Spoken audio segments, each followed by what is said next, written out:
Oke. Masuk. Masuk Pak Jabat, bagus sekali suaranya. Tapi Ini saya nanti ini kayaknya nggak bisa lama kita nanti. Soalnya kebetulan handphone saya baterainya itu gampang panas ini. sambil dicas Pak, apa gimana? Kalau enggak dari kulkas aja, deket kulkas. Ini kita lagi di kebun ini. Oh oke, siap.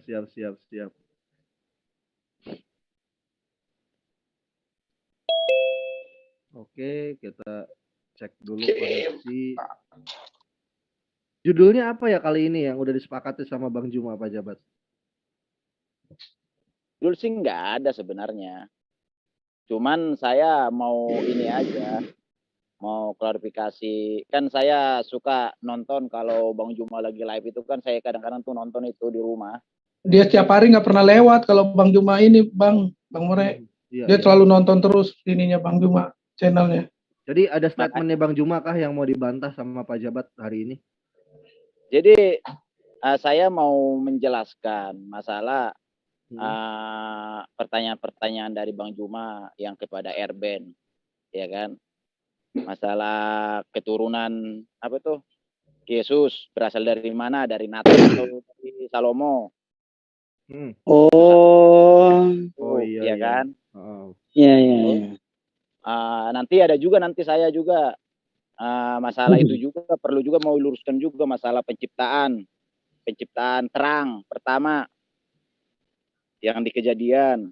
Berarti bisa dibilang ini melanjutkan perbincangannya waktu itu Bang Juma dengan Pak Yoyo berarti ya? Kan sempat ada juga tuh Pak Yoyo tuh mau menjawab apa yang ditanyakan Bang Juma kepada Erben, namanya Pak Yoyo waktu itu. Nah, ini jadi berarti saya sebenarnya mau meluruskan saja di situ.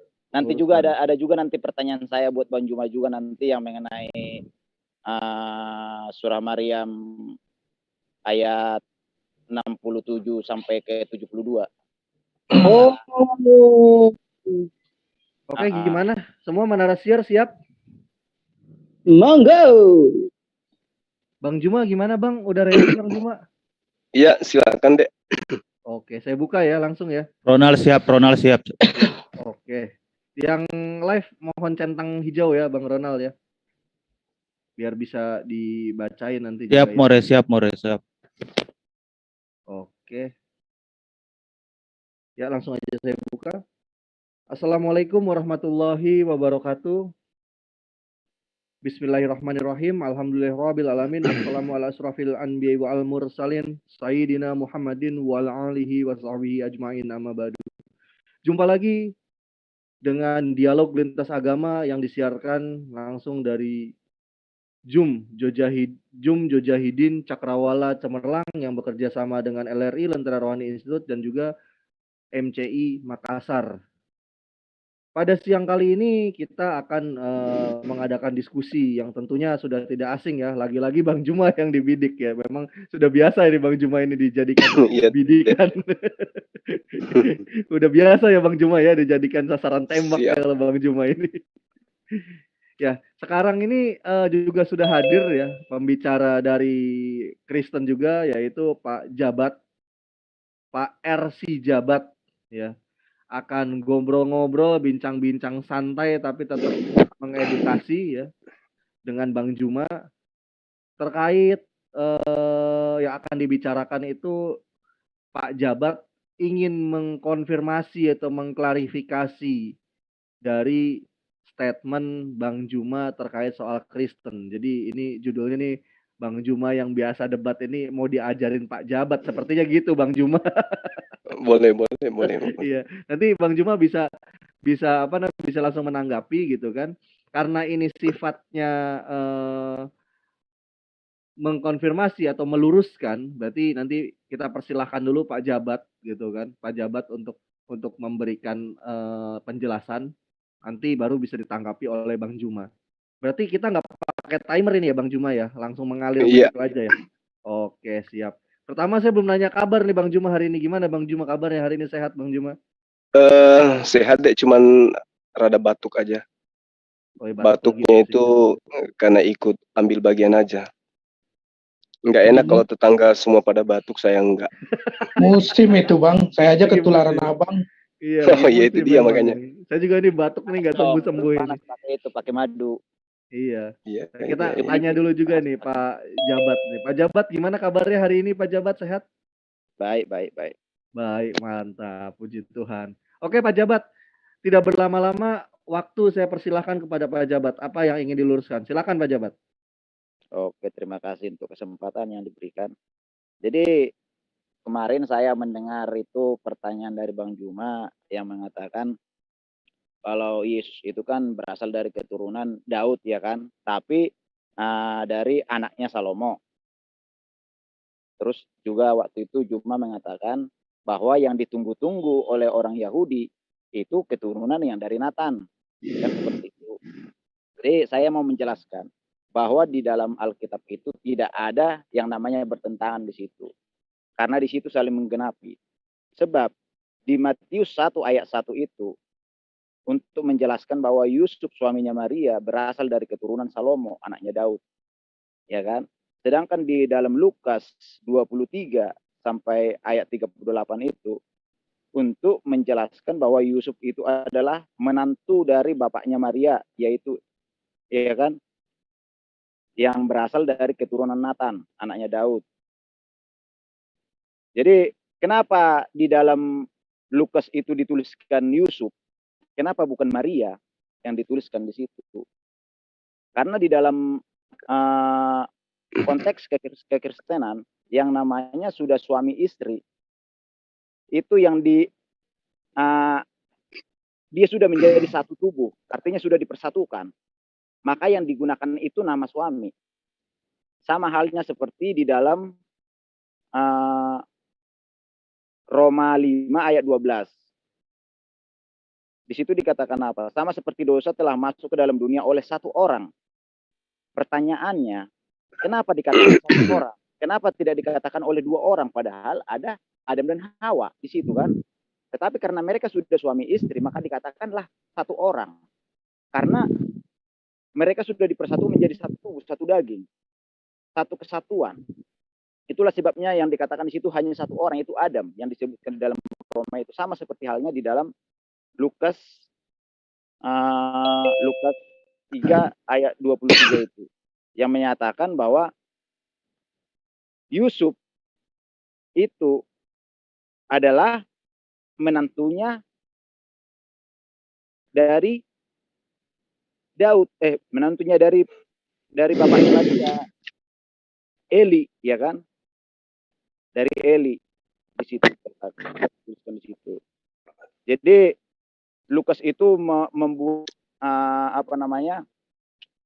garis keturunan, menjelaskan itu dari keturunan dari Nathan.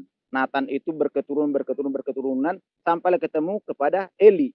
Eli di situ itulah bapaknya Maria. Tetapi pada saat kelanjutannya dituliskan anaknya Yusuf di situ kan. Kenapa bukan Maria? Itu seperti yang saya katakan tadi, menyatakan bahwa Yusuf sama Maria itu adalah satu kesatuan, satu tubuh. Dan yang dituliskan selalu garis keturunan dari laki-laki. Seperti itu. Sudah Pak. Bagaimana menurut Bang Juma? Oke, silakan langsung Bang Iya. Juma. Baik. Bismillahirrahmanirrahim. Assalamualaikum warahmatullahi wabarakatuh.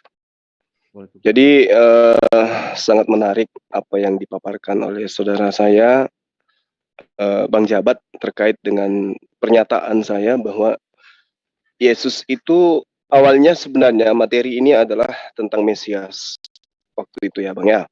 Iya. Saya katakan bahwa berdasarkan kitabnya Bani Israel yang kemudian teman Kristen sebut dengan sebutan Perjanjian Lama, Mesias yang mereka tunggu itu bukan Yesus.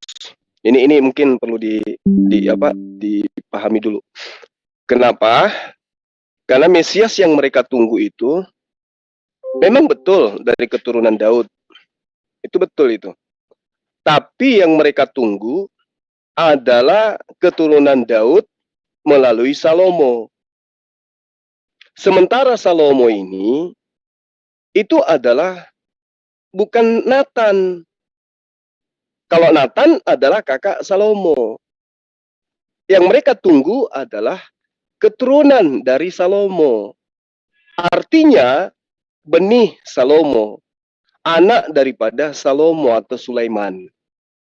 Bisa dibaca di dalam 2 Samuel 7 nomor 12 sampai dengan nomor 16. Itu akurat itu pemberitaannya.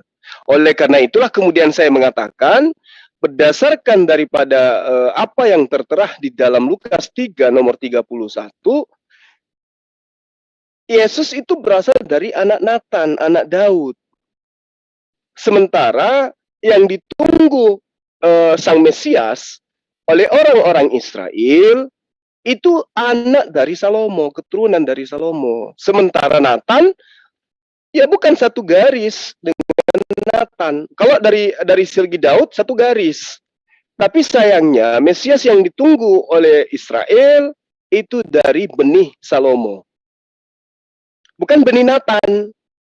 Kalau benih Nathan, ya boleh jadi itu adalah Yesus yang mereka tunggu. Tapi sayangnya, Yesus dari Nathan dan Israel menunggu sesuai dengan janji Tuhan kepada Daud di dalam 2 Samuel 7.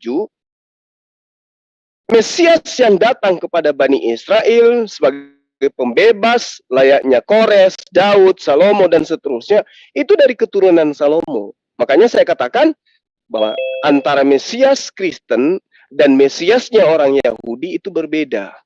Nathan ini adalah kakak dari Salomo.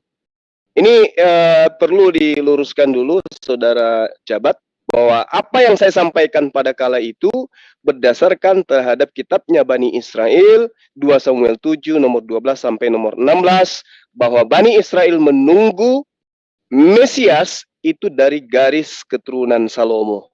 Memang janji Allah kepada Daud, tetapi dari keturunan Salomo berdasarkan kitabnya Bani Israel atau yang sahabat Kristen sebut dengan Perjanjian Lama. Saya kira begitu. Silakan ditanggapi, Bang. Ya, terima kasih, Bang. Jadi begini, Bang. Jadi yang Abang bilang itu kan merujuk kepada garis keturunan Salomo, ya kan? Sedangkan Yusuf itu kan keturunan dari Salomo. Yusuf, ya kan? Sedangkan Yusuf istrinya Maria, itu yang dari garis keturunan dari Nathan. Bang, di situ. Jadi tidak ada yang bertentangan sama sekali di dalam Matius itu, Bang. Matius 1 sama di Lukas 3 itu. Begitu, Bang.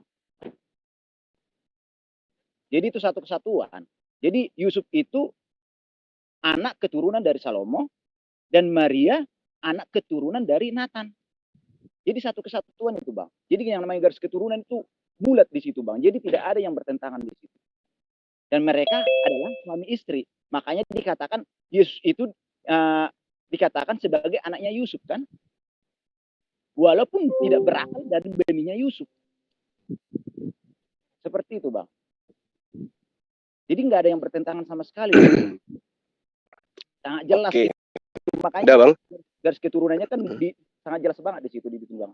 Gitu, Bang. Oke, baik. Jadi gini, ini kita berbicara mengenai konsep Mesias. Jadi bukan konsep iman.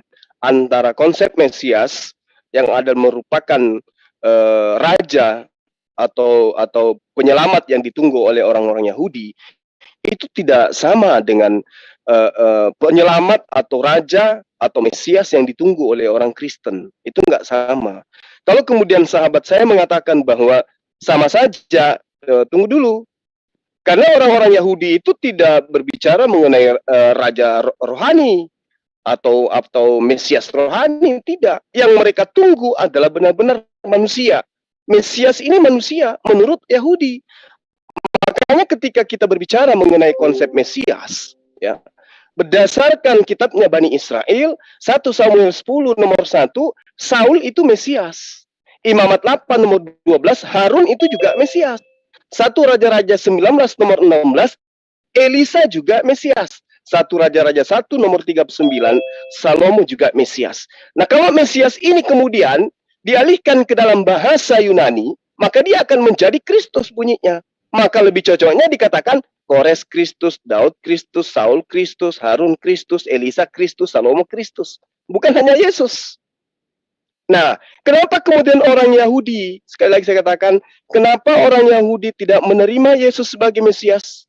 Karena Mesias dalam pandangan mereka, di dalam kerangka iman dan akal mereka, Mesias itu adalah sama seperti Kores, sama seperti Daud, sama seperti Harun, sama seperti Elisa, sama seperti Salomo. Tidak ada embel-embel unsur keilahian kepada sang Mesias mereka. Jadi ini berbeda dengan konsep Kristen yang dipelopori atau dimonopoli oleh kekuasaan Romawi kala itu, di mana memang Romawi yang penyembah terhadap roh-roh, penyembah terhadap dewa-dewa. Beda. Kalau yang di dalam konsep orang Yahudi berbicara mengenai Mesias, itu jelas. Penyelamat layaknya Musa, layaknya Harun, layaknya Elisa, layaknya Salomo. Dia raja, layaknya Daud. Membebaskan mereka dari tekanan penjajahan atau penguasa yang ada secara fisik, bukan rohani. Nah, di sini perlu diluruskan, sahabat saya. Kalau tadi Bang Jabat mengatakan Salomo dari silsilah Yusuf, yang lebih pantas kemudian disebut anak Yusuf, ya saudara-saudaranya Yesus, anak kandungnya Yusuf, bukan Yesus yang hanya merupakan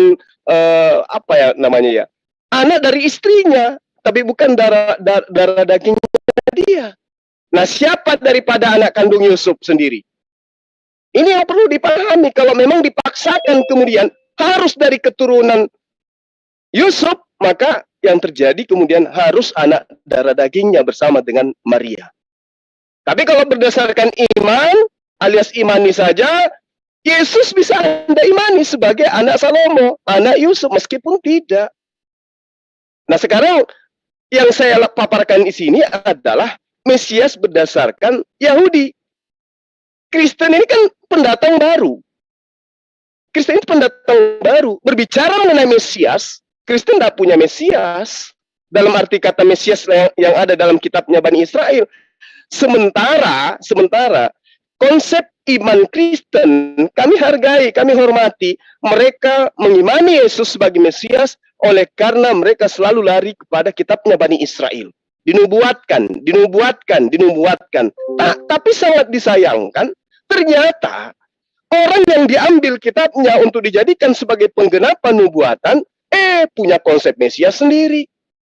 Nah, sekarang yang mana yang harus kita percaya? Yang punya kitab, yang sang pemilik kitab, atau orang yang cuma ngambil kitabnya orang untuk kemudian mengangkat satu tokoh dijadikan sebagai Mesias.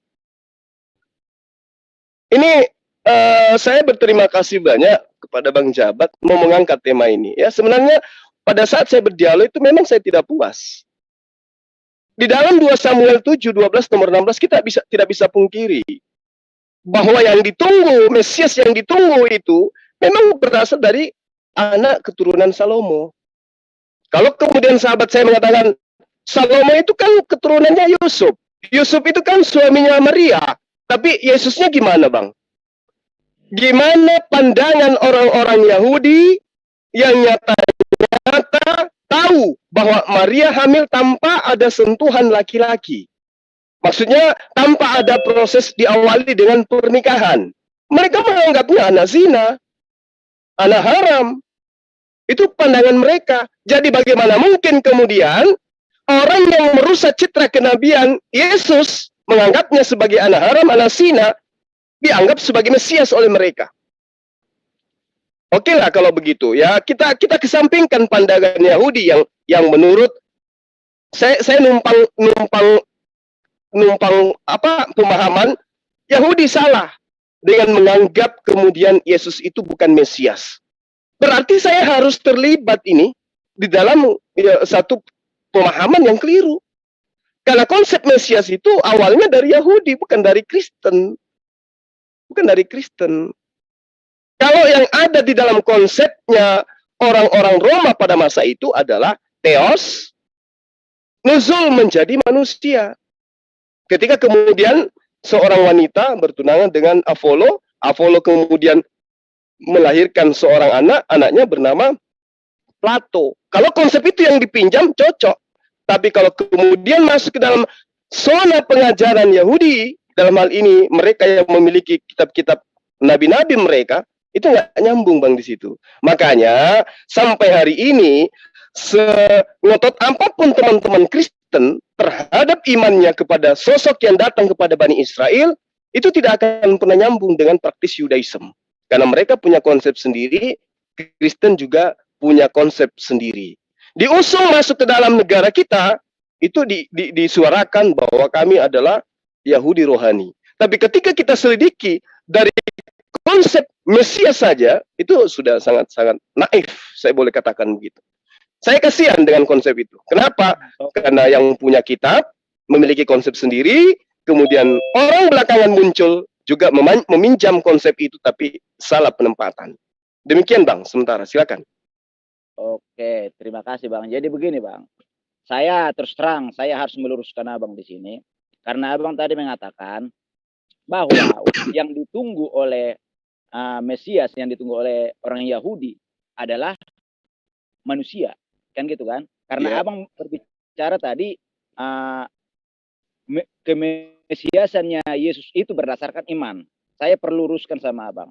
Alkitab itu menyatakan tentang iman Bang, kerohanian. Maka Abang tidak bisa membedakan kemanusiaan dan kerohanian. Tujuan firman Tuhan apa? Itu semua bersifat rohani, iman. Artinya apa? Hanya pemahaman dari Yahudi yang mengharapkan keturunan manusia seperti Mesias, seorang raja yang berwibawa, yang akan berperang, yang membebaskan mereka. Itulah pemahaman mereka.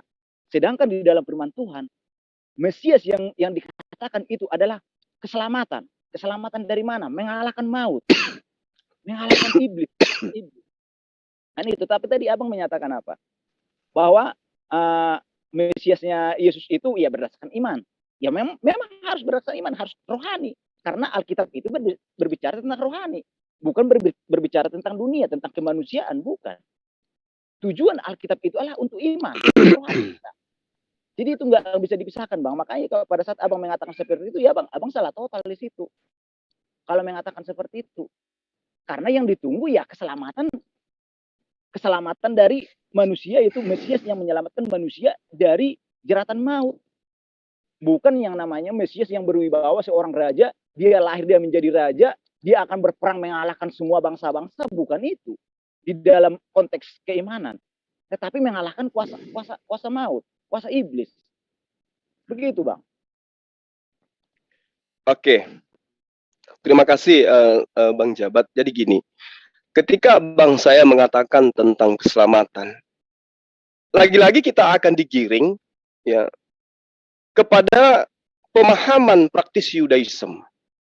Konsep keselamatan menurut mereka itu seperti apa? Konsep keselamatan menurut Yahudi adalah taat kepada perintah Allah. Ada banyak data, ada banyak dalil yang mengatakan itu. Contoh Yehezkiel 18:9. Hidup menurut ketetapanku dan tetap mengikuti peraturanku dengan berlaku setia. Itu adalah orang benar yang pasti memperoleh hidup. Demikianlah firman Tuhan. Ini data Bang. Jadi kalau kita berbicara mengenai konsep keselamatan, itu lebih kena lagi. Bahkan lebih jauh kalau saya boleh minjam, di dalam pemahaman saya terhadap data yang ada di kitab Abang, Yesus pun yang adalah orang Yahudi juga memiliki pemahaman yang sama terhadap konsep keselamatan itu. Coba kita lihat dalam Matius 19 nomor 17. Apa kata Yesus? Apakah sebabnya engkau bertanya kepadaku tentang apa yang baik? Hanya satu yang baik. Apa itu? Tetapi jika engkau ingin masuk ke dalam hidup, turutilah segala perintah Allah. Sama Bang, konsep keselamatan itu ati Allah wa atiur Rasul. Ikut taat kepada perintah Allah dan juga taat kepada perintah utusan Allah. Itu konsep Bang. Yehezkiel, Ulangan, Musa, Abraham, semuanya mengajarkan konsep itu. Makanya aku bilang tadi, ketika Abang mengatakan tentang Mesias, ya mohon maaf, saya harus mengcounter Anda dengan pemahaman orang Yahudi tentang Mesias. Ketika seorang Mesias datang akhirnya muncul kepada Bani Israel, tidak muncul dalam rupa bayi atau baru dilahirkan karena ada kemungkinan bahwa Mesias tersebut sudah lahir dalam generasi mereka. Tidak harus bayi. Karena bisa jadi menurut mereka Mesias itu sudah ada di tengah-tengah kita dan sudah menjadi orang dewasa yang kelak menjadi pemimpin di dalam membebaskan mereka dari perbudakan, dari penindasan penjajah.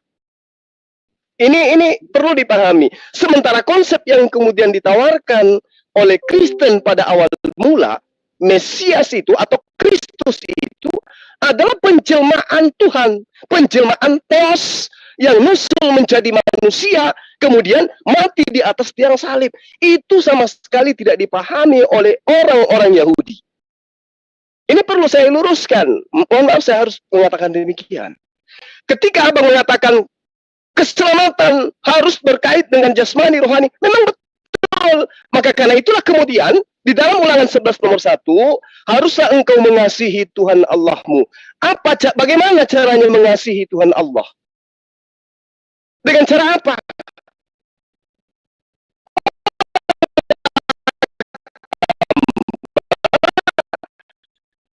Dengan mengikuti aturan dan perintah-perintahnya.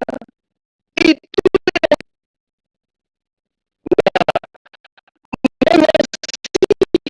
daripada utusan Tuhan sama mengikuti instruksi ajarannya dan tidak kemudian mendudukkan sang utusan menggantikan posisi pengutus atau menyamakan atau menyetarakan dengan sang pengutus. Karena itulah kemudian tadi masalah Mesias di situ sudah ada kekeliruan yang sangat-sangat fatal. Kedua, konsep keselamatan jauh lebih fatal. Karena konsep keselamatan ditawarkan oleh Yesus mentaati hukum Taurat, di mana di dalamnya penuh dengan ketetapan, peraturan, dan perintah Tuhan. Itu. Sementara Yesus harus diterima, dipercaya sebagai utusan. Harus dipercaya. Lalu kemudian ketika dia dipercaya, percayai dia sebagai utusan tok tanpa ada embel-embel masuk ke dalam zona ajaran yang jauh sebelum Kristen ada ajaran itu sudah ada. Yaitu mengimani sang dewa atau Theos nuzul menjadi manusia, mati di atas tiang salib untuk menebus dosa manusia.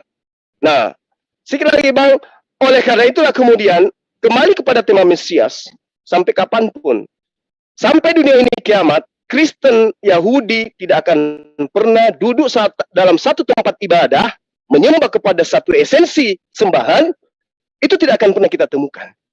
Karena memang rumusan pondasi dari awal memang tidak sama. Entah siapa yang keliru di situ, Yahudi kah atau kemudian Kristen kah yang keliru di sana. Karena itulah kemudian Al-Quran datang menerangkan bahwa orang-orang ini para ahli kitab dinyatakan dalam Al-Quran mereka berselisih, mereka berselisih paham, mereka bertentangan terhadap siapa dan bagaimana Nabi Isa alaihissalam yang datang kepada mereka. Sekira begitu, Abang, silakan. Oke, terima kasih Bang. Jadi begini Bang, jadi Abang bilang tadi bahwa tidak akan pernah satu kesembahan nanti dengan Kristen Yahudi kan gitu kan. Saya katakan sama Abang, saya pastikan sama Abang, akan tiba waktunya Bang, dan inilah permulaan Bang. Saya yakin itu Bang. Kenapa saya katakan seperti itu? Sebab di dalam pemahaman mereka tentang Mesias, mereka telah salah. Kenapa saya katakan salah? Sudah jelas dibuatkan di Yesaya 53. Kalau jika yang memang yang mereka harapkan itu seorang raja manusia yang membebaskan mereka, yang mengalahkan bangsa-bangsa, bagaimana? Di dalam nubuatan Yesaya 53 itu, raja yang mati itu akan menanggung kesalahan mereka. Di mana sejarahnya seorang raja manusia bisa menanggung kesalahan manusia? Tidak ada. Tetapi sudah dibuatkan di situ. Maka saya selalu jelaskan di situ bahwa pemahaman mereka lah yang memang kurang hikmat di dalam memahami kitabnya mereka sendiri.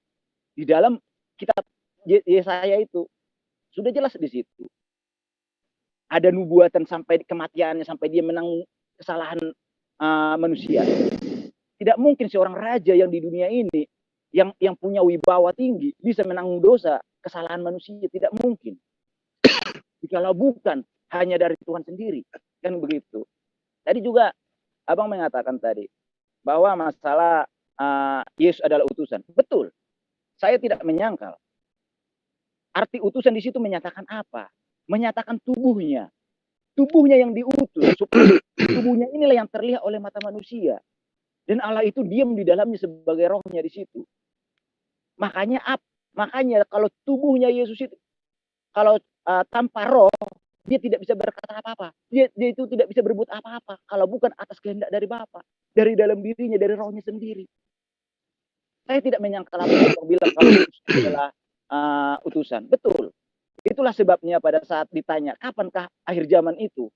Kenapa Yesus tidak menjawab itu? Karena dia dibatasi oleh tubuh yang tidak kekal. Karena yang berbicara, yang dilihat oleh mata manusia itulah utusan. Ya kan? Sedangkan yang mengetahui itu hanyalah Bapa.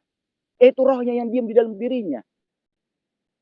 Jikalau sampai Yesus mengatakan, akhir zaman adalah, dikasih tahu kapan akhir zaman itu, maka otomatis manusia akan menuhankan tubuhnya dia. Akan menyembah tubuhnya dia. Akan mengatakan Tuhan itu mati di kayu salib. Sedangkan Tuhan itu kekal. Tuhan itu abadi.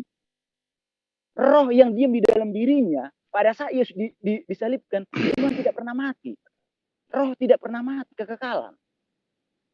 Itulah sebabnya kenapa iblis pada saat jatuh ke dalam dosa, iblis tidak dimusnahkan. Karena apa? Setiap yang berasal dari roh Allah itu rohnya iblis, tidak bisa dimusnahkan, tidak bisa dimatikan. Karena apa? Kekal. Itulah sebabnya kenapa diadakannya neraka dan surga itu. Untuk memisahkan ini. Karena apa? Iblis tidak bisa dimatikan sama sekali.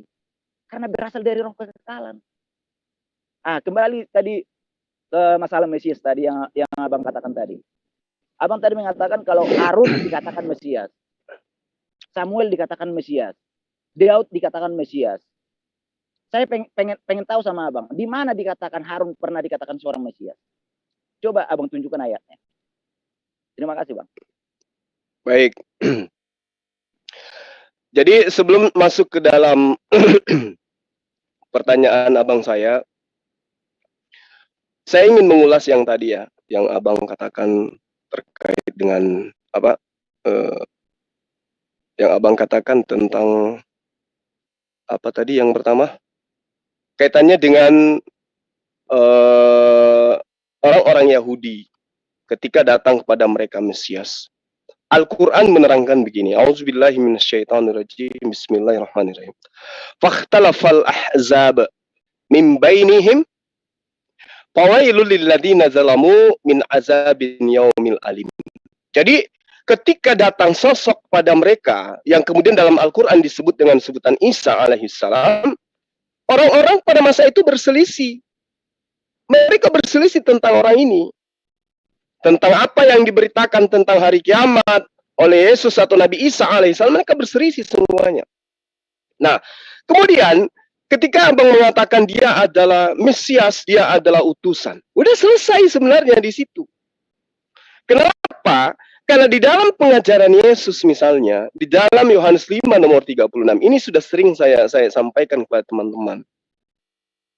Tidak ada kesaksian yang lebih sakti, kesaksian siapapun itu, kecuali kesaksian Yesus tentang dirinya sendiri.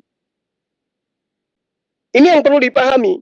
Apapun yang diceritakan oleh orang-orang tentang Yesus, maka Yesuslah yang punya kompeten untuk menjelaskan siapa dirinya.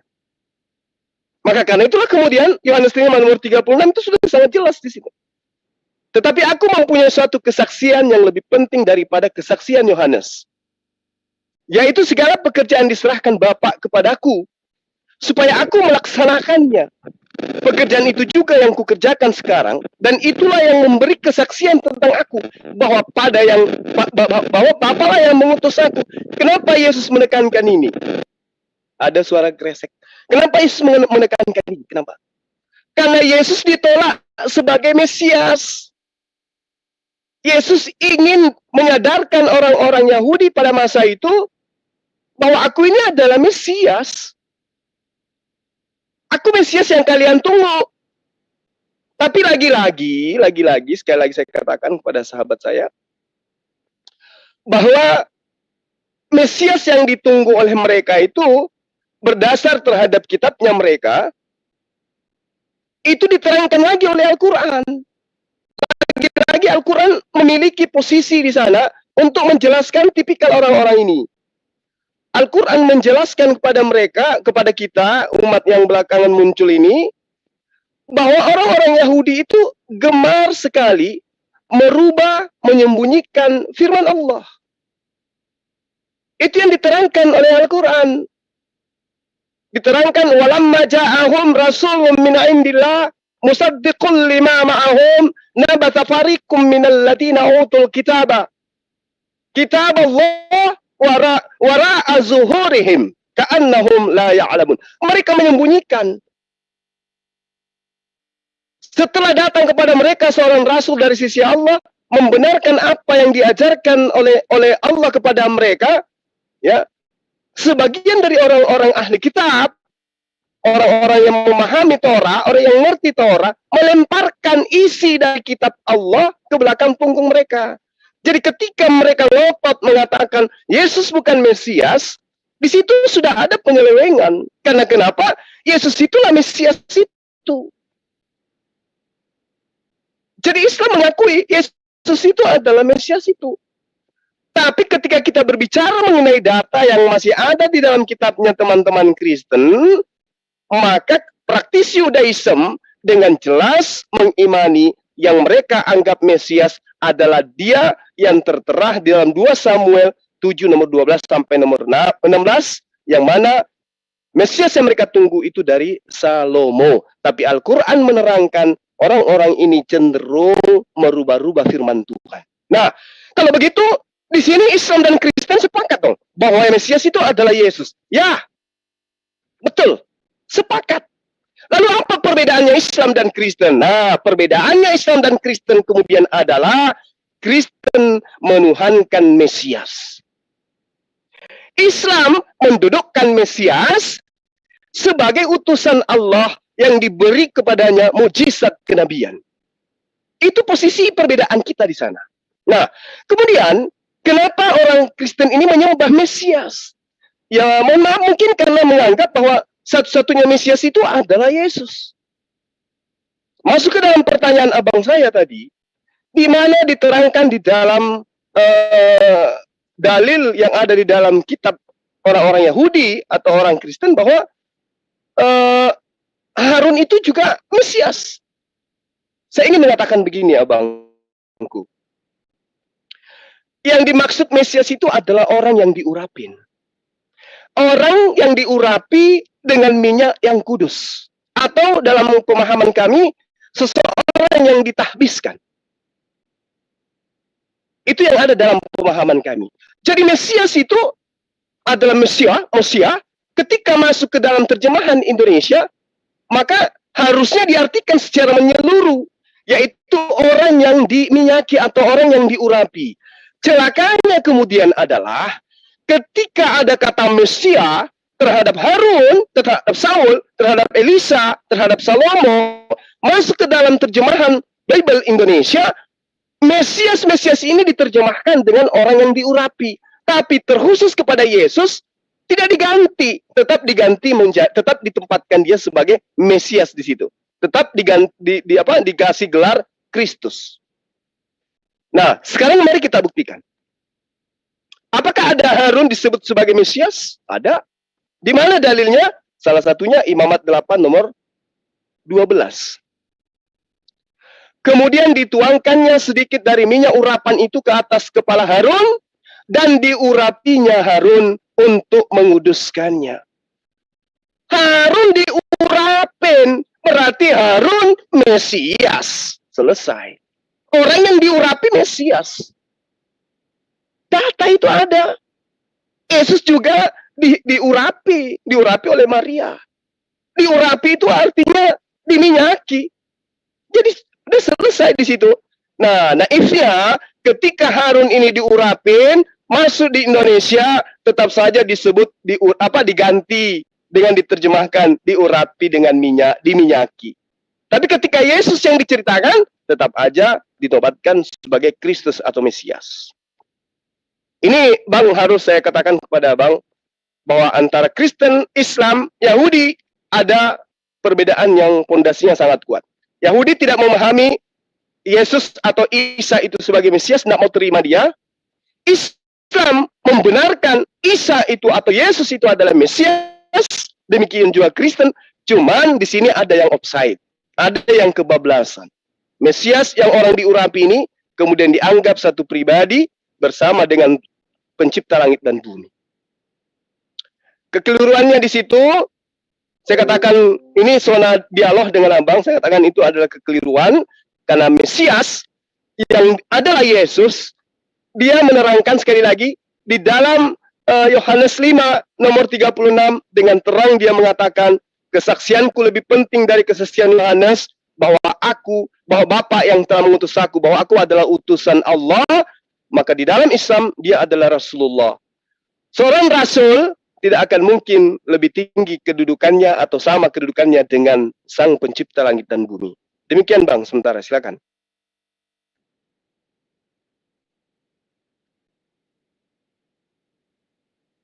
Bang Jabat, suara saya kedengaran? Si Jabat lagi tidur. Bang Jabat. Sorry kalau saya kedengaran. Iya. Tadi sempat hilang saya soalnya. Nah, terima kasih. Jadi dari penjelasan Abang, ya kan, bisa saya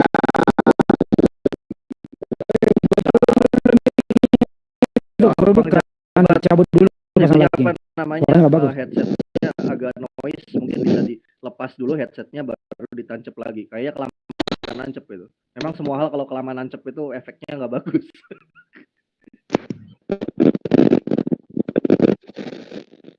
Silakan Bang Jabat. Halo? Iya. Suara jelas? Suara jelas? Jelas Bang. Silakan Bang, silakan. Ya, terima kasih. Jadi kalau dari penjelasan Abang itu sudah pemahaman abang itu sudah saya katakan salah. Kenapa saya? Tapi enggak, karena kalau memang itu pemahaman Abang, saya terima. Tetapi saya perlu luruskan karena apa? Abang tadi mengatakan Saul, Daud, ya kan, Samuel, Harun itu adalah sebagai Mesias, ya kan, yang diurapi. Siapakah yang mengurapi mereka? Yang mengurapi mereka adalah manusia yang memberikan minyak kepada mereka. Sedangkan Yesus itu bukanlah diurapi oleh manusia. Itulah perbedaannya dia. Makanya kenapa Harun, Daud itu tidak dikatakan Mesias? Karena mereka berasal dari dunia ini, berasal dari dari sel sperma manusia. Sedangkan Yesus itu bukanlah berasal dari sel sperma manusia, melainkan melalui kuasa firman yang menjadi manusia. Dalam arti firman menjadi manusia bukan berarti firman itu keluar dari dalam dirinya Allah itu, bukan. Tetapi firman yang diwujudkan menjadi manusia. Maka firman Allah itu tidak pernah berkurang sedikit pun dari dalam diri Allah itu. Dan Allah lah yang menjadi rohnya dia di dalam diri Yesus. Ya kan? Jadi maka saya perlu luruskan juga. Kenapa di dalam keimanan orang Kristen dikatakan Yesus itu Tuhan? Perlu kita harus ketahui makna kata dari Tuhan itu untuk menyatakan Sang Pencipta. Sedangkan nama Allah itu untuk menyatakan nama Sang Pencipta. Ya. Nah, jadi kenapa Yesus dikatakan Tuhan? Karena Yesus sendiri sudah berkata di dalam Yohanes 17 ayat 11 dan 12. Yesus berkata apa di situ? Namamu yang telah engkau berikan kepadaku. Artinya apa? Bahwa nama Yesus itu adalah nama Allah sendiri. Itu pernyataan mutlak loh. Kenapa Yesus harus menyatakan dengan kata kiasan seperti itu? Dia tidak mau menyatakan langsung bahwa akulah dia, akulah Tuhan itu. Supaya orang tidak mau menyembah tubuhnya. Supaya manusia itu tidak salah menyembah. Karena Tuhan itu adalah roh. Bukanlah kedagingan. Ya kan? Terus di dalam Yohanes 14 ayat 10 juga dikatakan apa? Aku di dalam Bapa dan Bapa di dalam aku. Bapa yang diam di dalam aku. Itu dalam satu ayat itu. Bapa yang diam di dalam aku. Artinya apa?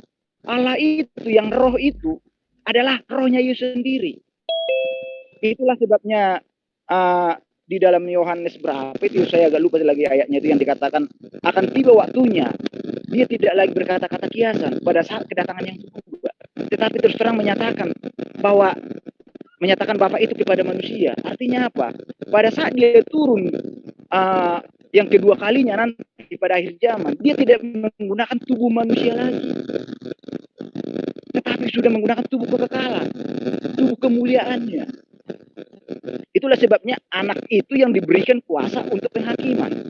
Sebab penghakiman di dalam surga itu, bagaimana mungkin Allah yang tidak terlihat oleh mata manusia bisa menghakimi manusia? Tidak mungkin. Maka diserahkan, dikatakan anak, menyatakan tubuh kekekalannya yang bisa dilihat oleh mata manusia. Dan dia diam di dalamnya, di situ. Maka apa yang semua dikerjakan oleh anak adalah pekerjaan Bapa, pekerjaan Allah sendiri. Karena penghakiman itu tidak pernah bisa diwakilkan, tidak bisa diwakilkan kepada malaikat. Contoh kepada di kehidupan kita, pengadilan di dunia ini. Hakim memiliki hakim anggota. Tetapi di dalam mengambil keputusan, suatu keputusan hakim tidak bisa diwakilkan kepada hakim anggota. Maka putusan itu tidak sah. Harus diputuskan oleh hakim. Maka samalah seperti itu. Allah itu harus menghakimi manusia. Harus melalui dia, tidak bisa diwakilkan. Tetapi dia menggunakan anak yang yaitu tubuh kekekalannya yang bisa dilihat oleh mata manusia. Karena penghakiman tidak bisa diwakilkan kepada malaikat. Kira-kira seperti itu, Bang. Krisik ya. Bang, tolong mic-nya ya Allah, Bang. Tolong Bang mic-nya, Bang.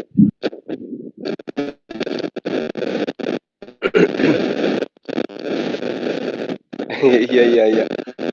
Bisa dikecilin atau di mute aja dulu. Masalahnya saya pakai headset. Halo Bang Jabat, boleh di mute dulu? Iya.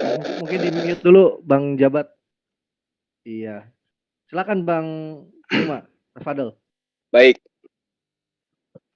Jadi berbicara mengenai konsep Mesias, ketika sahabat saya mengatakan bahwa Harun itu diminyaki oleh manusia, sementara Yesus itu diurapi oleh Tuhan. Justru itu nantinya akan kena terhadap apa yang tertuang kemudian di dalam Mazmur 28 nomor 8. Keselamatan bagi orang yang diurapi Tuhan. Berarti Yesus diberi keselamatan. Lalu kemudian Habakuk 3 nomor 13, engkau menyelamatkan orang yang kau urapi. Berarti Yesus diselamatkan. Kalau Yesus diselamatkan, kan sudah terbantahkan bahwa Yesus itu bukan Tuhan. Karena dia diselamatkan. Pribadi yang diselamatkan sudah pasti bukan Tuhan.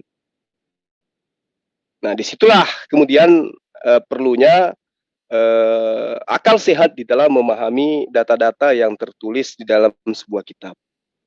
Artinya ketika Mazmur 28 nomor 8 keselamatan bagi orang yang diurapi Tuhan, berarti di situ adalah Yesus. Lalu kemudian Habakuk 3 nomor 13, engkau menyelamatkan orang yang kau urapi. Berarti yang diselamatkan di situ adalah Yesus.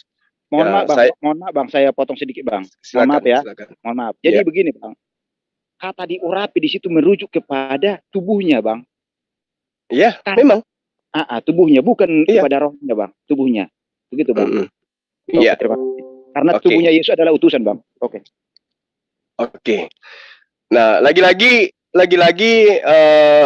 ketika kita menuju kepada sebuah arah dialog, Yesus terbukti kemudian diselamatkan dan dia bukan Tuhan, maka semua Kristen akan mengatakan itu manusianya. Yang Tuhan adalah rohnya, kan gitu ya. Makanya dulu ada perbincangan lama saya waktu itu terkait dengan rohnya Yesus, apakah roh Tuhan atau bukan. Kalau di dalam Sakaria 12 nomor 1 jelas, roh manusia itu adalah ciptaan Tuhan. Lalu kemudian, ketika dikatakan bahwa rohnya Yesus ini adalah sisi keilahian, ya saya disayangkan karena rohnya Yesus ini memiliki peranan penting di dalam diri Yesus sehingga Yesus ini dikatakan sebagai manusia. Tidaklah dikatakan Yesus itu manusia kalau tidak terdiri dari roh. Berarti roh yang pada diri Yesus, roh manusia. Terbukti ketika dia lapar, ketika dia tidur, ketika dia ketakutan, dan seterusnya. Kalau kemudian dikatakan, loh itu dia takut karena dia manusia. Tunggu dulu. Tidaklah seorang mayat akan merasa kelaparan. Tidak ada mayat ketakutan tanpa ada unsur roh di dalam dirinya. Berarti roh yang ada pada diri Yesus juga mengambil peranan sebagai roh yang takut terhadap malaikat. Tapi abang nggak usah tanggapi itu dulu. Kita masuk ke dalam tema kita kembali. Mengenai Mesias. Oke. Saya kembali kepada 2 Samuel 7 nomor 12 nomor 16. Bahwa janji Tuhan bagi Daud mengenai kerajaan yang akan ditegakkan sampai selama-lamanya, itu jelas diberikan kepada Salomo. Tongkat kerajaan Mesias akan turun melalui garis keturunan Daud melalui Salomo. Dari sini saja saya katakan bahwa kekeliruan ini tidak akan mungkin bisa ditutupi seutuhnya. Karena kenapa? Karena kitab yang menceritakan itu masih diikutkan di dalam pemahaman teman Kristen dengan mengatakan buku mereka itu adalah Alkitab yang terdiri perjanjian lama, perjanjian baru. Di situ ada tertulis tentang itu. Bagaimana kemudian di dalam pemahaman orang Yahudi bahwa apa yang mereka tunggu itu berasal dari keturunan Salomo. Itu satu. Jadi kalau Kristen kemudian mengatakan dari keturunan Nathan, kemudian jatuhnya ke Yusuf, lalu kemudian dari keturunan Salomo juga jatuhnya ke Yusuf. Nah, inilah yang kemudian diterangkan oleh Al-Quran. Ini yang diterangkan oleh Al-Quran. Bagaimana kemudian orang-orang Yahudi yang membaca kitab, itu senantiasa menyembunyikan apa yang telah diturunkan oleh Allah. Innal ladhina yaktumuna ma anzalna minal bayyina wal huda min ba'di ma bayyana linnas bil kitab. Ulaika yal'anuhumullah wa yal'anuhumul la'inun. Itu diterangkan oleh Al-Quran. Mereka berselisih paham tentang apa yang ada kepada mereka disebabkan karena mereka gemar menyembunyikan kebenaran yang diwahyukan berupa keterangan-keterangan yang jelas sebagai petunjuk kepada mereka. Nah, ini saudara-saudara saya, Bang Jabat, mungkin yang bisa saya uraikan bahwa Mesias yang ditunggu oleh orang Yahudi adalah dari keturunan Salomo, Mesias yang ditunggu oleh Kristen adalah dari Nathan, atau paling tidak dikatakan dari anak Yusuf, tapi faktanya Yesus itu bukan anak Yusuf. Kemudian yang terakhir, ketika sahabat saya mengatakan, aku telah menyatakan namamu kepada mereka. Sayangnya, Yesus ini tidak pernah menyatakan namanya kepada siapapun. Dia hanya mengatakan bahwa aku adalah anak manusia. Aku adalah utusan Allah. Aku adalah anak Tuhan. Tapi itu bukanlah dari mulutnya langsung mengatakan itu. Dia mengatakan kepada manusia Bani Israel, aku anak manusia, aku anak manusia, aku anak manusia. Dia tidak pernah mengatakan, akulah Yesus. Dan nama Tuhan pencipta langit dan bumi itu adalah Yesus. Jadi penafsiran saya secara pribadi mengenai data yang sahabat saya uraikan tadi, mengenai namamu telah kusampaikan kepada mereka, itu adalah bahwa Yesus yang mengajarkan tentang esensi yang tak terlihat dan tak terdengar itu, dia memperkenalkan Allah kepada Bani Israel. Apa yang diperkenalkan Yesus kepada Bani Israel? Yang tadi yang saya uraikan, bahwa keselamatan itu hanya ada ketika manusia itu taat kepada perintah-perintah Allah. Matius 19 nomor 17. Apakah sebabnya engkau bertanya kepadaku tentang apa yang baik? Hanya satu yang baik. Tetapi jikalau engkau ingin masuk ke dalam hidup, turutilah segala perintah Allah. Bukan perintah Yesus. Jadi kalau pernyataan bahwa perkenan aku mau menyatakan namamu kepada mereka, maka namamu di situ adalah Yesus, maka Yesus tidak akan pernah menyebut lagi nama Allah. Tapi yang dinyatakan di sini adalah Allah. Dan dia tidak akan lagi mengatakan, aku tidak dapat berbuat apa-apa dari diriku sendiri. Melainkan dia akan menyatakan dirinya sebagai pencipta yang maha kuasa. Tapi sangat disayangkan, itu tidak pernah Yesus sampaikan kepada mereka. Bahkan sekali lagi, kesaksian yang lebih penting dari kesaksian Yohanes, itu adalah bagaimana kemudian dia menyatakan kesaksiannya, aku diutus kepada Bapa yang telah mengutus aku. Bang, kemudian Bang, ya. maaf, saya mau luruskan dulu. Tadi Abang bilang namamu yang telah kusampaikan kepada mereka. Bukan seperti itu Yesus berkata. Yesus berkata apa di dalam Yohanes 17 ayat 11 sampai 12? Namamu yang telah engkau berikan kepadaku. Ya. Begitu Bang. Supaya tidak salah pemahaman. Oke, Bang. Jadi gini, ketika namamu yang kau berikan kepadaku, Musa juga lebih terinci lagi diterangkan itu. Katakan kepada mereka, aku adalah aku. Ehye, Eser, Ehye. Itu lebih terinci lagi. Seperti apa aku memperkenalkan engkau? Katakan bahwa aku adalah aku. Aku di situ Tuhan.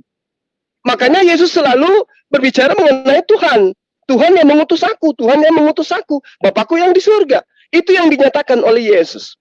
Lalu kemudian tadi saya ingat sahabat saya mengatakan bahwa tidak ada sosok Mesias yang datang sebagai juru selamat selain daripada Yesus yang menyelamatkan jasmani rohani. Kepada Bani Israel, saya katakan kepada sahabat saya, Bang Jabat, di dalam Hakim-Hakim 3 nomor 9, lalu berserulah orang Israel kepada Tuhan. Apa jawaban Tuhan terhadap seruan Israel? Maka Tuhan kemudian mendengarkan seruan mereka, lalu membangkitkan seorang penyelamat bagi orang Israel, yakni Oniel. Jadi kalau mereka menunggu penyelamat, menunggu juru selamat yang mereka tunggu itu ya harus berdasarkan dengan janji Allah. 2 Samuel itu menerangkan bahwa janji Allah dari keturunan Salomo. Hakim-Hakim 3:9 menerangkan seruan mereka didengar oleh Allah. Aku membangkitkan juru selamat, yakni bagi orang Israel, yaitu Oniel, anak Kenas, adik Kaleb. Itu jelas datanya ada.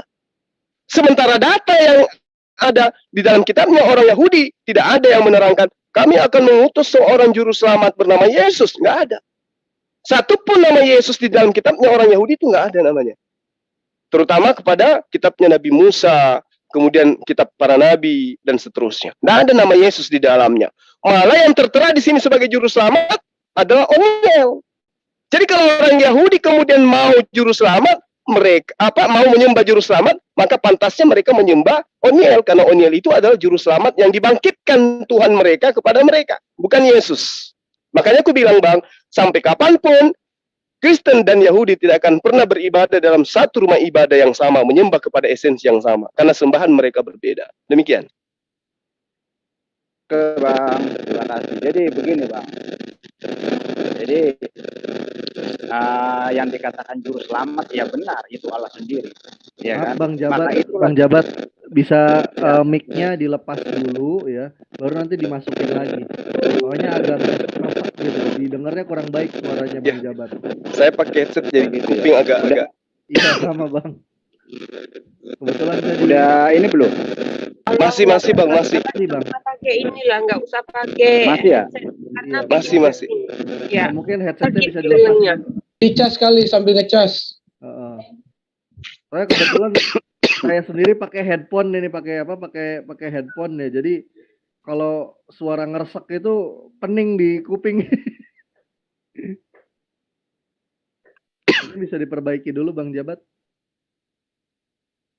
Coba Bang, dites lagi Bang suaranya Bang. Masih ngeresek ya.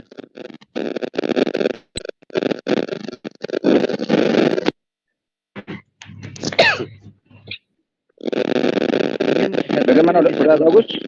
Masih Bang, masih. Bang. Masih, soalnya lagi di kebun ini. Mungkin headsetnya bisa dilepas Bang. Jangan pakai headset gitu. Mungkin bisa headsetnya dilepas gitu, jangan pakai headset. Udah bagus belum? Nah, ini ya, bagus. Silakan Bang Jabat. Oke, terima kasih. Jadi begini Bang, jadi apa yang dikatakan yang namanya penyelamat itu ya Allah sendiri, betul, ya kan? Makanya itulah sebabnya di mana Yesus itu dikatakan sebagai Tuhan, karena memang roh yang diam di dalam Yesus itu adalah Allah sendiri. Itulah sebabnya Yesus tidak pernah mengaku secara langsung bahwa dia adalah Tuhan. Dia adalah Allah yang turun ke dunia. Tetapi dia memberikan banyak istilah-istilah yang merujuk bahwa Allah itu ada di dalam diri dia. sebagai Allah yang turun dalam rupa manusia. Artinya apa, Pak? Pada saat Allah turun ke dunia itu dalam rupa manusia itu Yesus, Allah itu tidak pernah berubah dari wujudnya. Dia tidak pernah menjelma menjadi apapun. Karena yang dijadikan sama dia adalah firman-Nya.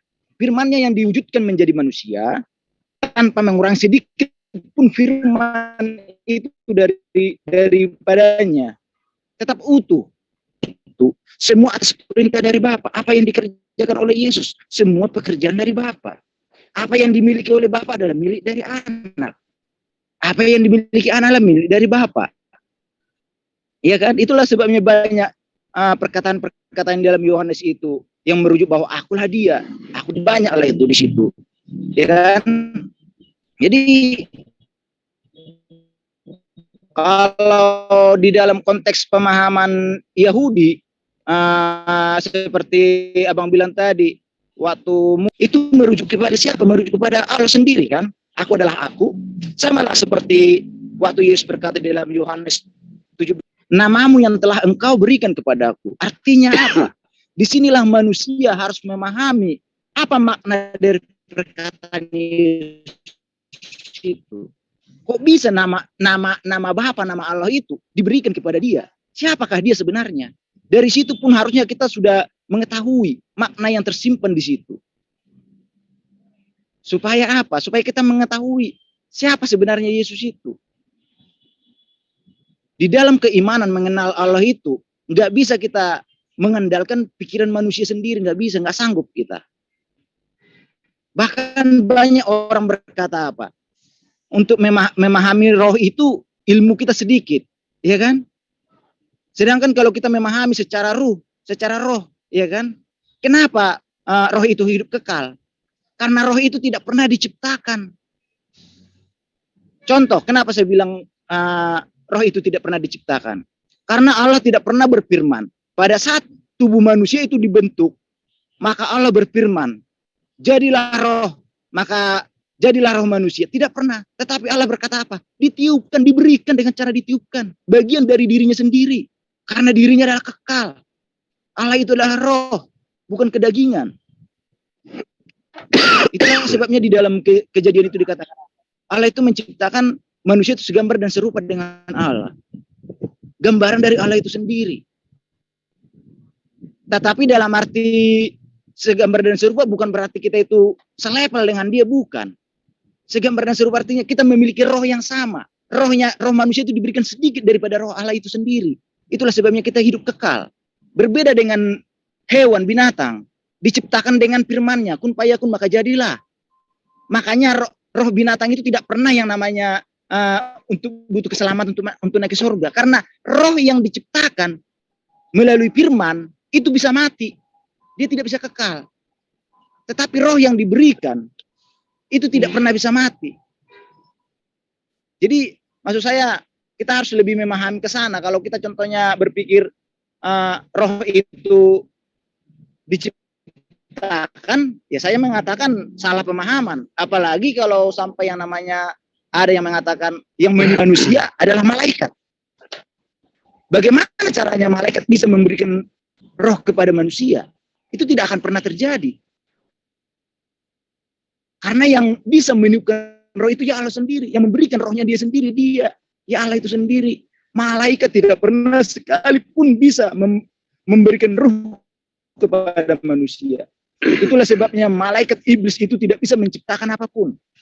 Dia tidak bisa menciptakan apapun. Justru manusia yang bisa menciptakan seperti mobil dan lain sebagainya. Karena apa? Manusia itu diciptakan segambar dan serupa dengan dia. Makanya saya selalu katakan apa? Allah itu hidup enggak? Hidup. Tetapi hidupnya apa? Maha hidup. Ada kata maha disematkan kepada dia. Sama seperti manusia. Seorang profesor pencipta di dunia ini. Pernah nggak dikatakan mereka maha pencipta? Tidak pernah. Karena kodrat mereka tidak bisa melampaui batas dari kuasa Allah itu sendiri. Tetapi sama-sama bisa mencipta. Sama halnya seperti kita belajar di dalam sekolah. Anak SD, SMP, SMA itu dikatakan siswa. Sedangkan di dalam masuk perkuliahan dikatakan mahasiswa. Kenapa dikatakan ada maha? Melebihi batas dari standar. Jadi maha itu adalah kata kebesaran. yang melebihi dari standar yang ada. Itulah sebabnya dikatakan Allah itu maha hidup, maha segala-galanya, maha kuasa. Tidak ada yang bisa menandingi dia. Karena semua berasal dari dia. Jadi di dalam tadi konteks pemahaman, kembali kita ke Mesias tadi, ya jujur saya katakan, memang sudah sangat jelas di dalam Alkitab pun, Kejadian pun sudah dikatakan bahwa memang orang Yahudi sangat jelas dikatakan orang yang tegar tengkuk, keras kepala. Bahkan pada saat Yesus pun tidak ada di dunia, ahli-ahli Taurat semua mencoba untuk bertanya jawab sama dia. Semua dicari kesalahan dari Yesus, tidak pernah ditemukan satu pun. Bahkan apa yang dipertanyakan oleh ahli Taurat diberikan semua jawabannya, dan mereka semua terheran-heran di situ. Kenapa bisa seperti itu? Ya karena memang semua firman itu ya berasal dari dia, yaitu Allah yang di dalam diri Yesus. Kalau memang Yesus hanya manusia biasa, tidak menutup kemungkinan dia memiliki kesalahan. Itu aja logikanya. Bahkan kalau seperti yang kita merujuk ke Yesaya 22 tadi, Yesaya 53, yang dikatakan apa? Bahwa raja yang akan datang, Mesias yang akan datang itu akan menanggung dosa dari manusia. Bagaimana mungkin seorang manusia yang diturunkan menjadi raja, penguasa yang membebaskan bangsa Yahudi, bisa menanggung dosa-dosa rakyatnya? Nggak mungkin. Tidak ada sejarahnya. Kalau bukan hanya berasal dari kekudusan. Hanya Allah yang bisa menanggung semua dosa manusia. Ya kira-kira seperti itu, Bang. Baik, makasih Bang Jabat. Terkait dengan apa yang Abang sampaikan ya, itu adalah merupakan catatan penting buat saya. Kalau kita berbicara mengenai nama yang dinyatakan kepada Yesus, kemudian Yesus berbicara mengenai nama Allah, saya rasa saya tidak mendapatkan poin daripada apa yang kemudian Yesus nyatakan kepada kita melalui catatan yang ada dalam kitab saudara. Berbicara dengan nama Allah yang kemudian dinyatakan Allah, kemudian Yesus menyatakan nama itu, maka nama Allah yang kemudian yang harus diuraikan. Nama Allah yang harus disampaikan. Contoh misalnya, saya minta maaf kepada more saya, guru saya ya, Adinda Reski, diterangkan di dalam Ulangan 18 nomor 19. Di situ diterangkan bahwa Debarei Aser Yedaber Bismi Anoki, merujuk kepada sebuah penyampaian terkait dengan nama Allah. Bahwa ketika berbicara nama Allah, ya nama Allah, bukan nama sang pengutus. Maka karena itulah kemudian Yesus ketika dia berbicara kepada Bani Israel, dia tidak pernah mengangkat namanya. Yang dia angkat adalah nama Allah. Sama dengan baginda Rasulullah Muhammad SAW. Dia hanya membawa nama Allah, menyatakan nama Allah kepada Bani Israel. Makanya diterangkan di dalam Al-Quranul Karim, innahu min Sulaimana wa innahu bismillahirrahmanirrahim. Jadi Nabi yang datang yang sama seperti Musa menyatakan nama Allah. Ketika dia menyampaikan firman Allah, maka dia menyampaikan firman itu mengatasnamakan Allah. Bismi Anoki. Itu jelas diterangkan di dalam kitabnya Bani Israel dalam bahasa Ibrani. Nah, guru saya ada di sini. Lalu kemudian ketika sahabat saya mengatakan roh itu tidak diciptakan, Zakaria 12 nomor 1, roh manusia diciptakan. Yesus manusia, berarti dia masuk dalam kategori itu. Itu poin pertama. Kedua, ketika dikatakan bahwa Zakaria berapa, Bang? Zakaria 12 nomor 1 kalau saya tidak salah ingat. Zakaria 12 ya? Iya. Okay. Ditegur saya Bang kalau salah Bang, nanti coba kita cari lagi literasi yang lebih kena terhadap itu. Mudah-mudahan saya tidak keliru. Jadi gini, ketika Abang saya mengatakan bahwa roh, satu-satunya roh yang ditiupkan langsung oleh Allah hanya ada pada roh Yesus. Di sini sebenarnya kalau kita menggunakan akal sehat, roh ditiupkan oleh Allah masuk kepada diri Yesus, berarti Allah meniupkan roh. Nah, bagaimana dengan itu? Ketika kita perhadapkan dengan Yohanes 20 nomor 21 sampai nomor 23. Maka Yesus sekali lagi berkata kepada mereka, damai sejahtera bagi kamu sama seperti Bapa mengutus aku. 1. Bapa mengutus aku sama seperti aku mengutus engkau. Demikian juga sekarang aku mengutus engkau. Satu. Sama seperti Bapa mengutus aku, demikian juga sekarang aku mengutus engkau. Jadi Yesus yang konon Tuhan mengutus juga utusan. Satu. Sesudah berkata demikian, Yesus menghembusi mereka dengan Roh Kudus. Dua. Sahabat saya mengatakan, Yesus dihembusi, ditiupkan Roh Kudus kepada mereka. Yesus yang adalah Tuhan katanya, juga menghembuskan Roh Kudus kepada murid-muridnya. Ketiga, jikalau kamu mengampuni dosa orang, dosanya akan diampuni. Jikalau kamu menyatakan dosa orang tetap ada, dosanya tetap ada, tidak terampuni. Berarti ketika Yesus dikatakan Maha Pengampun, Maha Penghapus dosa, ternyata murid-muridnya juga posisinya sama. Itulah makanya aku bilang, apapun yang diurai oleh teman Kristen tentang konsep yang katanya konon Yesus punya sisi keilahian, ya kita harus adil terhadap data-data yang dikatakan tinta merah adalah pernyataan Yesus. Yesus sendiri yang mengatakan muridnya itu diutus sama seperti Bapa mengutus dia. Muridnya itu dihembusi Roh Kudus sama Bapa meniupi Roh Kudus ke dia. Muridnya itu mengampuni dosa sama ketika Yesus juga mengampuni dosa. Apa yang kita perselisihkan kemudian di sana? Kecuali satu, imani saja. Nah itu tidak berlaku bagi kami. Kemudian ketika abang saya mengatakan roh tidak diciptakan oleh karena tidak ada dalil dikatakan di dalam ayat di dalam data Bible, Tuhan menciptakan roh. Satu saya katakan abang, Zakaria 12 nomor 1 insya Allah itu benar. Roh manusia itu diciptakan. Yang tidak pernah dikatakan diciptakan itu justru air. Coba Anda lihat, samudra tidak pernah diciptakan, tidak pernah diterangkan. Aku menciptakan samudra, aku menciptakan air. Itu tidak ada. Pada mulanya bumi kosong. Roh Tuhan melayang-layang di atas permukaan air. Kapan diciptakan air itu? Tidak diterangkan. Tapi apakah kemudian air itu Tuhan karena dia tidak dicipta? Tidak. Karena memang tidak diuraikan satu persatu. Allah menciptakan tanah, Allah menciptakan pohon, Allah menciptakan ini dan itu tidak diuraikan.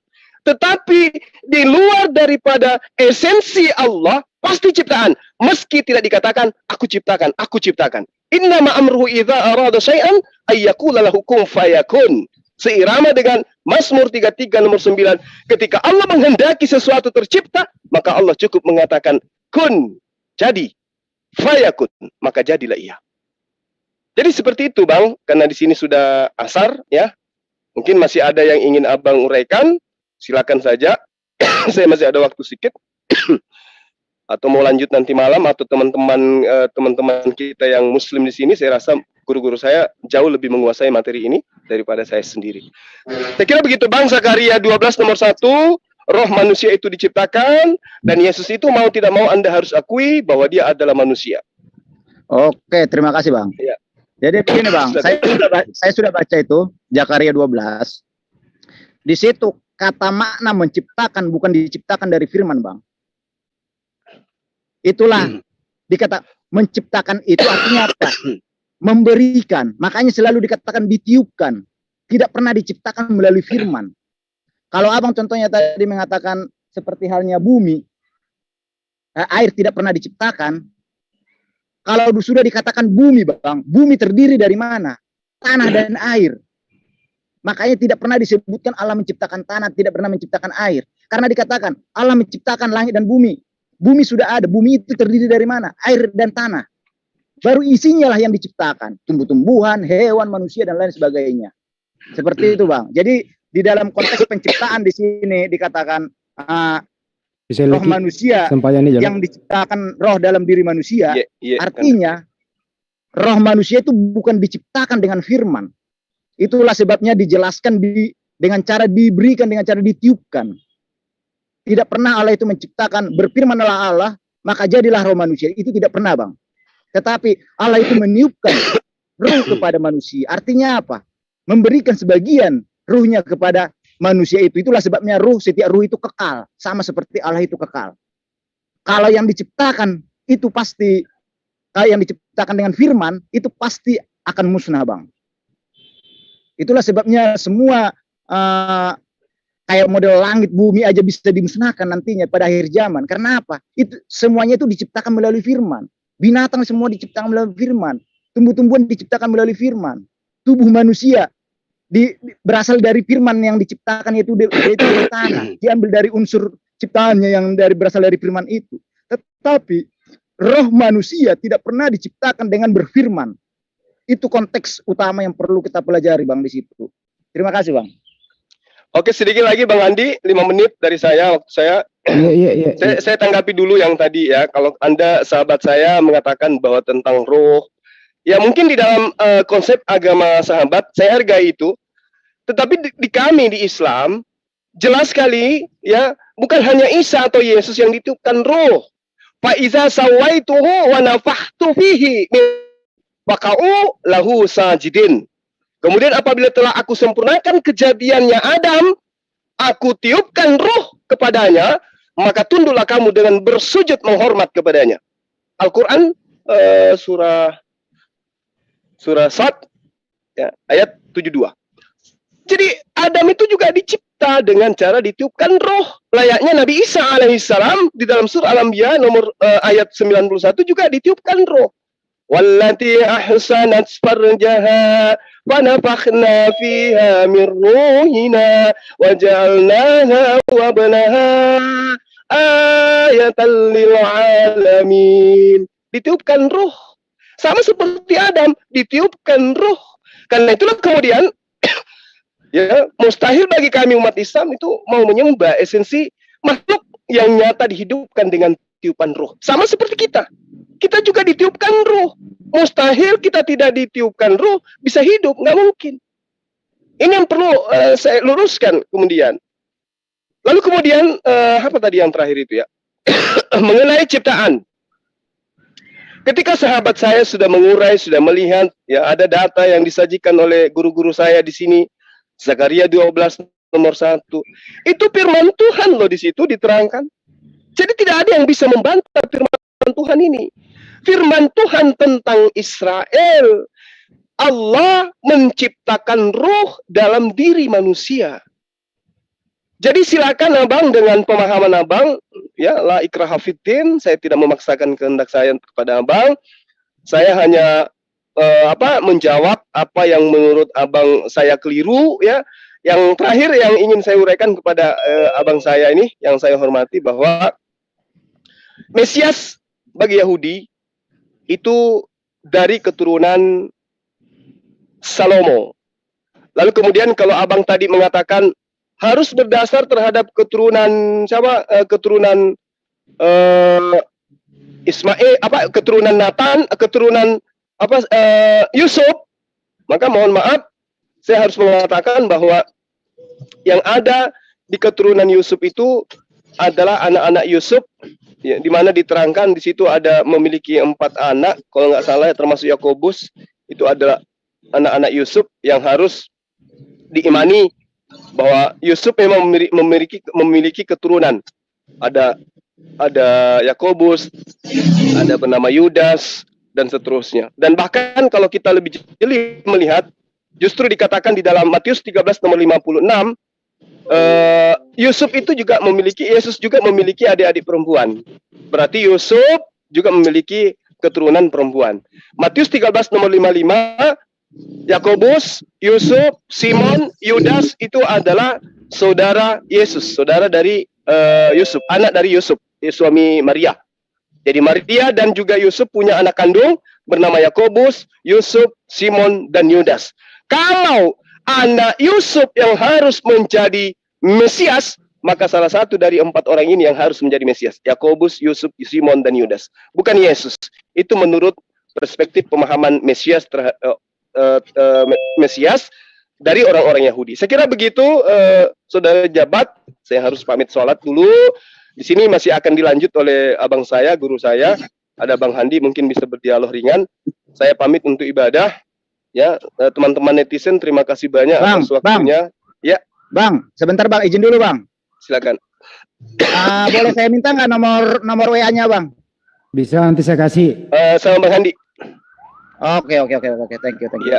Malam Ya, jadi makasih ya. Ntar dulu, Bang Juma mau istirahat. More izin ya. Saya Bang, 9 malam menit jadi sama ya, jabat. Bang Andi, silakan. Insya Allah Dinda bisa. Udah. Ya, saya pamit ya, guru-guru saya sini. Makasih banyak loh. Salam hormat. Terima kasih. Salam sungkan buat kalian, utamanya moderator saya yang begitu gagah, cakep, bahagia selalu bersama istrinya. Ya, oke. Saya pamit netizen. Terima kasih.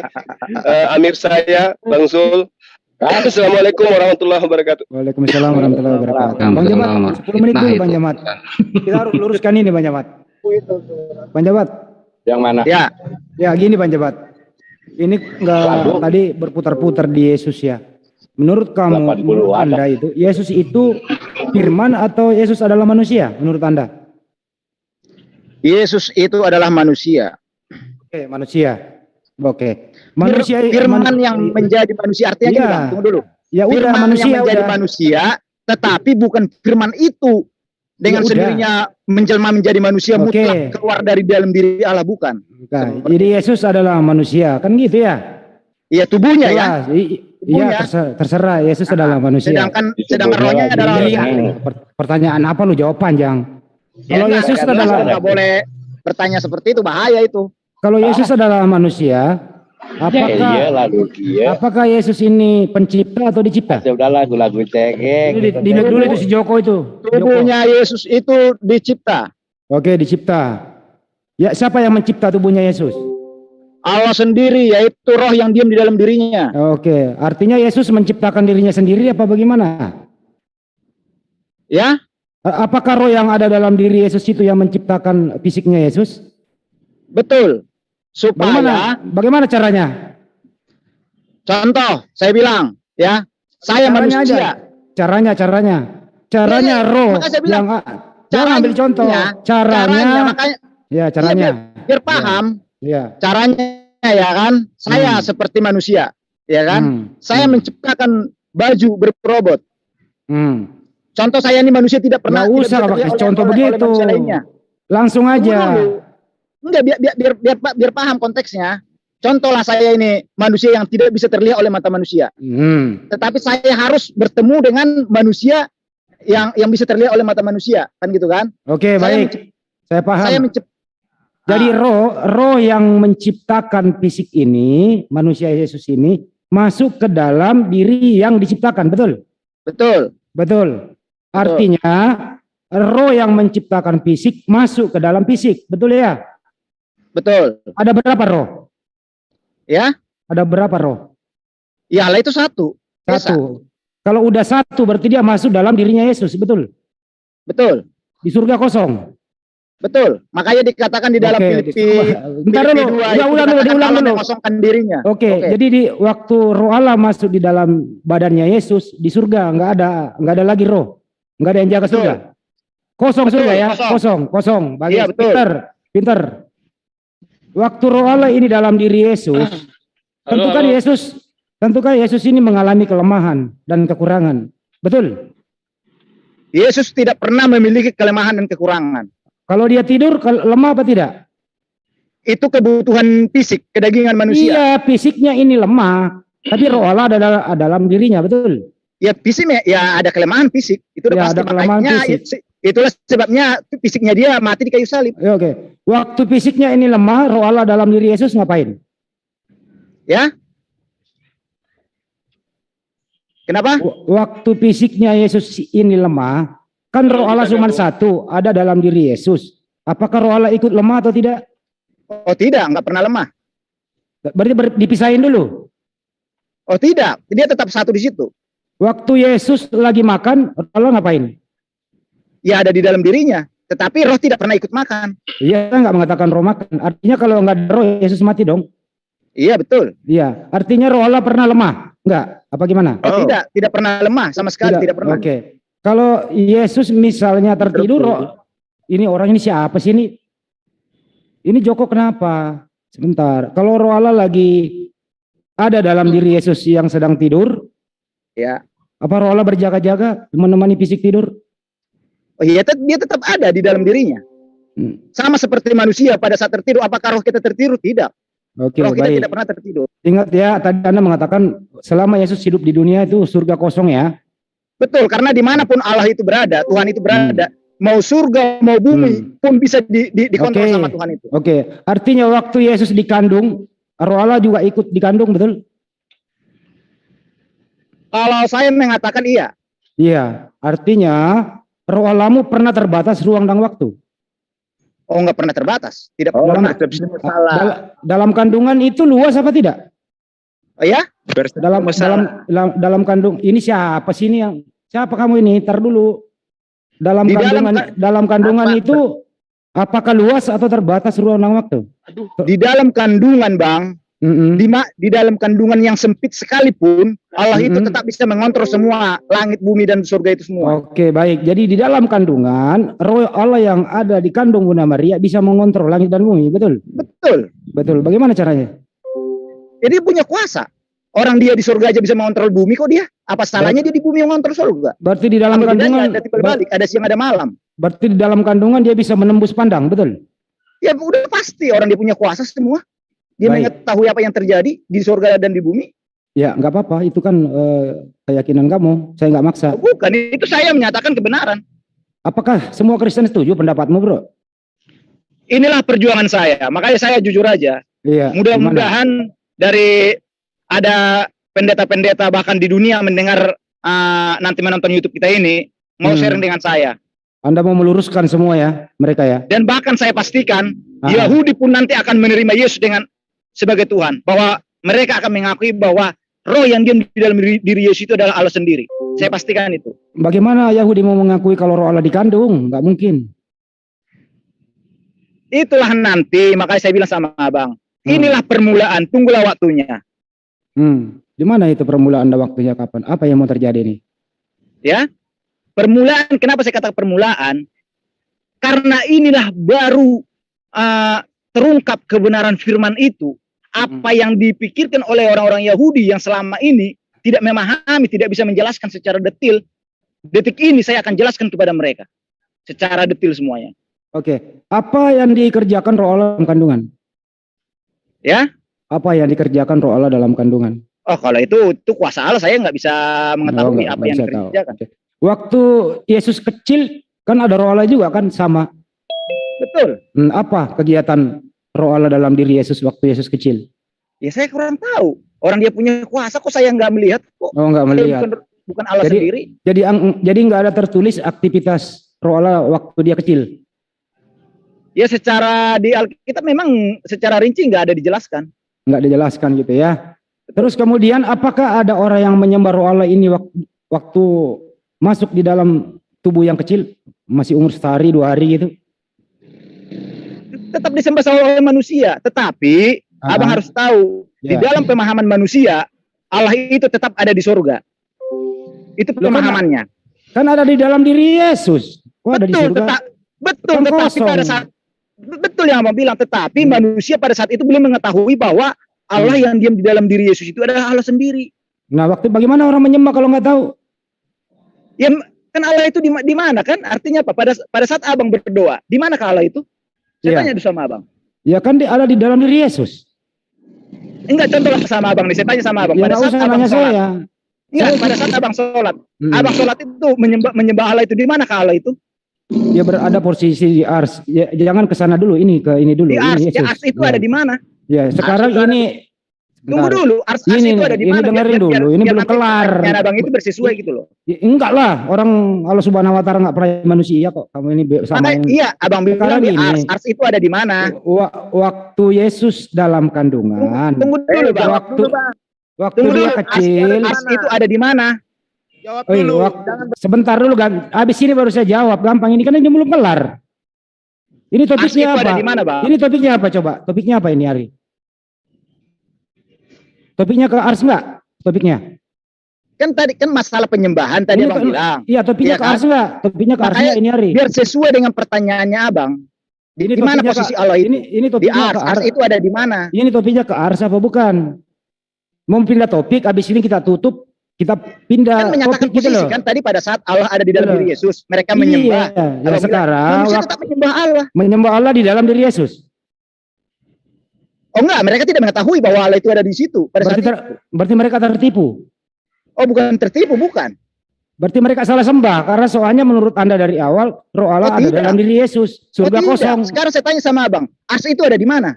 Kan di dalam diri Yesus, sebentar dulu ke arsnya, di dalam diri Yesus sama ada halnya contohnya Allah itu ada di dalam diri Yesus, Allah itu ada di dalam ars itu ada di mana? Saya tanya sama abang dulu. Kan di dalam diri, entar dulu, di dalam diri Yesus itu menurut Anda tadi itu ada roh Allah di dalam diri Yesus, kan begitu? Anda mengatakan waktu itu manusia belum tahu kalau ada roh Allah dalam diri Yesus. Terus kedua, Anda mengatakan surga itu kosong. Betul. Karena roh Allah ada dalam diri Yesus. Tapi manusia waktu itu belum tahu.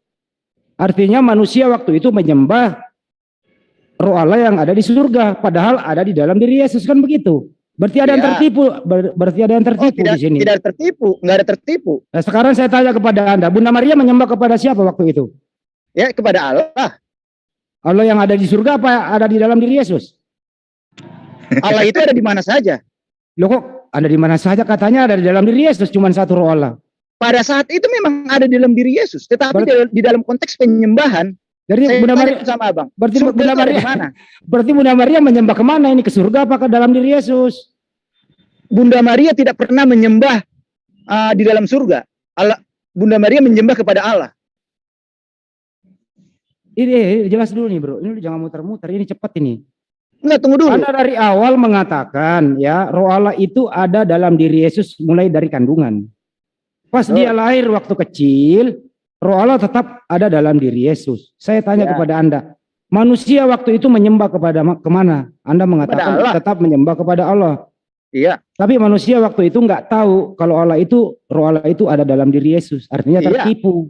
Anda karena mengatakan tidak ada yang tahu posisi di mana Allah artinya, itu. Sekarang aku tanya, abang tahu nggak di mana Allah itu berada? Artinya ini kembali ke topik ini dulu, jangan kemana-mana lu. Ini ada dulu. Sekarang Bunda Maria ini menyembah kepada anaknya ini yang ada roh dalam anaknya, atau dia menyembah ke surga? Ini dulu dijawab, baru pindah topik. Bunda Maria itu menyembah Allah, bukan menyembah tubuh anaknya, bukan. Gimana itu? Ayo dijawab dulu. Dia menyembah kepada Yesus anaknya atau menyembah kepada yang di surga? Kepada Allah. Di mana posisi Allah waktu Bunda Maria menyembah? Di dalam dirinya Yesus. Berarti dia menyembah Yesus? Oh tidak. Apakah roh Allah ini ada dalam fisik? Ada. Apakah fisik ini kemanapun pergi roh Allah ada dalam diri Yesus? Betul. Artinya waktu dia menyembah kepada mana? Ke fisiknya apa? Ke rohnya kah? Kepada roh. Apakah roh bisa dipisahkan dengan fisik? Oh bisa, pada saat waktu Yesus mati. Waktu dia masih kecil, waktu masih hidup? Oh tidak. Artinya dia menyembah roh tapi ada fisik, betul? Oh tidak. Loh gimana caranya? Lah, kan sudah saya katakan sama abang. Iya gimana? Allah itu adalah roh. Terus? Bukan kedagingan. Iya, roh ada dalam diri? Dalam diri Yesus. Ada dalam Yesus. Waktu disembah? Sekarang saya tanya sama abang. Abang itu menyembah Allah di dalam ars. Ya kan? Abang tahu nggak? Tunggu dulu, abang menyembah Allah di dalam ars. Ars itu di mana? Ini kelarin dulu, akui dulu ini. Takutnya kamu salah menyembah lagi. Soalnya abang menyembah kepada satu titik. Kan gitu kan? Tunggu dulu bang. Sekarang saya tanya sama abang. Allah itu ada di mana? Akui dulu. Ini Yesus. Dulu, jangan berbelit. Anda itu sujud kepada satu titik. Anda mengatakan Allah itu ada di dalam ars. Ars itu ada di mana bang? Saya mau tahu bang. Bro, ini sebentar pindah ke ars, gampang gue jawab. Ini dulu, belum kelar gue mau ketawa dulu. Kalau gampang jawab aja. Ars itu ada di mana? Ya gue mau ketawa dulu ini, lu lurusin dulu. Tunggu dulu, ars itu ada di mana? Waktu roh Allah, saya jawab nanti. Waktu roh Allah dalam diri Yesus. Tunggu dulu, ars itu ada di mana bang? Ini kenapa kamu nggak ngaku ini? Kenapa sulit? Tunggu dulu bang, ars itu ada di mana bang? Ini jelas-jelas ini. Jawab dulu bang, ars itu ada di mana? Karena abang itu sujud kepada satu titik bang. Tapi ini dijelaskan dulu baru saya pindah ya. Saya akan jawab gampang ini. Ini dijelaskan dulu. Jawab dulu. Gampang dari mana dijawab kagak? Yesus ada roh Allah yang disembah. Roh Allah ini nggak pernah berpisah sama fisik. Ya. Waktu Bunda Maria menyembah kepada roh Allah tapi ada fisiknya toh. Betul? Betul nggak? Betul nggak? Gimana? Waktu roh Bunda Maria menyembah, dia menyembah anaknya atau dia menyembah rohnya? Menyembah Allah. Menyembah Allah yang ada dalam anaknya. Dia tidak tahu bahwa Allah itu ada di dalam diri anaknya. Berarti Bunda Maria nggak tahu waktu itu kalau ada roh Allah dalam diri anaknya? Oh, belum. Jadi Bunda Maria nggak tahu kalau dia mengandung roh Allah? Belum. Terus siapa yang tahu? Kenapa kamu lebih tahu daripada Bunda Maria? Siapa yang pada saat kamu? Yesus menyampaikan semua firman-Nya, perkataan-perkataannya, dari situlah baru kita bisa merunut bahwa Allah itu ada di dalam dirinya. Jadi waktu itu Bunda Maria salah sembah? Oh tidak, nggak pernah salah sembah. Bunda Maria menyembah kepada siapa waktu itu? Kepada Allah. Posisi Allah ada di mana waktu itu? Ya? Posisi Allah di mana waktu Bunda Maria menyembah?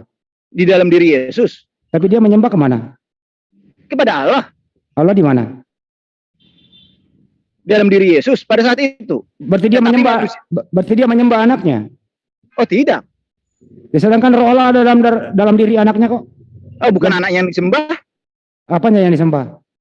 Allah kok yang disembah. Roh Allah ada di mana? Dalam diri anaknya. Berarti dia menyembah anaknya. Oh tidak. Bagaimana caranya? Anak itu kedagingan. Anak itu kedagingan, Bang. Waktu dia menyusui anaknya, apakah dia menyembah anaknya juga? Ya? Waktu dia menyusui anaknya misalnya. Kenapa itu? Apakah dia menyembah anaknya juga? Ya, dia udah saya katakan, Bang. Dia itu tidak pernah menyembah anak. Dia menyembah kepada Allah. Iya, menyembah roh yang sedang netek sama ibunya. Bisa nggak? Roh tidak pernah netek, Bang. Iya, fisiknya Yesus netek, tapi roh Allah dalam diri Yesus. Karena gitu. Iya. Karena surga kosong. Kan begitu. Iya, betul. Nah, waktu Bunda Maria menyembah kemana waktu Yesus netek? Ya kepada Allah. Allah di mana? Ya Allah di dalam diri anaknya. Berarti dia menyembah dong, menyembah roh yang ada dalam diri anaknya, kan begitu ya? Iya, tapi dia nggak tahu akan hal itu. Pada saat lo kok Bunda Maria menyembah yang nggak tahu sembahannya gimana ya ini? Yang dia tahu adalah Allah sendiri, Sang Pencipta, tetapi dia tidak tahu bahwa Allah itu ada dalam diri anaknya. Jadi dia berdoa seperti apa? Ya, dia berdoa seperti biasa. Doanya ditujukan kepada roh dalam Allah. Roh Allah ini berada dalam fisik Yesus atau roh kepada yang ada di surga? Kepada Allah. Allah posisi di mana? Ya, di dalam diri anaknya. Berarti dia menyembah kepada roh yang ada dalam diri anaknya. Tapi dia nggak tahu. Ya, iya betul. Bagaimana orang menyembah kalau dia nggak tahu sembahannya di mana posisi? Emang abang tahu di mana Allah itu berada? Abang waktu beribadah di mana Allah itu berada? Kenapa kamu bertanya balik? Saya tanya balik sama abang. Abang itu kan memframing seperti ini, saya framing lagi abang. Pada saat abang sujud, abang menyembah Allah itu ada di mana? Saya nggak framing itu. Tunggu dulu, Allah itu ada di mana bang? Saya nggak framing ini. Saya jawab dulu. Saya ikuti. Allah itu ada di ars. Ikuti ini caramu bicara jadi sekarang. Pada saat abang tutup itu dulu ya, saya tutup Subhanahu wa ta'ala. Saya tutup dulu. Baru kita pindah topik ya. Saya tutup dulu ini ya. Artinya adalah Jangan kabur. Saya jawab supaya ini terfokus dulu. Biar terjawab sudah.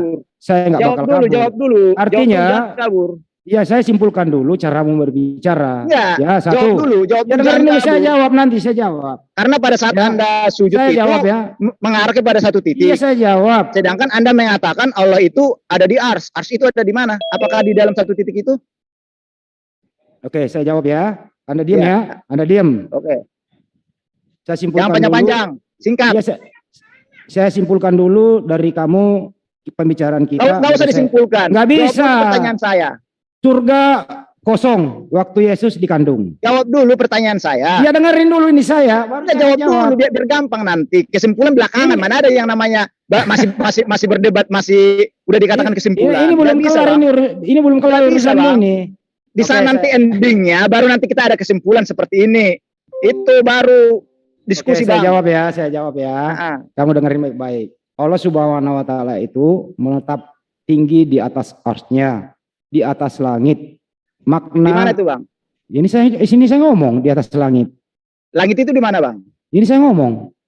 Di mana langit itu bang? Ini lagi saya ngomong. Iya di mana langit itu? Ya dengerin saya bicara. Ya kan sama seperti abang jawabnya kan singkat bang. Ya ini dengerin, ini saya bicara. Jawab singkat, saya bertanya singkat. Gitu. Allah itu menetap tinggi di atas arsy-Nya, di atas langit. Makna istiqwa adalah al-ulu wal iritfa, yaitu tinggi. Maha Allah itu tinggi di atas arsy-Nya. Ketinggian Allah ada secara mutlak dengan zatnya dan sifatnya. Allah itu bukanlah berada dalam makhluk. Makhluk juga bukan berada dalam diri Allah. Artinya di sini terjawab, Allah itu, roh Allah itu nggak mungkin masuk ke dalam makhluknya. Allah itu bukan di bawah makhluk, bukan di kanan atau di kiri. Allah itu maha tinggi di atas arsnya, terpisah dari makhluknya. Di mana ars itu, Bang? Tadi sudah jawab, di luar langit, di atas ars itu menggambarkan posisi yang tidak bisa dijangkau oleh pikiran manusia. Oh, berarti di langit. Di atas langit, di luar daripada ciptaannya, karena nggak mungkin Allah Subhanahu Wa Taala berada dengan ciptaannya. Berarti abang kalau ibadah itu harus menengadah ke langit kan? Karena di langit Allah itu kan menghadap ke atas lah. Iyalah, harus mengarah ke atas kan? Yang menandakan bahwa Allah itu maha tinggi. Iya kan, harus menengadah ke atas kan? Ya berbeda dengan Anda berdoanya kan ditutup tangannya gitu ya. Saya jawab dulu ini. Harus menengadah ke atas kan? Ya Anda ini bertanya, saya jawab dulu. Bang. Pada saat abang berdoa, ibarat sholat itu harus gerakannya harus mengarah ke atas kan gerakannya kan? Enggak ada karena Allah itu di atas kan? Siapa mengarah ke atas? Kan Allah itu di atas, di ars. Siapa yang mengarah ke atas? Siapa sholat mengarah ke atas? Berarti kan harus menengadah ke atas, harus mengarah ke atas, Bang. Karena Allah itu ada di atas, Bang. Siapa yang mengarah ke atas? Enggak, mengarah kiblat. Hah? Mengarah kiblat. Oh, berarti di dalam kiblat itu ada Allah di situ. Allah itu menciptakan kiblat itu, menunjukkan arah supaya kita seragam dalam sholat. Berarti Allah ada di dalam kiblat itu. Allah itu nggak mungkin berada dalam ciptaannya. Tapi ya, Allah Subhanahu Wa Taala melingkup. Mengarah ke kiblat, Bang. Perintahnya begitu, coy. Ya kan Allah ada di atas. Harusnya kan ke kita ini gerakannya, Bang. Kalau ada perintah diikuti apa tidak? Berarti abang udah salah tuju, Bang.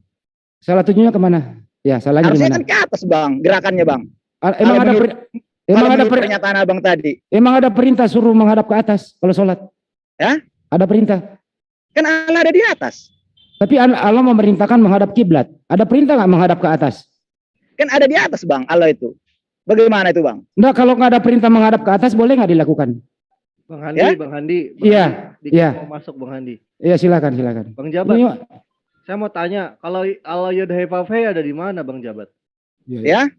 Yud Hei Vav Hei ada di mana, Bang Jabat? Di dalam Yesus. Enggak, saya tanya dulu, Yud Hei Vav Hei di zaman Daud itu ada di mana, Bang Jabat? Di zaman Daud ada di surga. Surga itu ada di mana, Bang? Di atas apa di bawah, Bang? Di atas. Di atas. Tapi kok kenapa Daud itu menyembahnya ke arah bait suci ya, Bang? Ya? Jadi gini, Bang. Nah, sama aja, Bang, penjelasannya. Tunggu dulu, Bang. Karena orang Kristen, Bang. Karena orang Kristen memahami ke arah manapun kami sujud menyembah, bukan arah yang menentukan kami untuk beribadah, tetapi iman kami, ketulusan hati kami. Ya itu kan karena Allah itu tidak pernah tertuju kepada satu titik. Bukan agama Allah itu tidak pernah tertuju kepada satu titik. Itulah sebabnya kita mau menengadah ke langit berdoa, kita mau mengarah utara, mau mengarah selatan, bebas. Karena apa? Allah itu pantat-pantatan juga nggak apa-apa ya, Bang ya? Kan seperti itu. Enggak, mau pantat-pantatan juga nggak apa-apa ya, Bang ya? Ya?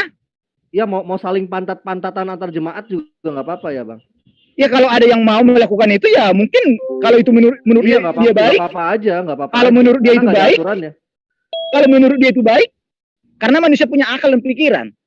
Iya, nah. Tahu mana yang selaras, yang sejalan, tahu. Nah, gini, maka Bang, dia nggak mungkin berlawan arah. Saya jelasin gini nih, Bang ya.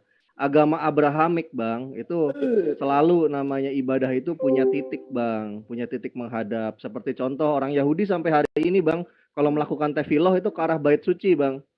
Yakni apa? Yang mereka sebut tembok ratapan sampai hari ini, Bang. Ya nah, tidak salah, Bang. Daud ya, di sini lihat nih. Mazmur 57 ya. Saya pakai terjemahan aja deh. Kalau pakai bahasa asli tentu. Iya, begini Bang, tidak salah, Bang. Masalah orang Yahudi berdoa ke arah bait suci itu tidak salah, Bang. Dengerin dulu dijelasin supaya sama seperti orang Kristen berdoa di dalam gereja, mengarah kepada mana? Dengerin dulu dijelasin dulu sebentar. Kan gitu. Tetapi gereja apakah gereja itu mengarah ke satu titik? Oh tidak. Sabar, Bang, Roh Kudus itu ditenangkan dulu. Iya. Dengerin Bang Jabat, didengerin dulu. Didengerin dulu. Nanti boleh ditanggapi kok. Saya orangnya terbuka. Nah, di sini, Bang, ya, tetapi aku berkata, kasih setiamu yang besar, ya, aku akan masuk ke dalam rumahmu, sujud menyembah ke arah baitmu yang kudus, dan takut akan engkau. Nah, Bang, kalau agama Abrahamik, Bang, itu pasti ibadahnya punya kiblat. Islam pun juga bukan berarti Allah itu ada di dalam Ka'bah. Enggak, itu hanya titik, Bang, bait gitu loh. Tadi Abang menganalogikan kalau misalkan Tuhan Allah itu ada di atas, kenapa kita sujudnya ke arah kiblat kan, ke arah bait suci. Betul. Bait suci bagi kita itu Ka'bah, Bang, yang muslim, Bang. Kiblat kita itu. Seperti juga orang Yahudi, kiblatnya itu adalah bait suci, bait El, yaitu bait Hamikdas, yang kita kenal Baitul Maqdis di dalam Islam. Yaitu yang sisa temboknya doang, yang sekarang jadi arah ibadah orang Yahudi. Atau Walling Wall, tembok ratapan. Nah, sekarang Kristen itu nggak punya kiblat, Bang. Nggak, memang nggak punya. Lah, siapa bilang nggak punya kiblat, Bang? Setiap gereja punya kiblat, Bang. Kiblatnya kemana Kristen? Itu adalah bait suci, Bang. Kristen kemana kiblatnya? Gereja itu bait suci, Bang. Ya, kamu kiblatnya kemana Kristen? Ya kiblatnya ke arah mana gereja itu berdiri, ya ke arah situlah kita ini. Itu namanya bebas. Itu bebas namanya. Karena apa? Karena Allah itu ada di tidak terfokus di dalam satu titik. Ya itu, Bang, bedanya. Itu bedanya titik. agama Abrahamik dan yang di luar agama Abrahamik, bedanya memang di situ, Bang. Gitu loh. Ibadah ya, tadi dulu Bang, jangan dibantah dulu, Bang. Ibadah ada syariatnya, nggak cuma sekedar puji-pujian. Pertama, itu ciri khas dari agama Abrahamik. Yang kedua, Tuhannya satu tunggal, Bang, gitu loh. Nggak terpecah-pecah jadi beberapa mode. Satu itu, Bang. Memang satu, siapa bilang ada tiga? Satu, Bang. Satu. Abang Wanes ya? Allah itu Esa. Enggak, Abang itu Wanes ya? Saya mau nanya dulu. Ya? Abang Wanes ya? Begini, Bang, saya jelaskan sama Abang. Wanes, tunggu, Bang. Tunggu, Bang. Wanes bukan. Tunggu, Bang. Wanes yang selama ini. Tunggu dulu, Bang. Saya nggak mau dengar penjelasan Abang. Saya cuma tunggu dulu, Abang Bang. jawab apa yang saya tanya. Abang Wanes bukan. Kalau bukan, tunggu dulu, Bang. Abang jawab dulu. Enggak, Abang jawab dulu pertanyaan saya. Baru Abang jelaskan yang lainnya. Abang Wanes apa bukan? Iya atau bukan? Silakan jawab dulu, baru Abang ngomong yang lainnya. Begini, Bang, saya jelaskan sama Abang ya. Enggak. Saya jelaskan sedikit. Saya mengajarkan Kristen itu disiplin di sini. Saya mau tanya, Abang Wanes atau bukan? Kalau makanya saya jelaskan sama Abang. Biar saya jawab. Enggak. Mau saya jawab enggak? Abang jawab dulu iya atau bukan. Nanti baru mau saya jawab enggak? Enggak, mau saya jawab enggak? Kalau jawabannya yang tidak saya tanyakan, saya nggak mau, Bang. Jujur aja. Saya udah Bang. putar-putar Kristen. Oke, Bang, Abang Wanes atau bukan? Kata Wanes, kata Trinitas, kata Trinitarian itu adalah buatan siapa? Buatan manusia. Saya nggak akan izinkan Abang ngomong. Itu ya, saya akan nyerocos terus kalau Abang nggak jawab pertanyaan yang saya tanya. Dan perlu Abang gitu harus loh. ketahui. Ya, nggak apa-apa. Wanes yang selama ini yang Abang kenal, nggak masalah juga buat kita. Gitu loh. Wanes yang selama ini yang Abang ketahui itu gitu. salah. Saya mau tanya, Abang Wanes atau bukan? Silakan dijawab. Tunggu dulu, Bang. Wanes yang selama ini Abang ketahui itu salah. Paham? Abang Wanes atau bukan? Silakan dijawab.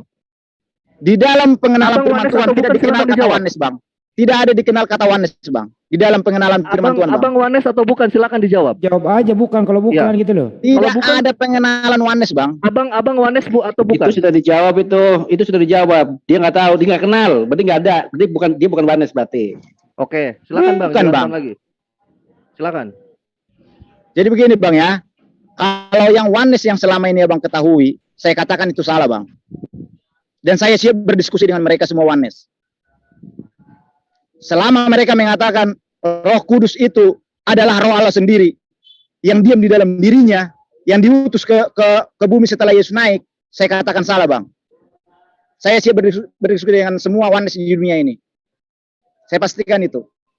Karena saya juga punya rujukan semua ayatnya. Bahkan sudah saya katakan. Tapi saya belum pernah lihat Abang diskusi sama Wanes. Padahal kemarin-kemarin Wanes ngajak debat loh. Terbuka lagi di Zoom internal Kristen. Betul. Oh, Abang enggak, kebetulan saya kalau di rumah saya nggak bisa masuk saya kalau di rumah. Kenapa di rumah? Saya aja kadang debat di rumah kok. Nah, kalau di rumah ada orang rumah agak ribet. Takut dia. Privasi more. Dia harus buka pakaian dinasnya dulu. Kalau saya malah kalau di rumah ada istri saya sangat senang istri saya. Jadi begini, Bang. Bang, mohon maaf, Bang ya. Gitu. Mohon maaf, Bang.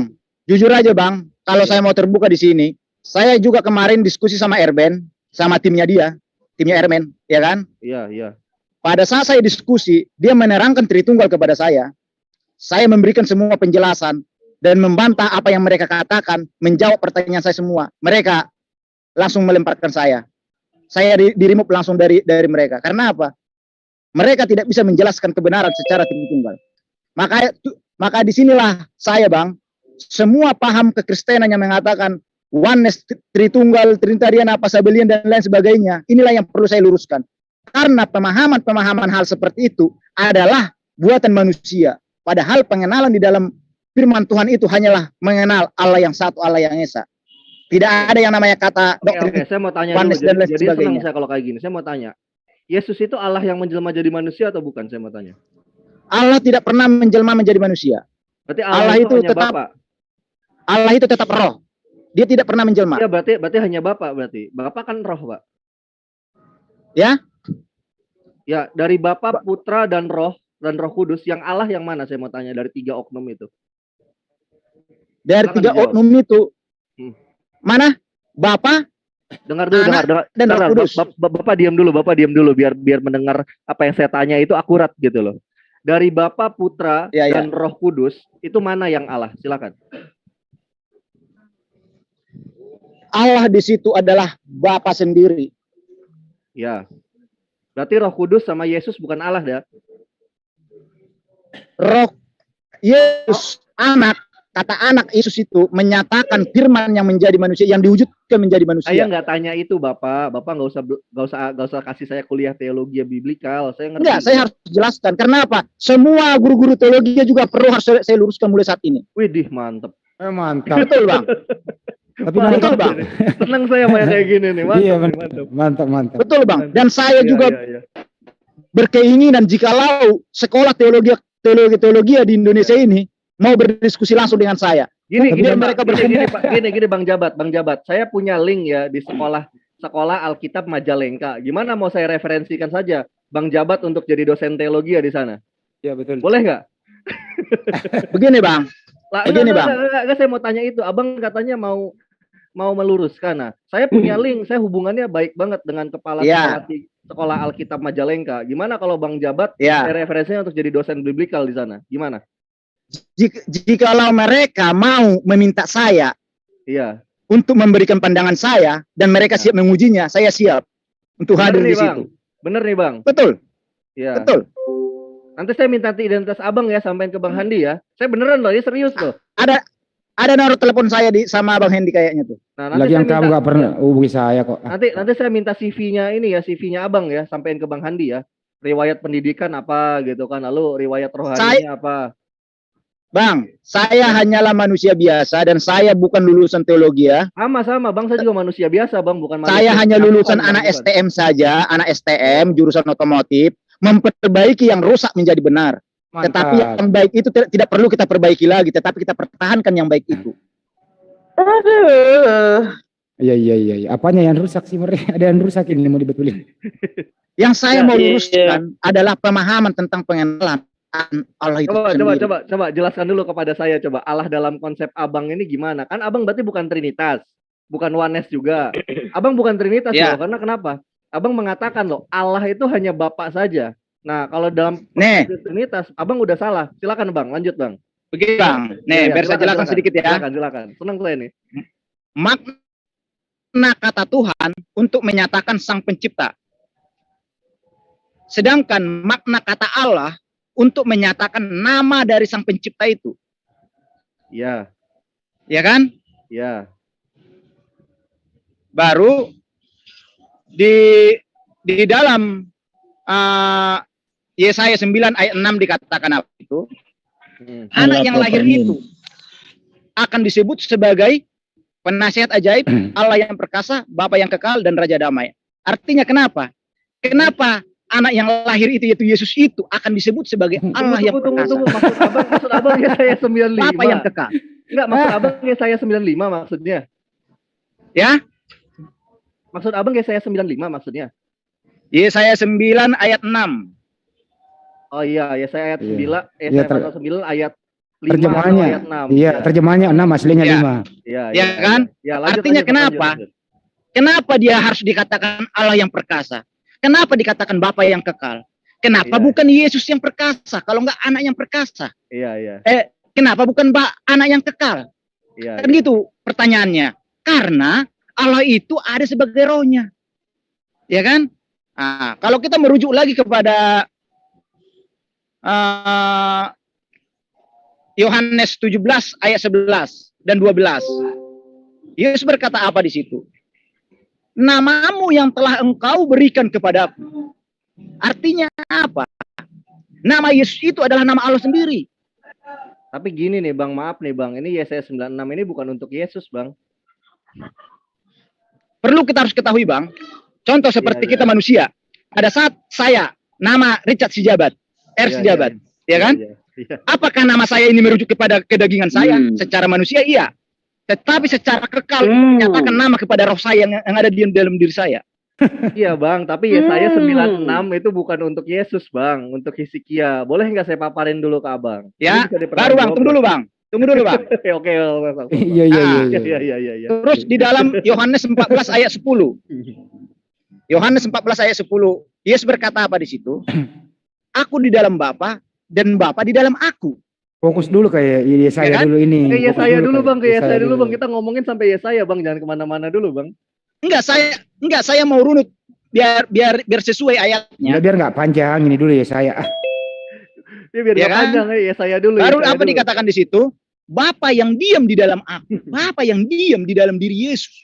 Artinya apa? Bapa, Allah itu yang menjadi rohnya, yang diam. Itulah sebabnya semua pekerjaan anak itu semua pekerjaan Bapa. Kembali ke Yesaya. Sebelum dijelaskan More, Bro, menurut Anda Yesaya ini 96 Yesus apa bukan? Jabat. Bentar, Yesaya 96 menurut Anda untuk ke Yesus atau bukan? Yesaya 96.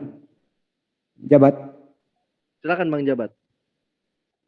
Tentukan sikap dulu, baru More jelaskan. Iya, saya agak geli sih kalau dibilang ini. Apa yang dikerjakan Bapak itu yang dikerjakan anak. Tidak dioni menjadi hakim. Mungkin dan itu tidak sah.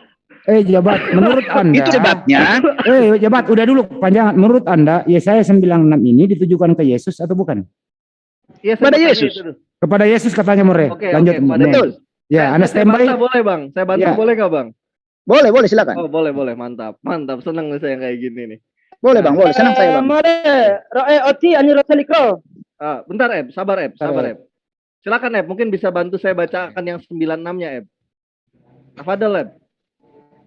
Oke. Bacakan ya. Ya, silakan. Kiyalat yulat lanu benitan lanu wathi hamishra al shikhmo wa ikrashmo pelayat el gibor aviat shar shalom. Oke, terima kasih Eb. Saudara Eba. Kiyalat yulat lanu. Lahir. Udah. Ya. Saudara Eba Eb. Ya, sekarang gini. Di sini itu ada kata telah lahir. Kalau ini mau Bang Jabat bilang nubuatan, bentuk keterangannya pasten Bang. Berarti saat itu sudah lahir. Di situ pakai kata yulad loh. Yulad betul itu, yang Abang bilang itu. Jadi begini Bang, saya jelaskan di situ. Iya, silakan.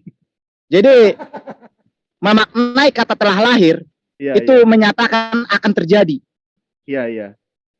Jadi bukan kita itu nggak bisa yang namanya secara pemahaman di dalam memahami suatu firman tidak bisa semuanya secara kontekstual. Telah lahir dimaknai akan datang. Gak apa-apa Ustaz Ahmad Wakid, gak apa-apa. Enggak, telah lahir itu menyatakan akan lahir, akan terjadi, pasti lahir. Berarti biarkan aja. Biar More berdua. Ya, jadi telah lahir di sini artinya akan lahir gitu Bang. Pasti lahir. Nah gini Bang, dalam menyatakan bahasa kepastian. Ya. Dalam bahasa Ibrani Bang, itu bentuk future juga ada Bang. Nah ini saya jelaskan dulu ya akar katanya ya. Akar kata dari yulad ini yakni kata yalad Bang. Yud lamet dalet hurufnya tulisannya, dibacanya yalad. Nah kata yalad itu artinya lahir. Kalau bentuk pastennya itu yulad, telah lahir. Nah akan lahirnya itu ada lagi Bang, namanya yoledet Bang. Kenapa nggak pakai kata yoledet aja Bang? Itulah yang saya bilang tadi Bang. Di dalam memahami firman Tuhan itu tidak bisa semuanya kita secara kontekstual di dalam memahami. Ada pemaknaan di situ Bang. Otak konslet. Contoh Bang, contoh seperti yang dibilang tadi di dalam Zakaria. Contoh Bang, contoh yang saya katakan roh manusia diciptakan, ya kan? Iya. Pertanyaannya sama Abang saya tanya dulu. Di mana pernah Allah itu menyatakan menciptakan roh manusia dengan berfirman? Jangan pindah-pindah ke Yesaya aja dulu. Enggak, saya hanya memberikan contoh saja di situ. Iya. Lanjut ke Yesaya, Kita bahasnya Yesaya biar gak kemana-mana. Oke. Saya moderator lah, kalau ada yang pindah saya balikin. Iya. Iya. Ini Bang Handi bertugas tuh jadi moderator ya, ganti. Iya, gantian. Iya, betul, gantian. Iya. Nah, nih Bang, ini baru satu loh Bang yang saya tunjukin Bang, bahwa ini nggak apa-apa, tunjukin semuanya. Iya, 1 juta pertanyaan pun saya ladenin Bang. Saya jawab semua Bang. Mantap. Senang saya main kayak gini nih. Iya. Mumtaz. Ada saya sampai ketawa. Memang luar biasa. Senang yang kayak gini. Silakan Bang. Ya, di sini juga Bang ada kata past tense kedua Bang, gitu loh. Ini saya kasih bandingan nih ya, bandingannya ya.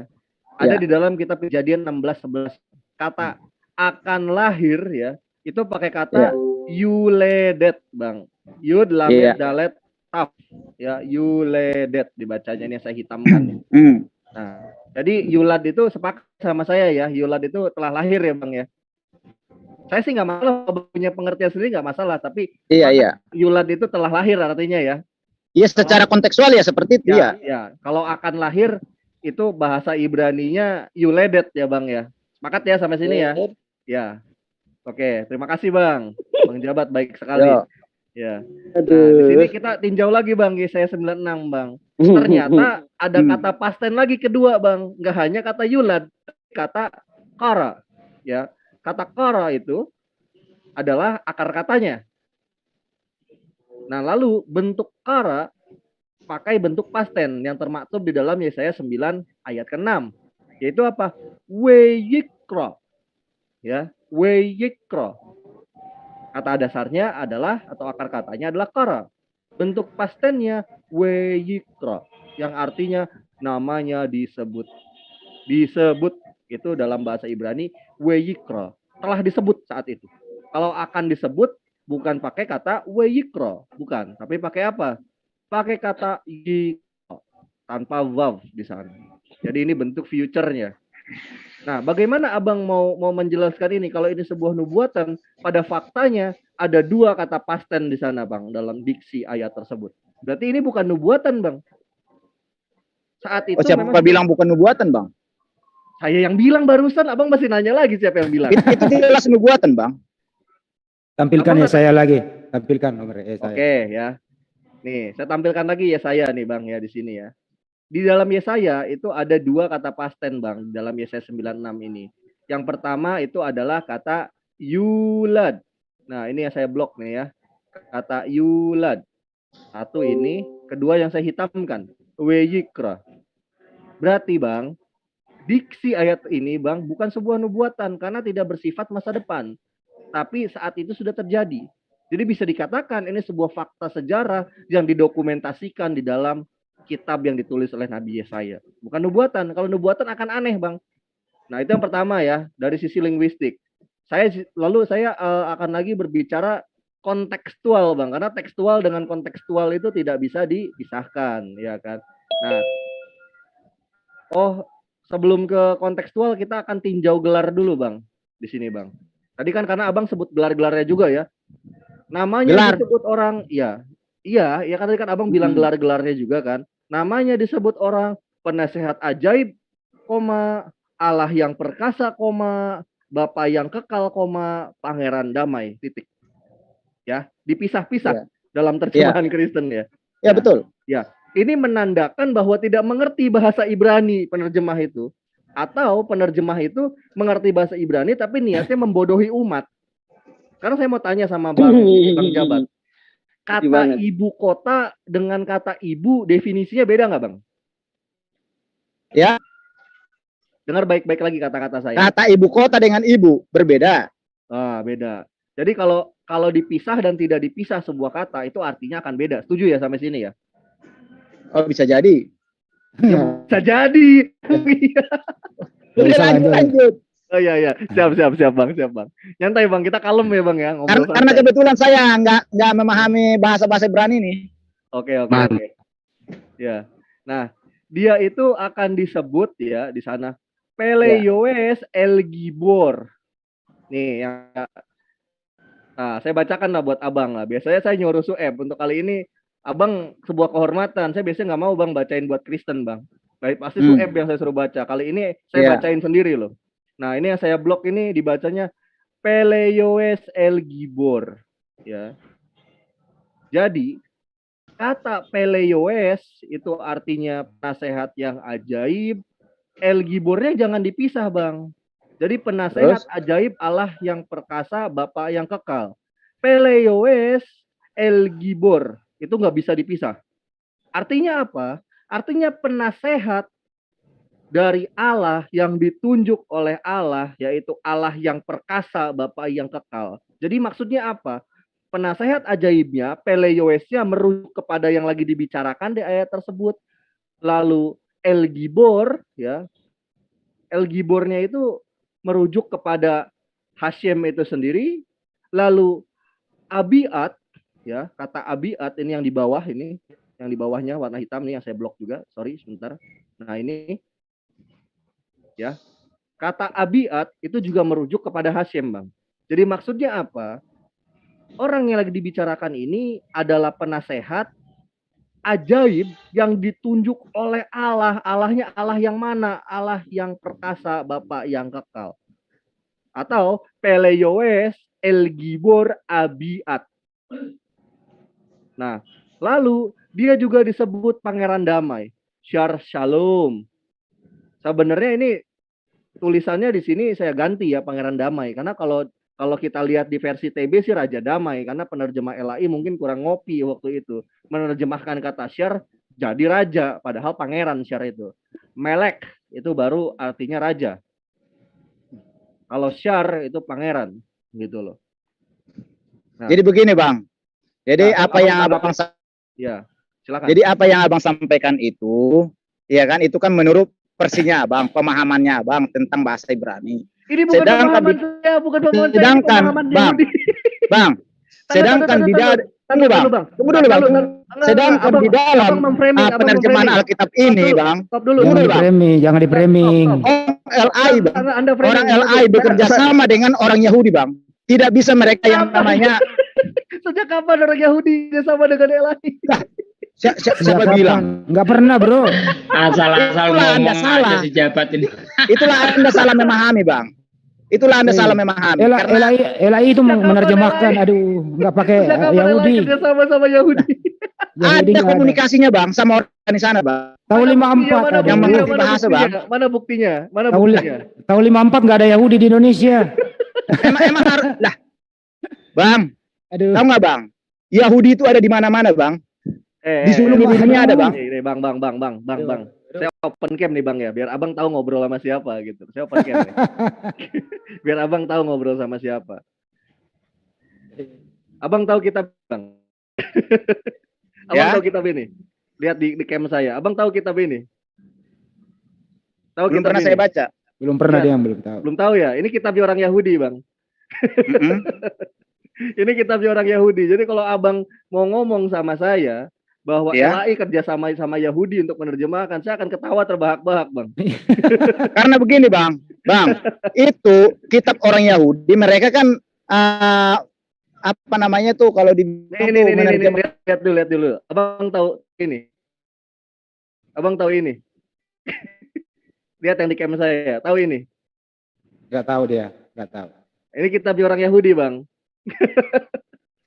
Ya paham saya, Bang. Jadi itulah yang saya bilang sama Abang. Artinya gini, Bang. Abang sendiri yang belajar bahasa Ibrani pun sudah merasa paling benar di dalam terjemahan, kan? Lah, bukan paling benar. Memang pada faktanya yang saya jelaskan itu bisa diuji kan dalam standar ilmu bahasa. Seperti itu, Bang. Gitu. Jadi, bro, ini luruskan dulu. Yahudi waktu 1928 itu belum nggak ada di Indonesia loh. LAI sudah menerjemahkan. Masalah penerjemahan itu udah saya bilang sama Abang. Pasti ada komunikasi, Bang, sama orang Yahudi, Bang. Nggak ada, orang nggak ada putus. Nggak ada. Karena nggak ada. Orang Kristen pun ada di Yahudi, Bang. Nggak ada telepon waktu itu. Nggak ada komunikasi. Nggak ada. Yang bantu itu justru Islam. Kan kalian yang mengatakan itu. Gini, Bang. Kalau saya bisa buktikan, Bang, bahwa nggak ada komunikasi LAI dengan Yahudi, Abang mau menarik kata-kata Abang lagi nggak? Yang mana? Tadi kan Abang udah bilang bahwa LAI itu ada kerjasama sama Yahudi untuk menerjemahkan. Kalau saya bisa kerjasama dengan orang Kristen Yahudi, nggak ada. Nggak ada, Bang, Kristen Yahudi, Bang, Kristen Yahudi nggak ada. Yahudi Kristen. Siapa bilang orang Kristen nggak ada Yahudi? Lah, Anda salah berarti. Waktu diterjemahkan pertama kali nggak ada. Anda salah, Bang. Kalau Anda mengatakan orang Yahudi tidak ada orang Kristen, Anda salah, Bang. Ya enggak ada lah, bro. Masa Nggak Kristen ada Yahudi. Yahudi. Yahudi ke sinagog, Kristen ke gereja kok disamain sih? Pak Desugi. Abang mau Bang, saya tanya sama Abang ya. Murid-muridnya Tuhan Yesus itu orang Yahudi bukan? Stop dulu. Biar Saya tanya sama Abang dulu. Stop dulu. Udah diam dulu. Murid-muridnya Opung. Stop dulu. Abang nggak perlu ngomong dulu karena abang ngaco ini di sini nggak sesuai data. Oh enggak ngaco. Apa yang ngaco? Stop dulu. Abang mengatakan tadi orang Yahudi tidak ada yang Kristen. Gak usah panik. Ya kan? Anda salah saya mau tanya, makanya saya mau tanya dulu, dengerin dulu. Makanya saya mau tanya sama abang. Abang mau ngomong Yahudi dalam rangka kebangsaan atau rangka keagamaan? Saya mau tanya dulu. Biar jelas kita parameternya. Ya dalam konteks keagamaan lah. Keagamaan gak ada orang Yahudi sembah Yesus, Bang. Ya? Gak ada orang Yahudi menuhankan Yesus, Bang. Murid-muridnya Tuhan Yesus orang Yahudi bukan? Bukan, itu orang Israel yang murtad, Bang. Dalam pandangan Yahudi. Bukan orang Yahudi. Itu pandangan mereka. Murid-murid nggak ada yang menyembah Yesus. Murid-murid nggak ada yang menyembah Yesus. Murid-murid nggak ada yang menyembah Yesus. Saya bisa yang buktikan. jelas Saya bisa mereka buktikan. itu Semasa hidupnya Yesus nggak pernah disebut Tuhan oleh murid-muridnya. Saya bisa buktikan itu. Lah, nggak pernah. Di dalam itu dalam terjemahan, Bang. Murid-murid Yesus ngomong bahasa Indonesia, Bang. Itulah kesalahan Abang. Makanya saya bilang sama Abang itu tidak mengenal kebenaran yang sesungguhnya. Lah gimana Abang mau mengenal kebenaran kalau Abang cuma tahu terjemahan? Karena Abang mengandalkan pikiran manusia. Tidak ada tuntunan dari Allah itu sendiri. Emang mau pakai pikiran apa, Bro? Pikiran manusia yang dipakai di sini. Nah, oke, kita kembali lagi lah ke Yesaya 96 lah. Saya nggak mau bertele-tele. Ya, saya nggak mau bertele-tele di Bang Jabat nih ya. Kembali ke Yesaya 96. Kalau Bang Jabat tadi nggak bisa dibantah sama Bang Jabat itu secara akademis ya, cuma secara keimanan. Kalau keimanan saya nggak peduli, Bang. Bang Jabat mau menganggap kaleng kerupuk adalah Tuhan juga bukan urusan saya, Bang. Saya nggak pernah. Akademis, Bang. Saya katakan sama Abang, tidak selamanya secara akademis itu benar, Bang. Diam. Tidak selamanya secara akademis itu benar. Diam dulu. Saya akan terus menjelaskan ya. Saya pastikan itu. Speaker saya cabut ya. Speaker saya cabut. Saya tetap mulut saya ngomong di mic. Jadi saya nggak dengar abang mau ngomong apa. Jadi nggak mengganggu penjelasan. Silakan More, jangan diganggu. Silakan. Tinjauan gelar yang terdapat dalam Yesaya pasal 9 ayat ke-6 ya, yaitu kata Peleioes, ya ini saya tunjuk nih pakai pointer ya.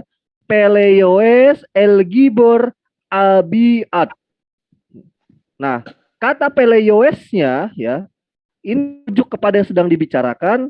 Lalu El Gibor Abiad itu merujuk kepada yang mengutus atau menunjuk si Peleioes atau penasehat ajaib ini.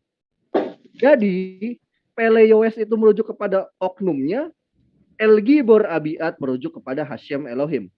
Dan juga kata Syar Salom atau Pangeran Damai itu juga merujuk kepada oknum yang dibicarakan. Jadi nggak bisa dipisah-pisah, seperti yang saya katakan gitu kan. Kata ibu kota dengan ibu tentu definisinya berbeda, tidaklah sama seperti itu.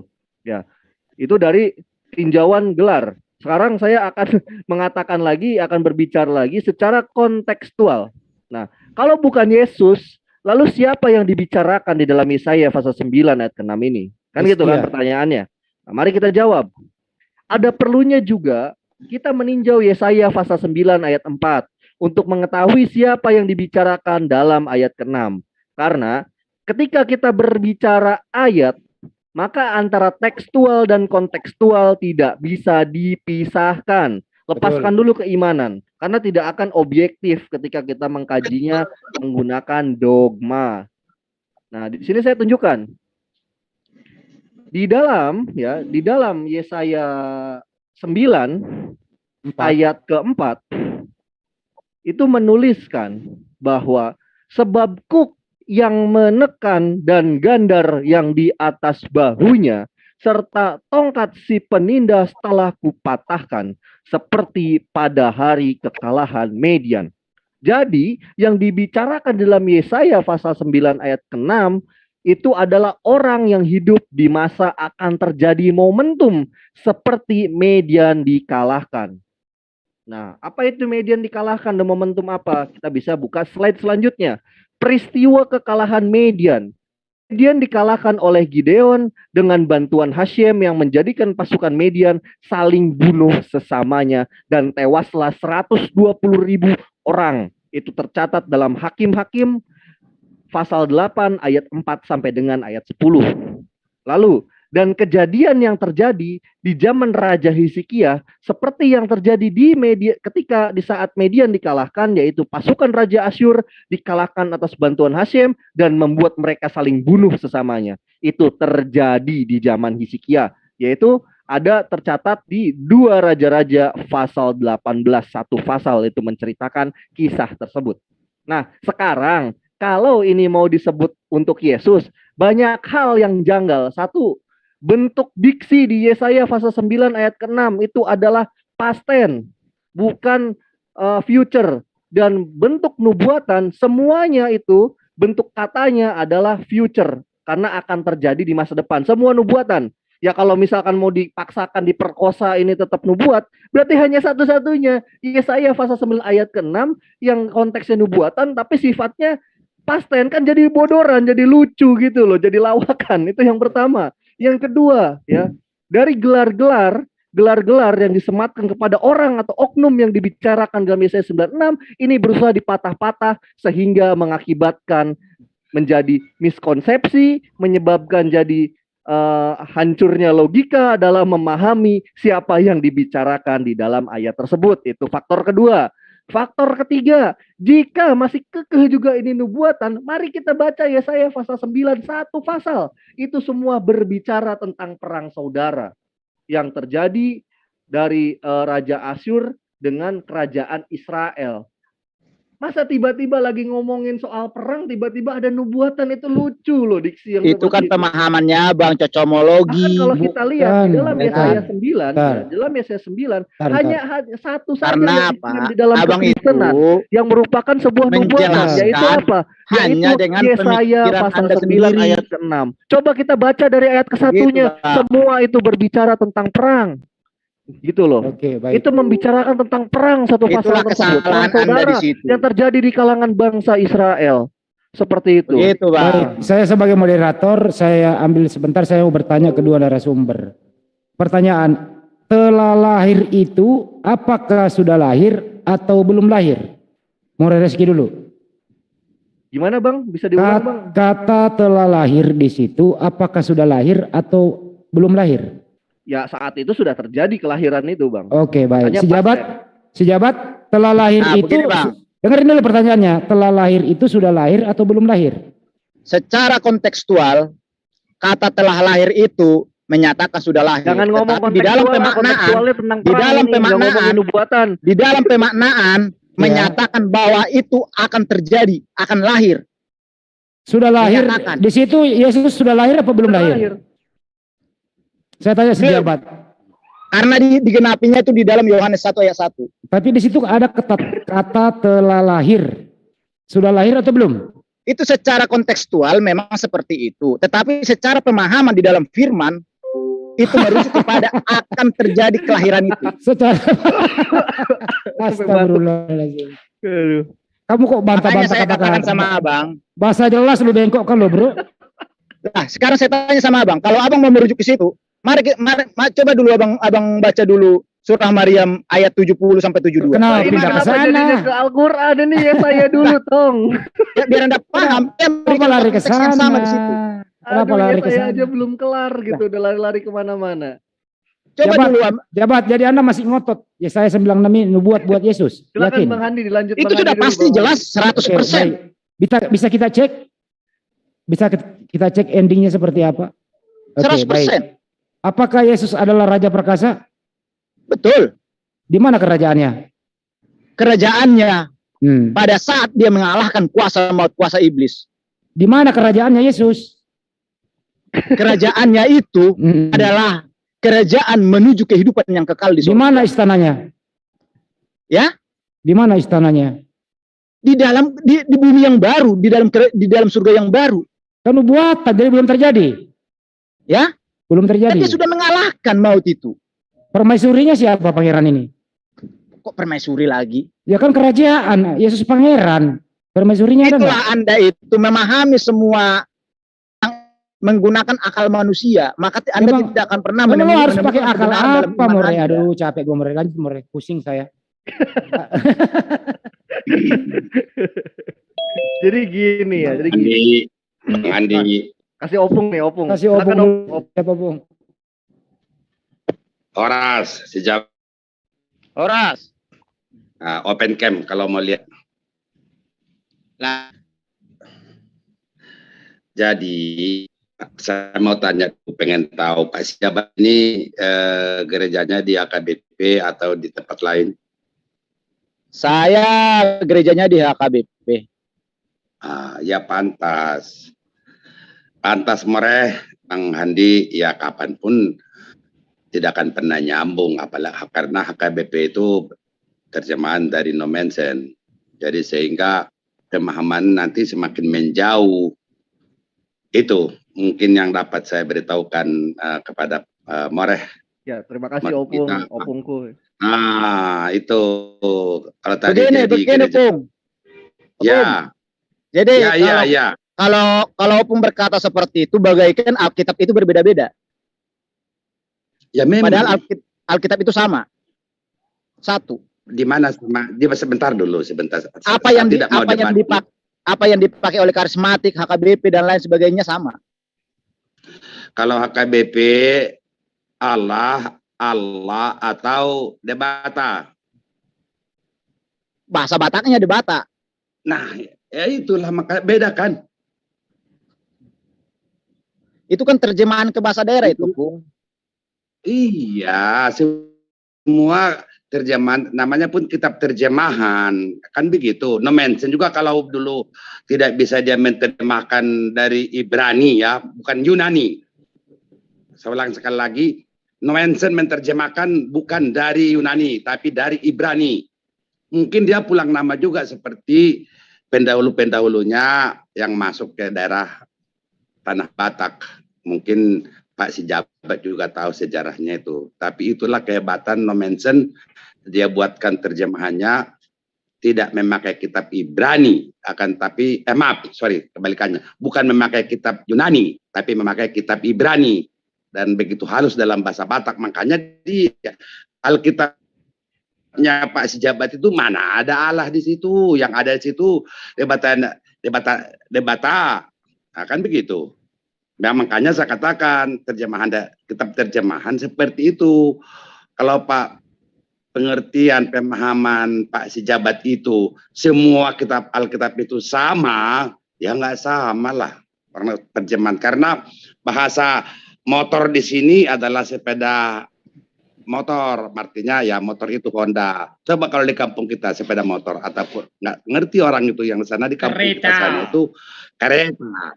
Nah, begitu. Jadi kan beda, Bapak Sijabat. Jadi itulah, Opung itulah yang dikatakan Opung. Semua kitab yang diterjemahkan ke dalam bahasa-bahasa daerah dan mungkin bahasa-bahasa di dunia, intisari dari isi dari keseluruhan sama semua, tetapi bahasanya yang berbeda. Kenapa itu harus diterjemahkan? Untuk supaya lebih gampang untuk memahami akan firman tersebut.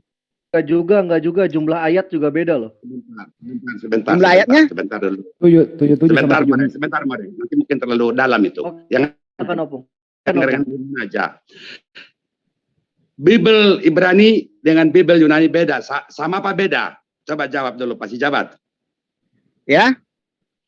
Bible Alkitab yang dibuat berbahasa Ibrani dengan berbahasa Yunani beda. Secara penulisan berbeda, tetapi secara isi sama.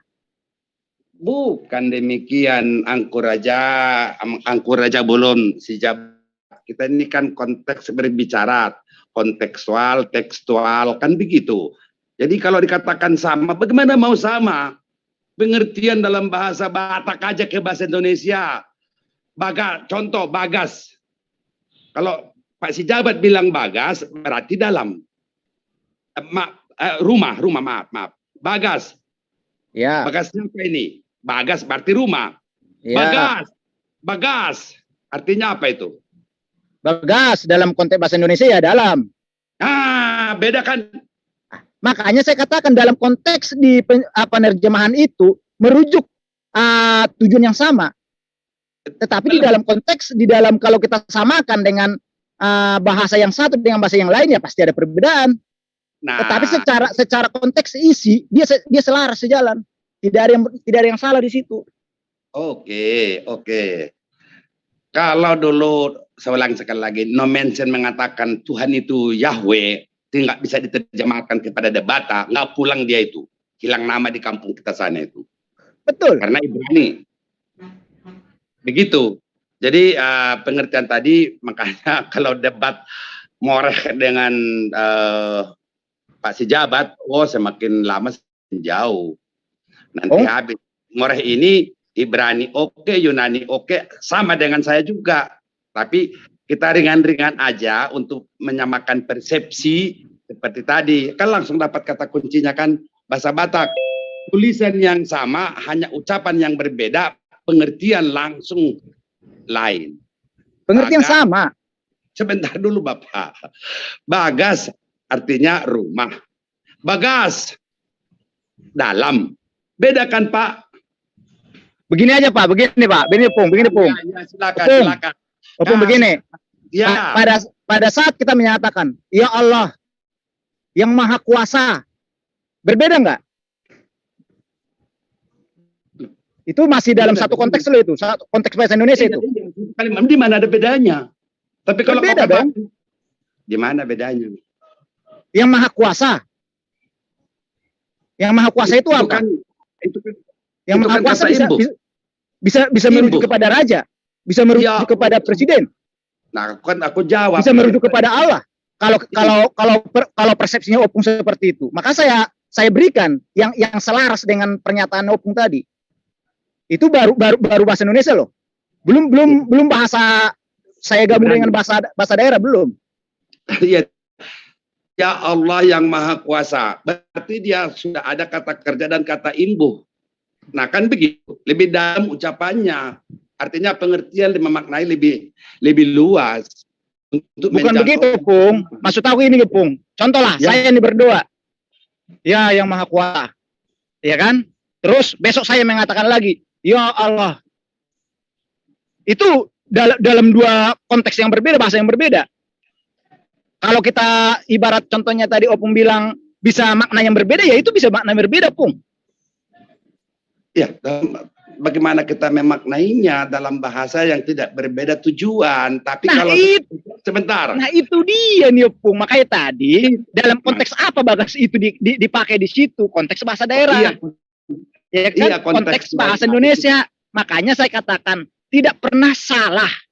Selalu sesuai dengan tujuannya, dengan maknanya. Tetapi kalau kita yang cari contohnya perbedaan itu mengartikan kepada yang salah, ya bisa salah kan gitu, Mbak Opung. Pertanyaan terakhir, mungkin kita dapat. Saya pengen tahu juga dari Pak Sejabat. Pak Sejabat pakai kitab terbitan tahun berapa? Terbitannya saya kurang hafal lagi terbitannya itu. Saya masih punya teks asli, ya, dari Ibrani no mention ke bahasa Batak itu. Saya masih punya itu. Itu dari Opung Niopuku, apa namanya? Opung Tambirik. Opung Niopung Mak. Nah, ya itu dia. Masih ada aku simpan. Makanya saya tahu tadi mengatakan bahwa Bibel ataupun Alkitab yang di Batak sana itu dengan Alkitab terjemahan yang ada sekarang di Jakarta ini jauh pengertian berbeda, kawan. Itu yang aku maksud. Yang lebih mendekati Alkitabmu itu daripada Alkitab LAI yang ada sekarang ini. Saya sudah pelajarin itu karena aku punya di sini. Jadi begini, Pung. Begini, Pung. Di dalam terjemahan itu kan ada yang namanya dulu tata bahasa dulu dengan tata bahasa sekarang kan ada perbedaan, Opung. Ibarat zaman dulu ada yang dipakai menggunakan kata yang kasar, ya kan? Sekarang diselaraskan menjadi kata yang lebih halus, yang lebih sempurna. Makanya ada tafsir terjemahan baru, terjemahan lama. Itu hanya sesuai yang tetapi tidak mengubah dari makna yang tersimpan di dalam ayat itu gitu loh, Pung. Ya, andaikan Pak Sijabat kutunjukkan Alkitab ataupun Bible yang ada kusimpan ini ke Moreh Rezeki ini, mungkin kepalanya puyang, nggak bisa bangun dia itu. Karena jauh banget pengertian jauh anunya. Jauh sekali. Bukan aku maksud hal-hal lain kawanku. Karena saya sudah pelajarin kebenaran, saya memperdalam hukum Islam. Jadi semua agama, hukum-hukum agama itu saya pelajarin. Tapi Opung boleh aku bertanya, Opung? Silakan. Aku mau bertanya, bagaimana Opung menjelaskan surah Maryam ayat 70 sampai 72? Loh, itu sudah jelas. Di mana yang kamu pertanyakan, di mana bagian mananya kau pertanyakan, itu sudah jelas.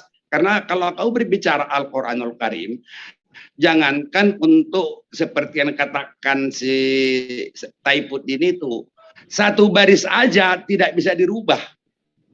Satu titik itu bisa pengertian 70. Ya. Nggak bisa kita rubah, Kak. Mulai dari zaman Rasulullah Shallallahu Alaihi Wasallam sampai sekarang nggak bisa dirubah, nggak ada perubahan. Seluruh dunia ini Al-Quran itu satu bahasa. Bahasa yang ada dalam Al-Quran itu satu. Kedua, bahasa Al-Quran dengan bahasa Arab itu beda. Amang Raja Bolon, si Jabat, ingat itu kata-kata saya. Tidak sama seperti yang dimaksudkan oleh si Taiput ini tuh. Bahasa Al-Quran diterjemahkan murakabul, murakali segala macam bahasanya. Itu tidak benar. Yang benar itu, saya ulang sekali lagi, bahasa di dalam Al-Quranul Karim dengan bahasa Arab di Timur Tengah berbeda itu. Jadi jangan salah, saya sekaligus ini sebagai pencerahan. Jadi itu pengertiannya. Ya, itu maksud saya. Kalau kau tanyakan, sebentar, kau pertanyakan surah Maryam, di mana di situ yang kau pertanyakan untuk dapat saya jelaskan. Karena saya bermula dari situ membahas tentang syariat Islam ataupun hukum-hukum sanksi. Itu. Mendatangi neraka itu maksudnya. Kalau sebentar, izinkan saya bicara. Kalau di Bible yang kau pegang sekarang ini Alkitab itu masih ada sanksi, masih ada hukumnya. Kau perbandingkan lagi, kau baca lagi Bible terbitan terjemahan LAI, satu ayat pun, satu kalimat pun tidak ada sanksi di situ. Kenapa demikian? Karena di situ kehebatan Nomensen memasukkan kata-kata. Ada larangan, ada sanksi. Coba kau baca Bible terjemahan 1954 itu, yang LAI, produk LAI sekarang. Enggak satu pun ada hukum di situ, yang ada cuma satu. Kasih.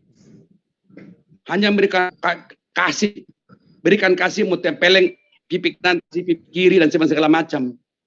Di Bible. Betul itu, Opung. Yang kau pegang. Jadi gini, Opung. Nggak ada itu. Opung. Iya.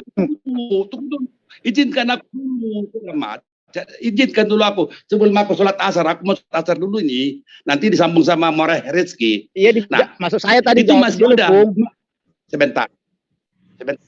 Sedikit lagi, satu kalimat lagi. Itulah hebatnya Nomensen. Dia hubungkan adat Batak dengan Alkitab Bible yang dia buat, terjemahkan, sehingga terjadilah keselamatan beliau sampai ratusan tahun kita orang Batak menjunjung masih mempercayai Bible yang dia pegang itu. Karena 50% saya inventarisir Bible Batak dengan Al-Quran Karim sama. Terima kasih, saya mau ibadah dulu. Tolong disambung Moreh Rezeki, Bang Handi. Wassalamualaikum warahmatullahi wabarakatuh. Waalaikumsalam warahmatullahi wabarakatuh. Oke, terima kasih, Pung. Tapi pertanyaan saya nggak dijawab itu, Pung. Dijawab gampang itu. Gini ya. Orang saya nanya surah Maryam 40, surah Maryam ayat 670. Iya, mendatangi neraka. Nih, kalau misalkan, paham kembali lagi ke Yesaya ini, belum kelar ini bahasa Yesaya. Karena surah Maryam ini kenapa surah Maryam Yesaya ayat aja belum kelar, sampai dulu. Jangan 72 itu akan nanti tidak sinkron dengan QS 52 ayat 17 sampai 18. Alah, kau tidak sinkronnya gimana? Kau nggak mengerti Al-Quran. Ini buktinya apa? Orang yang bertakwa pasti masuk surga. Sedangkan di situ di dalam surah Maryam itu orang yang bertakwa itu masuk dulu ke dalam api neraka, baru dipindahkan, kemudian dipindahkan. Siapa bilang begitu? Mana yang ngomong? Karena sudah ketetapan di ayat 71. Coba buka. Kalau misalkan dia ada kata-kata kayak gitu dan nggak ada, kita teriakin penipu aja udah nggak apa-apa. Kita lagi live ini. Jangan tipu-tipu. Di situ nggak ada orang takwa masuk, itu nggak ada. Cek kalau nggak percaya. Silakan dibuka ayatnya, dibuka. Ya, Web dibuka. Coba terserah Mariam. Biasanya sih saya persilakan orang sejabat ya sendiri yang buka. Soalnya dia yang bawa. Sejabat sendiri coba buka, coba. Tipu-tipu nggak laku di sini. Nggak laku, ya, dibuka aja, dibuka. Nggak laku tipu-tipu. Iya. Siapa yang jelaskan nih, More apa Pade nih? More aja silakan. Saya boleh Pade. Oke, More Reski yang dijelaskan, silakan. Sambil nunggu begini. Kalau di gereja bisa tipu-tipu, di sini nggak boleh tipu-tipu ya. Sambil ayat nunggu. 70 sampai 72. Jabat, sambil nunggu saya nanya, akan dan telah itu sama nggak? Di dalam konteks bahasa Indonesia, dari ayat 69 bukannya beda dari ya? ayat 69. Nah, nih, 69 mulai 69, mulai ayat 69. Gak bisa main potong-potong aja. Ayo. Nanti kalau saya sunat ayatnya, ayat di Bible. Kalau perlu mulai dari 67, mulai dari penciptaan manusia. Nah, 69. Di situ dikatakan, ini saya bahas terjemahannya karena kamu pasti suka cuma terjemahan. Iya. Kemudian pasti akan kami tarik dari setiap golongan siapa di antara mereka yang sangat durhaka kepada Tuhan yang Maha Pengasih. Ini konteksnya dari ayat 69. Paham ya di sini ya? Dari orang yang durhaka akan ditarik yang paling durhaka. Ya, paham ya? Lalu 70. Selanjutnya, kami sungguh lebih mengetahui orang-orang yang seharusnya dimasukkan ke dalam neraka. Ya. 71. Dan tidak ada seorang pun di antara kamu yang tidak mendatanginya neraka. Hal itu bagi Tuhanmu adalah suatu ketetapan. Nah, saya mau tanya dulu sama kamu. Kamu di sini merujuk kepada mana? Kamu di situ karena sudah ketetapan semua manusia harus masuk ke dalam neraka. Yang durhaka, budak. Aduh, durhaka. Mana kata seorang manusia di sana penipu kamu? Satu aja. Penipu kamu. Memang makhluk gereja itu penipu semuanya. Lah. Tahu nggak? Ke 69 ayat 69 siapa itu tadi yang ditarik? Aduh. Yang durhaka. Geser lagi ke 69. Biar penipu saya ini nggak bisa nipu. 69. Geser lagi. Baca, kemudian pasti akan kami tarik setiap golongan siapa di antara mereka yang sangat durhaka kepada Tuhan yang Maha Pengasih. 70. Ya, cukup. 70. Selanjutnya kami sungguh mengetahui orang yang seharusnya dimasukkan ke dalam neraka. 71. Ya. Dan kalau itu mengetahui siapa yang seharusnya di dalam neraka kan? Iya. Tetapi karena sudah ketentuan semua. Dengerin dulu, itu eksegesis helikopter kamu nggak berlaku di Al-Quran. Enggak, gitu. Karena di dalam ayat 72 dikatakan apa? Yang bertakwa itu kemudian dipindahkan. Nipu ini orang nih.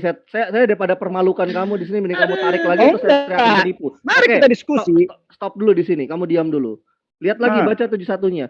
Dan tidak ada seorang pun di antara kamu. Kamu di sini merujuk kepada siapa? Saya mau tanya. Siapa? Orang yang berdosa. Kamu di situ merujuk kepada semua orang atau hanya orang-orang yang zalim, orang-orang yang durhaka kepada Allah? Oke, saya ikutin abang. Menurut abang mungkin orang-orang yang zalim. Oke, lanjut. Mungkin. Lah bukan mungkin. Kita mundur lagi ke 69 nggak apa-apa sampai nih orang bahlul ini ngerti. Nggak apa-apa. Orang-orang mundur lagi. Jadi kayak ngajarin anak TK ini. Biarin Pak De, biarkan dia. Oke, orang-orang yang zalim oke, lanjut. Turun lagi ke 69. Enggak. Turun lagi ke 69 Sampai ini orang ngerti gitu loh, dari blow on, dari 69 Saya paham, Bang. Saya paham. 69. Geserin ke 69. Dari penjelasan Ustaz Basalama juga saya udah tahu ini penjelasan ini. 69 Pak Imanes. Pak Imanes 69. Ya. Kemudian pasti akan kami tarik dari setiap golongan siapa di antara mereka yang sangat durhaka kepada Tuhan yang Maha Pengasih. 70-nya. Berarti yang bertakwa sudah dipisahkan di situ kan? Betul nggak? Kamu jangan nyimpulkan dulu. Kalau misalkan gini, saya potong ayat Alkitab lalu saya tafsirkan, boleh nggak? Nih saya tanya sama Bang, yang dipisahkan siapa di situ? Kamu jangan nyimpulkan dulu. Iya, makanya saya tanya yang dipisahkan dalam ayat 69 ayat itu siapa? Masih nyambung. Kalau dalam Bible itu satu perikop itu. Iya, paham. Sabar dulu, kamu jangan kepanasan dulu. Tahu, kamu mau kebongkar penipuannya. Sabar aja, santai. Kalau udah nipu. Lanjut. Oke. 69 di situ ya. Setiap golongan siapa di antara mereka di antara mereka yang sangat durhaka kepada Tuhan yang Maha Pengasih. 70. Selanjutnya kami sungguh lebih mengetahui orang-orang yang seharusnya dimasukkan ke dalam neraka. 71. Dan tidak ada seorang pun di antara kamu yang tidak mendatangi neraka. Hal itu bagi Tuhanmu adalah ketentuan yang sudah ditetapkan. 72. Kemudian kami akan menyelamatkan orang-orang yang bertakwa dan membiarkan orang-orang yang zalim di dalam neraka dan keadaan berlutut. Mana orang-orang bertakwanya masuk dulu ke neraka? Mana? Mana? Itu buktinya. Kamu. Mana?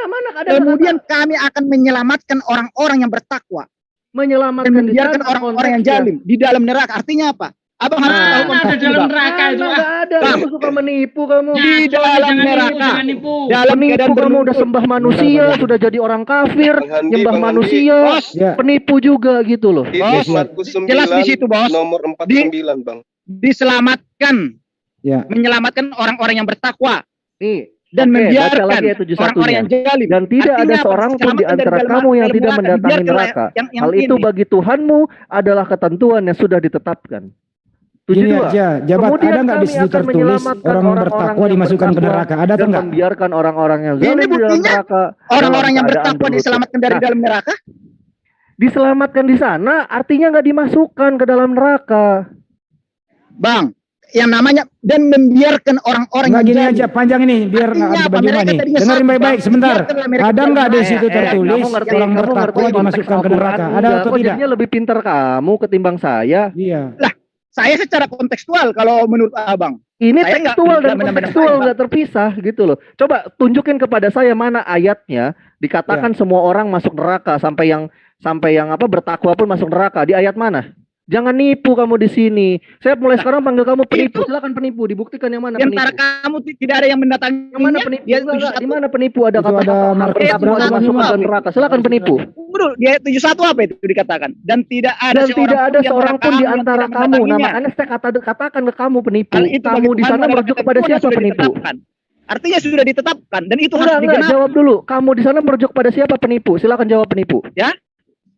Ya kalau menurut saya ini menyatakan kepada semua manusia. Bukan menurut saya, ini bukan kitab kamu penipu. Tapi kalau menurut Anda, sama kan saya katakan sama Abang. Bolehlah Abang mengatakan udah ini selesai. pada yang zalim. Percuma si Jabat nggak ngerti. Udah percuma. Ayat 72-nya, Bang. Ayat 72, saya jelaskan kepada kamu penipu, wahai penyembah manusia penipu. Ayat 72. Di sana dikatakan dan tidak ada seorang pun di antara kamu yang tidak mendatangi neraka. Kamu di sana merujuk kepada siapa? Baca ayat 69. Orang-orang yang durhaka, orang-orang yang zalim. Lalu dijelaskan di 72. Nah, yang dimasukkan ke dalam neraka di ayat 71 itu adalah orang-orang yang zalim. Orang-orang yang bertakwanya masuk ke dalam neraka. Enggak, dijelaskan di 72-nya. Kemudian kami akan menyelamatkan orang-orang yang bertakwa dan membiarkan orang-orang yang zalim di dalam neraka dalam keadaan berlutut. Nah, kamu nggak bisa memperkosa ayat saya, tukang penipu. Gitu loh. Gitu ya, jadi gini, kalau tukang tipu, misalkan kitabnya penipu, kamu kan pakai Bible kan? Kalau saya pelintir kitabnya kamu ini, wahai tukang tipu, kamu senang nggak? Kayak contoh, saya bilang Injil Matius pasal 7 ayat 21, bukan setiap orang yang berseru kepada Tuhan yang akan masuk dalam kerajaan sorga, melainkan dia yang mengikuti kehendak Bapakku yang ada di sorga. Nah, berarti orang Kristen semuanya nggak ada yang masuk surga. Karena kenapa? Syarat untuk masuk surga bukan menerima Yesus sebagai Tuhan, tapi mengikuti kehendak Bapa yang ada di surga. Suka nggak kalau saya bilang kayak gitu, wahai penipu? Baik. Kita buka Markus. Kamu mau tipu-tipu di sini. Kita buka gitu. Markus 9:49. Yang pertama. Iya. Terus buka satu perikop aja, Bang Hamdi. Markus 9:49 itu di neraka, iya. Iya, coba lihat siapa yang ke neraka coba. Maaf ya Maria, ini mereka nggak ngerti Al-Quran, percuma. Udah dijelasin juga, dia menafsirkan sendiri kok. Iya, ini kitab nggak bisa tafsirkan seenak udah, jangan disamain. Makanya entah sebelum Bang Juma menjelaskan mungkin ya, saya mau tambahin dulu. Jangan pernah disamakan gaya eksegesisnya agama yang baru lahir tahun 1500 Masehi yang namanya Protestan dengan cara orang Islam menafsirkan Al-Quran. Gak bisa disamain. Karena kenapa? Kalau agama baru yang namanya Protestan, pecahan dari Katolik, pecahan Katolik yang konteksnya bidat Katolik yang baru lahir tahun 1500 Masehi, yang dicetuskan oleh Martin Luther dan John Calvin atau EE-nya Katolik Itu mereka ketika menerjemahkan Bible, setiap orang boleh menerjemahkan Bible. Sekalipun mereka nggak mengerti Bible itu. Berbeda dengan Katolik gitu loh. Nah, nggak bisa melakukan hal-hal seperti itu, eksegesis itu terhadap Al-Quran. Makanya tolong beretikalah sedikit dalam dialog, dalam membahas agama beretikalah sendiri. Kebiasaan para agama baru yang baru ada tahun 1500 Masehi yang dicetuskan oleh Martin Luther dan John Calvin, jangan dibiasakan attitude seperti itu dalam kajian studi lintas agama. Karena sampah. Jangan kabur dari surah Maryam dulu, Bang. Jangan kabur, Bang. Ayat 72, Bang, kita bahas. Kau aja kabur dari Yesaya, tadi sudah kujawab, dan kau kabur dari Yesaya. Itu ayat fakta. 72 itu, Kau Bang. takut sama aku bahas Yesaya. Ayat 72, Bang. Jangan kabur, Bang. Ini masalah surga, Bang. Masalah tujuan hidup. Begini, stop dulu ya. Sekarang si Jabat, kamu baca dan kamu artikan, silakan. Nah, di dalam ayat 72 dikatakan, kemudian kami akan menyelamatkan orang-orang yang bertakwa dan membiarkan orang-orang yang zalim. Artinya apa? Dan membiarkan. Tetapi kalau dikatakan dan memasukkan orang-orang yang zalim ke dalam neraka, berarti bukan dari dalam neraka diambil. Tapi saya pakai logika kamu. Saya pakai logika kamu penipu. Sekarang tunjukkan sama saya di mana dikatakan orang bertakwa masuk neraka. Ada kata nggak di situ? Orang bertakwa masuk neraka. Silakan penipu, tunjukin nama saya penipu. Sekarang, Jabat udah. Silakan tunjukkan di mana di situ. Gak usah panggil Jabat, panggil penipu. Ya, di mana di situ? Di mana di situ orang bertakwa dimasukkan ke neraka? Ada nggak tertulis di situ orang bertakwa dimasukkan ke neraka? Ada nggak? Karena diambilnya. Ada, jawab dulu. Ada atau enggak? Jawab, ada atau enggak? Udah, kamu nggak usah menipu. Secara kontekstual di situ tidak ada. Ya kalau tidak ada ya udah, berarti kamu menafsirkan. Tidak ada antara kamu yang tidak mendatanginya. Berarti udah enggak. Oke, baik. Karena sudah ketetapan, maka itu harus dijalankan. Oke, yang abadi di neraka siapa? Ya? Yang abadi dan berlutut di neraka siapa? Yang jolim. Ya, siapa itu? Bang, Kristen. Siapa itu? Ya? Siapa itu? Bentar, biar dia jawab satu-satu. Saya lah contohnya di neraka. Ya. Tetapi jawab dulu, dengerin dulu. Yang abadi, dengerin. Yang abadi dan yang berlutut, dengerin. Dengerin. Yang bertakwa itu. Dengerin dulu. Yang abadi, yang berlutut di neraka siapa? Kristen. Neraka, gitu loh. Jangan Pak Dian jawab. Yang abadi, yang berlutut di neraka siapa? Yang jolim. Siapa itu yang jolim? Yang jolim yang tidak percaya dengan Allah menurut Al-Quran. Oke, yang tidak percaya dengan Allah siapa? Yang tidak percaya dengan Allah ya siapa? Kamu salah satunya penipu. Biarkan dia yang jawab. Allah saya. Allah siapa yang? Allah siapa yang sebentar? Allah siapa yang kau sembah? Ya? Allah sang pencipta langit dan bumi. Siapa itu? Itu Allahnya Abraham sama Musa. Apakah itu Yesus? Ya? Apakah itu Yesus? Rohnya Yesus. Berarti kamu yang abadi di sini dari tadi kau nggak sadar-sadar. Lah, kok nggak sadar-sadar? Makanya saya katakan sama bagaimana Yesus kau sembah? Bang. 72 itu dibahas, Bang. Udah kemakan, udah. Ya, yang abadi di sini kamu. Karena kamu menyembah Yesus. Enggak menyembah Allah. Ayat 72 Bang, dibahas dulu, Bang. Ganti saya, Bang. Udah dijawab itu. Udah dijawab. Ayat 72 Bang, dibahas dulu, Bang. Ganti share screen, Bang. Boleh, Bang? Iya, silakan. Ayat 72 Bang, dibahas dulu, Bang. Ini nggak bisa share screen nih. Udah, kau udah aku jawab sampai 72. Belum kelar itu, belum. Jangan kabur. Kau yang nggak baik kalau kabur, diskusi kabur nggak bagus. Ya terserah lah, saya tutup speaker aja ya. Saya di sini langsung ngomong pakai mic. Nggak, jangan kabur lah. Dengar kamu ngomong. Kita kan diskusi, Bos. Jadi seperti ini ya. Udah dijelaskan, ketika si penipu ini juga ngomong soal masalah tadi Opung sempat ngebahas ya dengan penipu ini ya, terkait soal Al-Quran itu dihapus gitu kan. Nah, masalahnya suaranya kecil. Kenapa? Pak Imanes? Gede. Lanjut. Suaranya kecil. Bagus. Ya, silakan lanjut yang mulia. Penipu mendengar. Nah, jadi gini ya.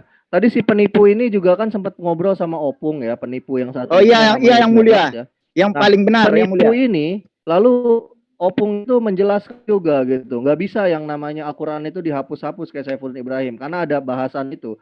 Nah, dan penipu ini juga lari dari bahasannya saya, karena dia nggak ngerti bahasa Ibrani, pasti TKO sama saya soalnya itu. Lah, nah, kok TKO? Lalu, saya katakan di sini kepada penipu ini ya, Al-Quran itu nggak bisa dihapus-hapus seperti Bible. Kalau Bible nyatanya ayat ditambal sulam itu sudah hal yang biasa. Mari saya tunjukkan di sini ya. Saya tunjukkan di depan mata penipu satu ini yang namanya Jabat. Mari Jabat, saya ajak kamu ke bahasa. Itu buka dulu itu.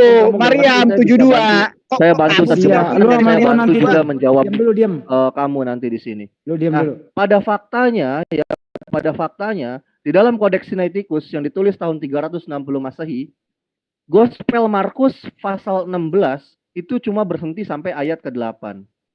Nah, ini saya akan tunjukkan digitalnya ya. Ada foto manuskripnya juga. Nah, jadi ini yang saya tunjuk. Ini adalah barisan Gospel Markus pasal 16. 1, 2. Dan jangan kabur dulu, Bang. Jangan kabur, Bang. Nah, di Markus 16 ayat 8. Mariam, Bang. Mariam. Kalau bisa, Mariam mulai 67 sampai 70. Ayat terakhir mulai dari yang tidak ada menjadi ada. Ayat Markus pasal ke-16 itu hanya berhenti di ayat ke-8. Dan saya berani jamin ketika tukang tipu yang namanya Jabat ini kalau membuka Bible-nya, Markus 16 itu akan terdiri dari 20 ayat. Berarti ada ayat sisipan di situ. Yakni 12 ayat. Seperti itu. Bang. Nah, Surah Maryam 67 sampai 72, Bang. Mulai dari penciptaan manusia. Iya, nanti sama saya. Tenang aja, nanti sama menjadi saya. ada sampai masuk surga, Bang. Akan ku masukkan kau ke neraka kalau bahasa saya pukul. Saya kasih tunjuk kepada tukang tipu ini ya. Gospelnya dia yang tahun 360 Masehi, manuskripnya Markus 16-nya itu hanya berhenti di ayat ke-8. Tapi kita ngebahas mau masuk surga, Bang. Gospel yang modern sekarang itu sampai ayat 20. Berarti ada 12 ayat sisipan yang dimasukkan ke dalam Biblos, kitab sucinya tukang tipu satu ini. Nah, Al-Quran nggak bisa seperti itu, Iwan Villa. Nggak bisa dikatakan harus dikurangi, harus ditambahkan. Nggak seperti kitab mereka yang ancur-ancuran gitu loh. Bahkan kalau kita lihat terjemahan lebih unik lagi. Markus 16 ayat 8 ini ya. Markus 16 ayat 8 ini di dalam versi terjemahannya yaitu TBLAI beranak satu paragraf. Nggak bisa diajak diskusi kalau begini nih. Habis ini sama saya, tunggu. Anda kalau nggak sabar silakan keluar saja. Saya mau mengedukasi gitu loh. Silakan kalau nggak sabar keluar. Kita nggak butuh Kristen juga soalnya. Jujur aja. Oke deh kalau gitu. Kebetulan baterai saya juga udah lobet ini. Iya, ya, silakan kabur aja. Daripada nanti istrinya sudah kabur dari Surah Maryam 67 sampai 72. Kapanpun saya siap untuk diskusi untuk hal ini, Bang. Karena Surah Maryam. Ayo terbuka yuk, ketemu di darat yuk. Ketemu di darat yuk, siap nggak rumah kamu di mana? Dengan QS 52 ayat 17 sampai 18, Bang. Ya, aku tahu rumahnya kok. Ayo, saya menantang tukang tipu kamu debat di rumah kamu, ayo. Akan dan telah aja dia aja, Bang. Terima kasih banyak, Bang ya. Besok-besok kita boleh lanjut lagi, Bang ya. Dengan Surah Maryam itu. Iya, itu istri udah nyariin. Besok aja, Bang. Besok, Bang. Dikasih kamar nanti. Besok hari Sabat. Bang Juma, dikirim dong nomor teleponnya, Bang. Nomor WA-nya, Bang. Saya hubungi saya. Iya. Tapi siap-siap bahas ini juga ya, Bang. Ya, terima kasih buat semuanya. Biar adil kita bahas Markus 9 juga ya. Di situ diterangkan Kristen semuanya. Iya, boleh. Ya, lanjut ya. Boleh nanti. Tapi besok ya, jangan sekarang ya. Besok nggak bisa. Hari Senin pagi. Ya, yang penting debatnya jangan di rumah. Nanti dipukulin istri nanti. Baik, Bang, baik. Jangan ke adik Bang, saya kemudian beliau. Iya, siap. Oke, sama-sama yuk. Hubungi saya aja. Bang Yus berkati semua ya. Yo. Iya, More Reski. Siap, Ustaz. Iya, jadi ini orang lagi mabuk, baca Quran aja nggak mau menafsirkan, dia pakai kata-kata menurut saya. Al-Quran kok menurut saya lah, kamu itu siapa? Ya, jujur gini ya, ini mungkin saya jelaskan juga Ustaz Ahmad ya. Saya kalau mau menafsirkan boleh apa enggak? Boleh, saya punya kompetensi di situ. Betul ya Ustaz Ahmad ya? Tapi apakah saya berani menafsirkan Al-Quran? Tentu tidak. Saya nggak pernah berani namanya untuk menafsir Al-Quran, siapa saya. Tapi kalau saya untuk melakukan tinjauan tafsir, apakah secara akademis boleh? Boleh. Saya punya kompetensi di sini, tapi saya tidak berani melakukan itu. Gitu loh.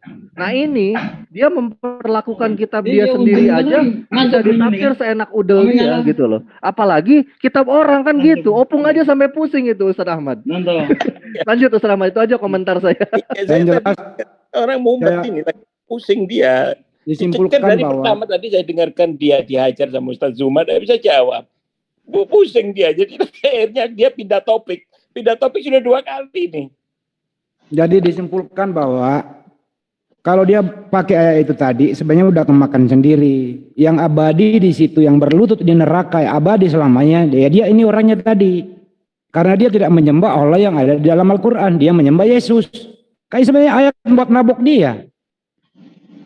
Ini buat ayat yang nabok yang tadi si jabat ini gitu loh. Dia yang berlutut dan abadi di situ. Itu satu. Kedua, terakhir ya. Di surga itu kosong. Karena roh yang ada di surga ikut dikandung Bunda Maria. Ya, jadi waktu di dalam kandungan katanya tidak terbatas ruang dan waktu, terserah. Nah, waktu Yesus sudah dilahirkan, roh yang ada dalam diri Yesus ini yang disembah manusia, enggak ada manusia yang tahu. Kalau ternyata ada roh yang disembah itu ikut dalam diri manusia ini. Artinya di zaman itu Bunda Maria menyembah kepada roh tapi tidak tahu keberadaannya di mana. Ternyata ada di dalam diri anaknya. Ini yang membuat dia bingung tadi. Itu dari saya, makasih. Iya, Bang Handi. Bang Handi. Ya, Pak Bung. Mabok dia tadi itu. Saya kembalikan ke kitab Injil dia itu. Dia sendiri lari, enggak gelap-gapan dia. Tetap aja dia pakai ngotot kebodohannya. Susah kita berbicara manusia begini. Kalau sekali dia kan sih oke-oke aja. Kalau untuk Bang Juma menerangkan surah Maryam itu jangan, enggak levelnya Bang Juma itu. Betul. Enggak level sama More itu. Ya, saya hanya ingin ini Bang, saya hanya ingin hantam dia dengan Markus 9, Kristen semua masuk neraka. Markus 9:49 ya. Iya, itu datanya valid. Betul. Besok hari Senin dijadwalkan kembali itu Bang Juma. Baik, Bang. Nanti saya hubungin dia. Janganlah. Nggak level Bang Juma itu bikin kebayang itu. Opung, saya sebenarnya kalau dia Opung, selamat sore Opung. Ya. Sama Ustaz Juma barusan bahwa semua Kristen masuk neraka. Coba tunjukkan, tampilkan di mana tertulis. Oke, baik. Bapak mau nyambung ya Pak ya, Pak Adi? Iya, karena kebetulan saya udah terlanjur dengar. Oke, baik. Kita lanjutkan. Tampilkan Markus 9:49, satu perikop kalau perlu. Ya. Karena setiap orang akan digarami dengan api. Oke. Baca dulu Bang, baca aja baru diresapi dulu. Diresapi baik-baik Bang. Pak Adi silakan Pak Adi. Nanti saya kalau mau terangkan bahwa Matius 3. Matius 9 Bang, Matius 9. Matius 9 Bang. Betul, saya baca dulu. Markus 9 Maksud Bang. saya bahwa semua orang yang percaya akan dibaptis dengan Roh Kudus dan dengan api. Ya, itu yang nggak diketahui orang. Yohanes membaptis kamu dengan air sebagai tanda pertobatan, tetapi ia yang datang kemudian daripadaku lebih berkuasa daripadaku dan aku. Bang, yang tampil di layar dulu Bang, kok diputar? Yang tampil di layar Bang. Ya, Markus berapa tadi? 9:49. Ayat 49. Baik. Di mana ulat bangka karena setiap orang akan digarami dengan karena ditutup. Aduh, pas orang baca ditutup. Ya, lanjut. Karena setiap orang akan digarami dengan api. Nah, jadi tadi di Matius 3 ayat 11 itu dibaptis dengan Roh Kudus dan dengan api. Jadi orang dibaptis pakai api ya Bang? Yesus membaptis dengan Roh Kudus dan api. Yesus yang membaptis. Yohanes membaptis dengan air. Kapan terjadi Bang? Matius 3 ayat 11. Bacakan. Kapan pernah terjadi dibaptis pakai api Bang? Yesus tidak pernah membaptis satu manusia pun. Paulus juga hanya membaptis 2 orang kok. Baca dulu Matius 3 ayat 11. Ya, jadi tidak ada hubungannya ini Bang. Yang diceritakan di Markus 9 itu membahas tentang keadaan neraka. Dan poinnya, karena setiap orang akan digarami dengan api.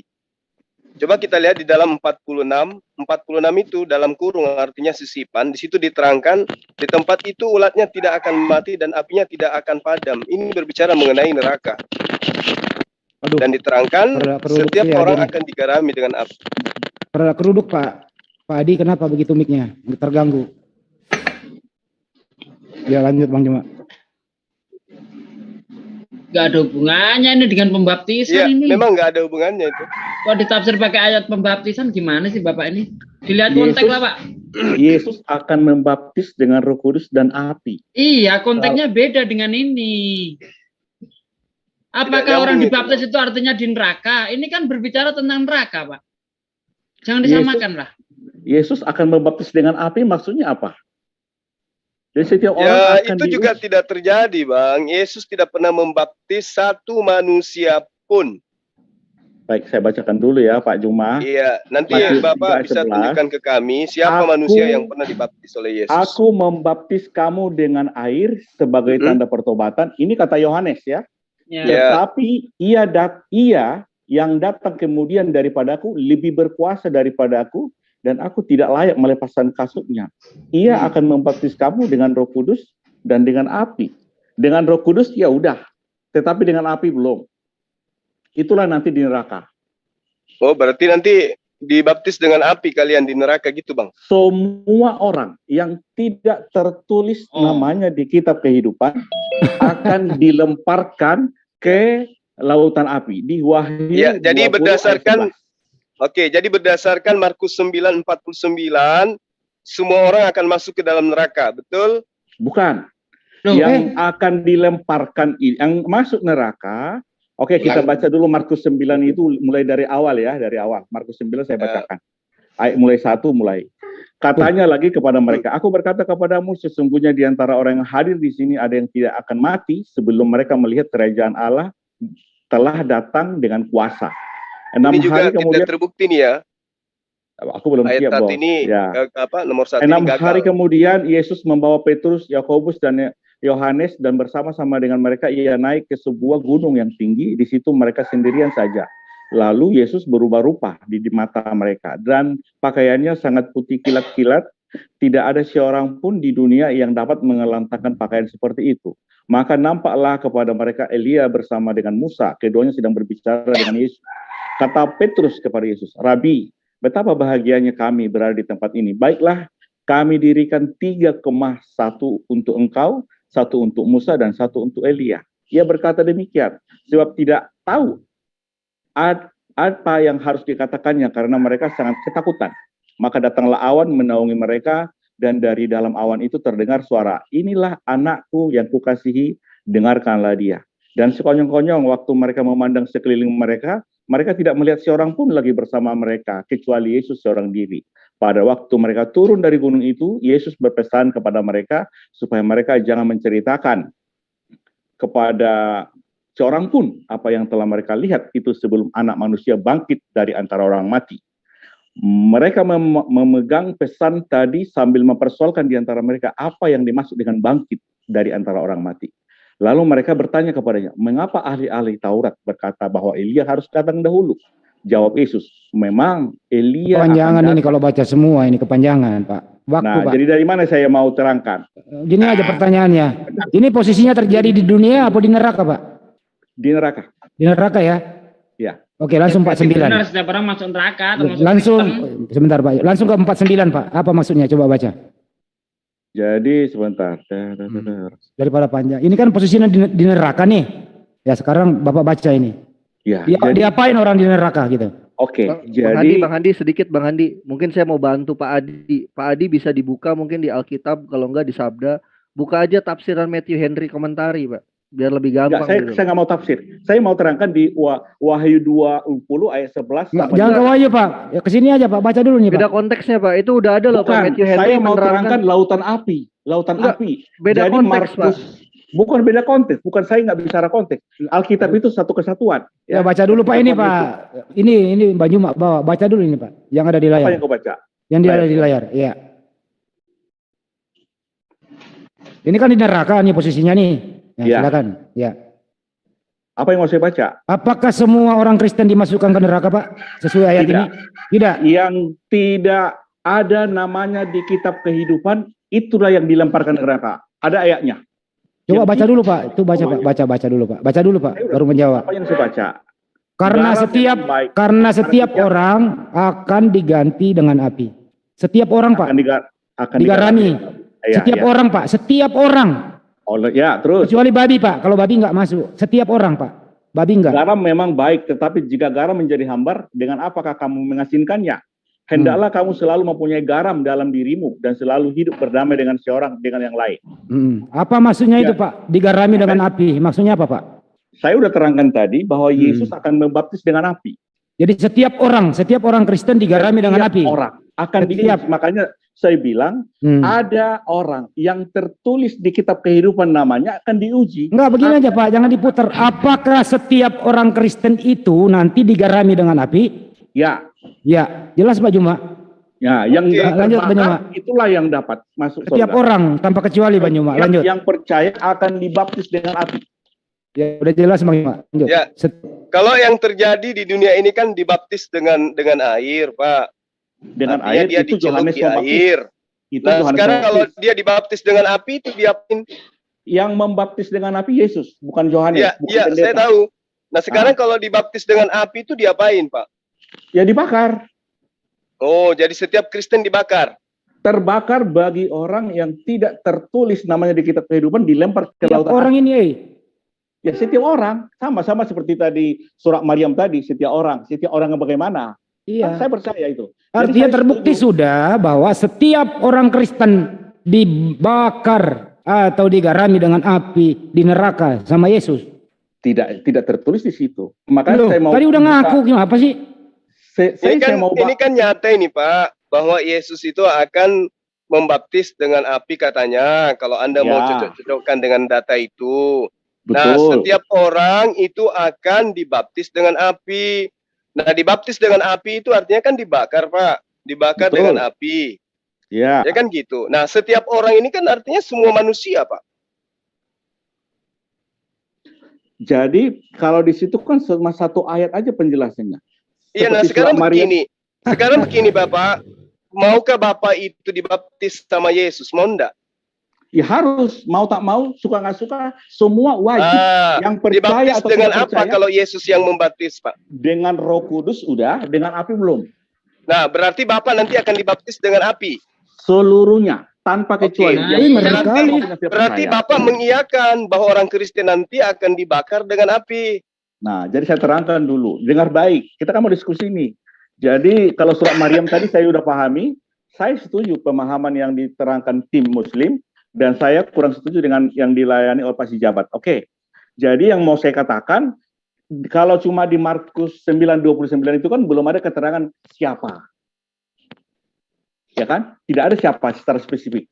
Tetapi di Wahyu 20:19-20 ada yang secara spesifik siapa yang dibakar itu. Ya, terserah Pak. Kalau misalnya yang di kitab Wahyu itu, yang dibakar itu adalah Kristen, karena Islam tidak mungkin. Karena Bukan, Islam tidak percaya kepada ketuhanan Yesus. Berarti yang dibaptis dengan api itu Kristen kan Pak? Bukan Kristen, bukan Islam. Tidak ada agama di sini. Orang. Enggak, maksud saya gini loh Pak. Yang dibaptis itu kan, yang dibaptis oleh Yesus dengan api kan orang yang percaya ketuhanan Yesus, betul?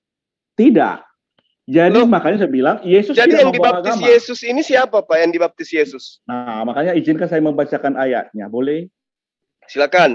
Oke, Wahyu 20 ayat 11 sampai 15. 5 ayat, boleh ditampilkan layar?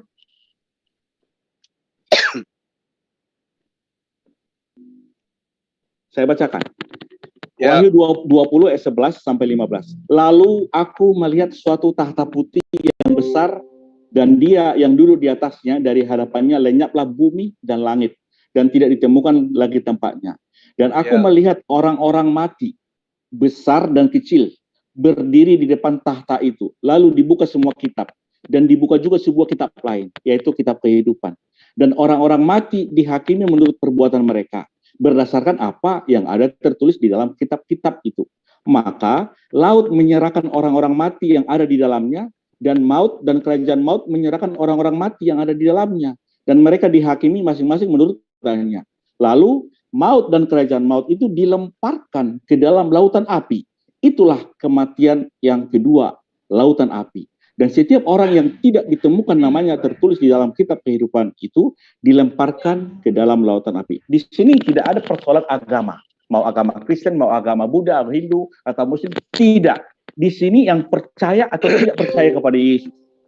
Jadi yang tidak percaya kepada Yesus, yang tidak tertulis namanya di kitab kehidupan, dilemparkan ke lautan api. Itulah baptisan api. Silakan.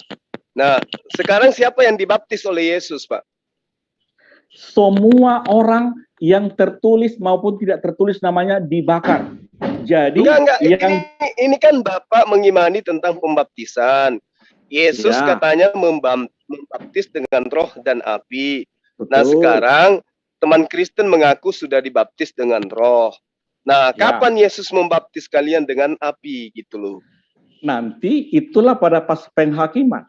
Setelah dia datang kedua kali, semua yang percaya atau tidak percaya akan dibangkitkan, akan dihakimi sesuai dengan yang tertulis di kitab kehidupan. Bukan soal agama. Izin. Ya, silakan.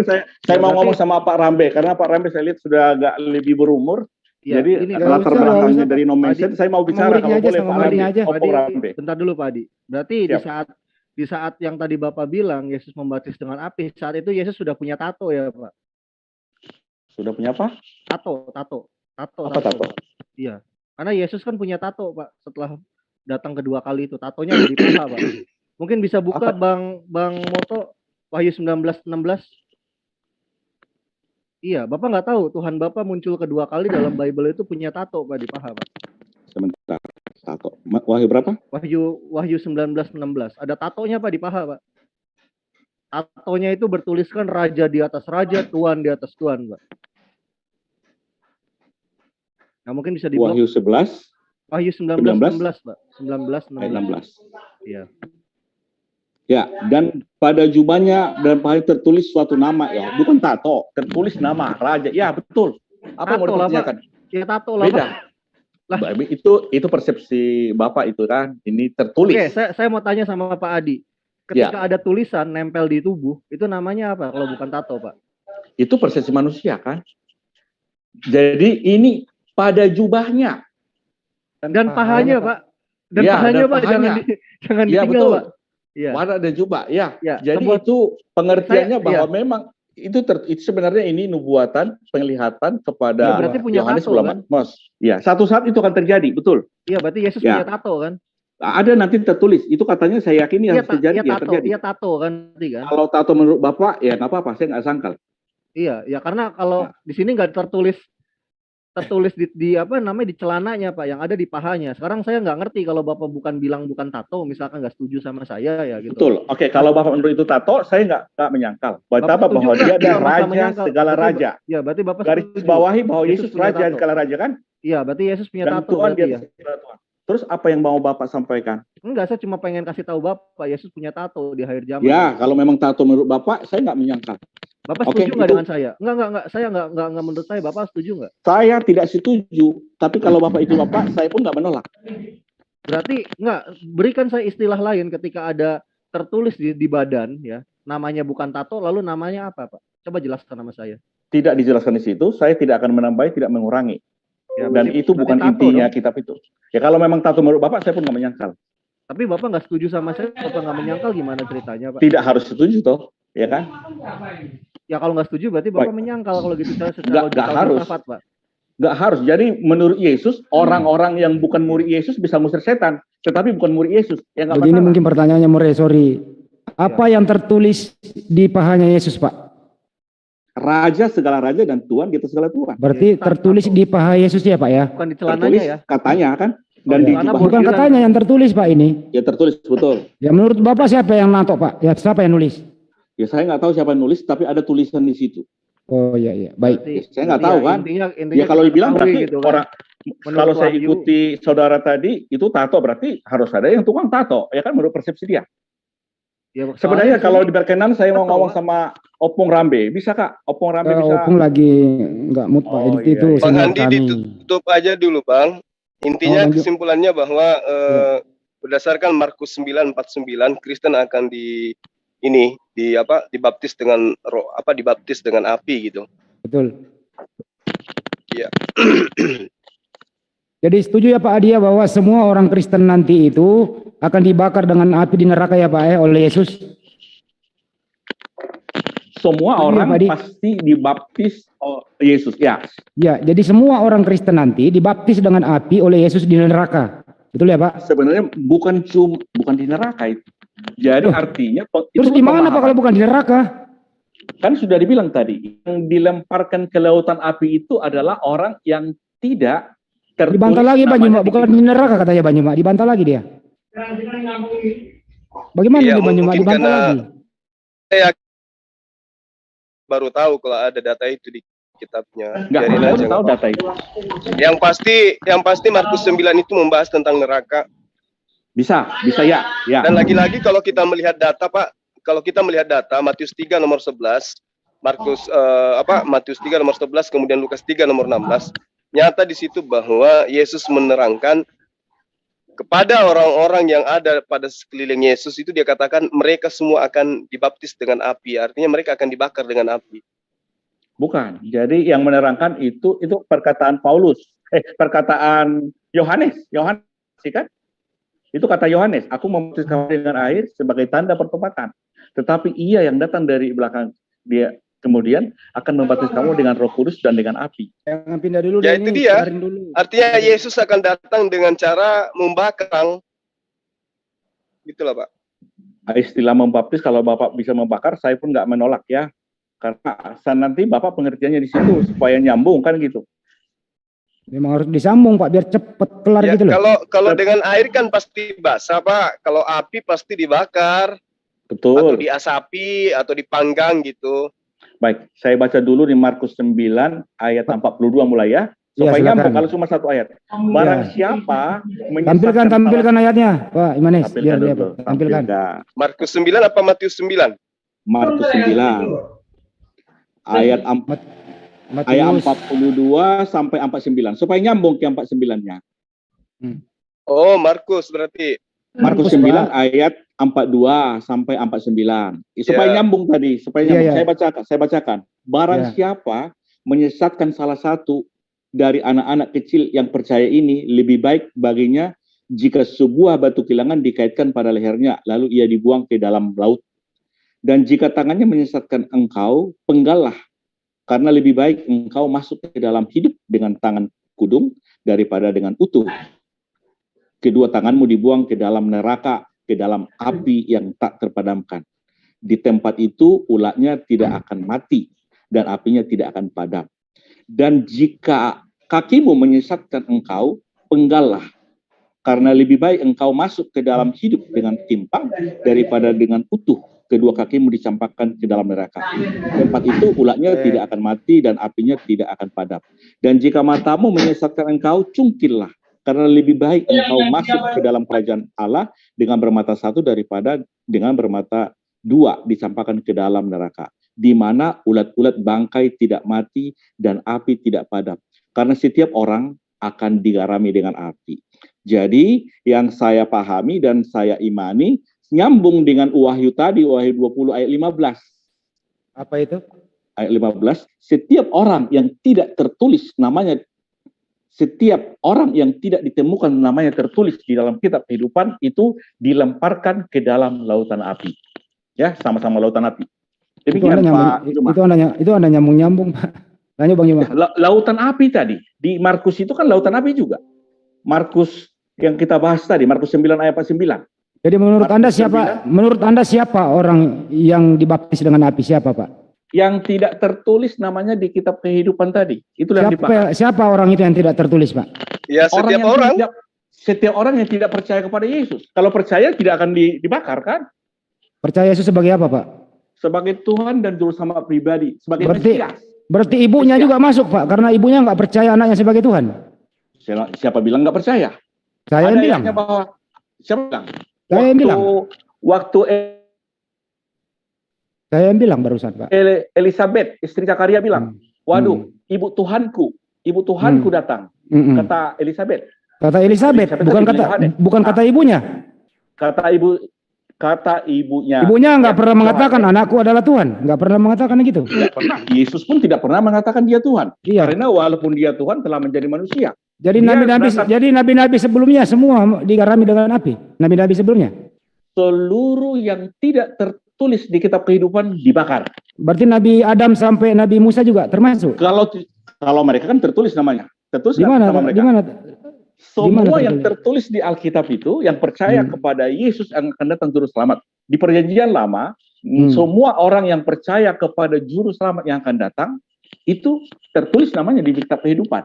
Di mana Pak? Mana? Lah, itulah pengertiannya. Setiap Bapak ini asumsi, Pak. Bapak nggak ada data. Datanya adalah bahwa dari perjanjian lama, semua yang tertulis di kitab perjanjian lama itu di mana, Pak? Di mana itu, Pak? Lukas 24 ayat 44. Mana di situ, Pak? Coba baca, Pak. Mana nggak nama-nama itu? Adam sampai Musa, Pak. Termasuk tidak ada nama-namanya, tetapi semua yang tertulis. Tidak ada, Pak. Artinya Bapak asumsi, Pak. Bukan asumsi. Setiap orang. Yusuf suami Maria juga.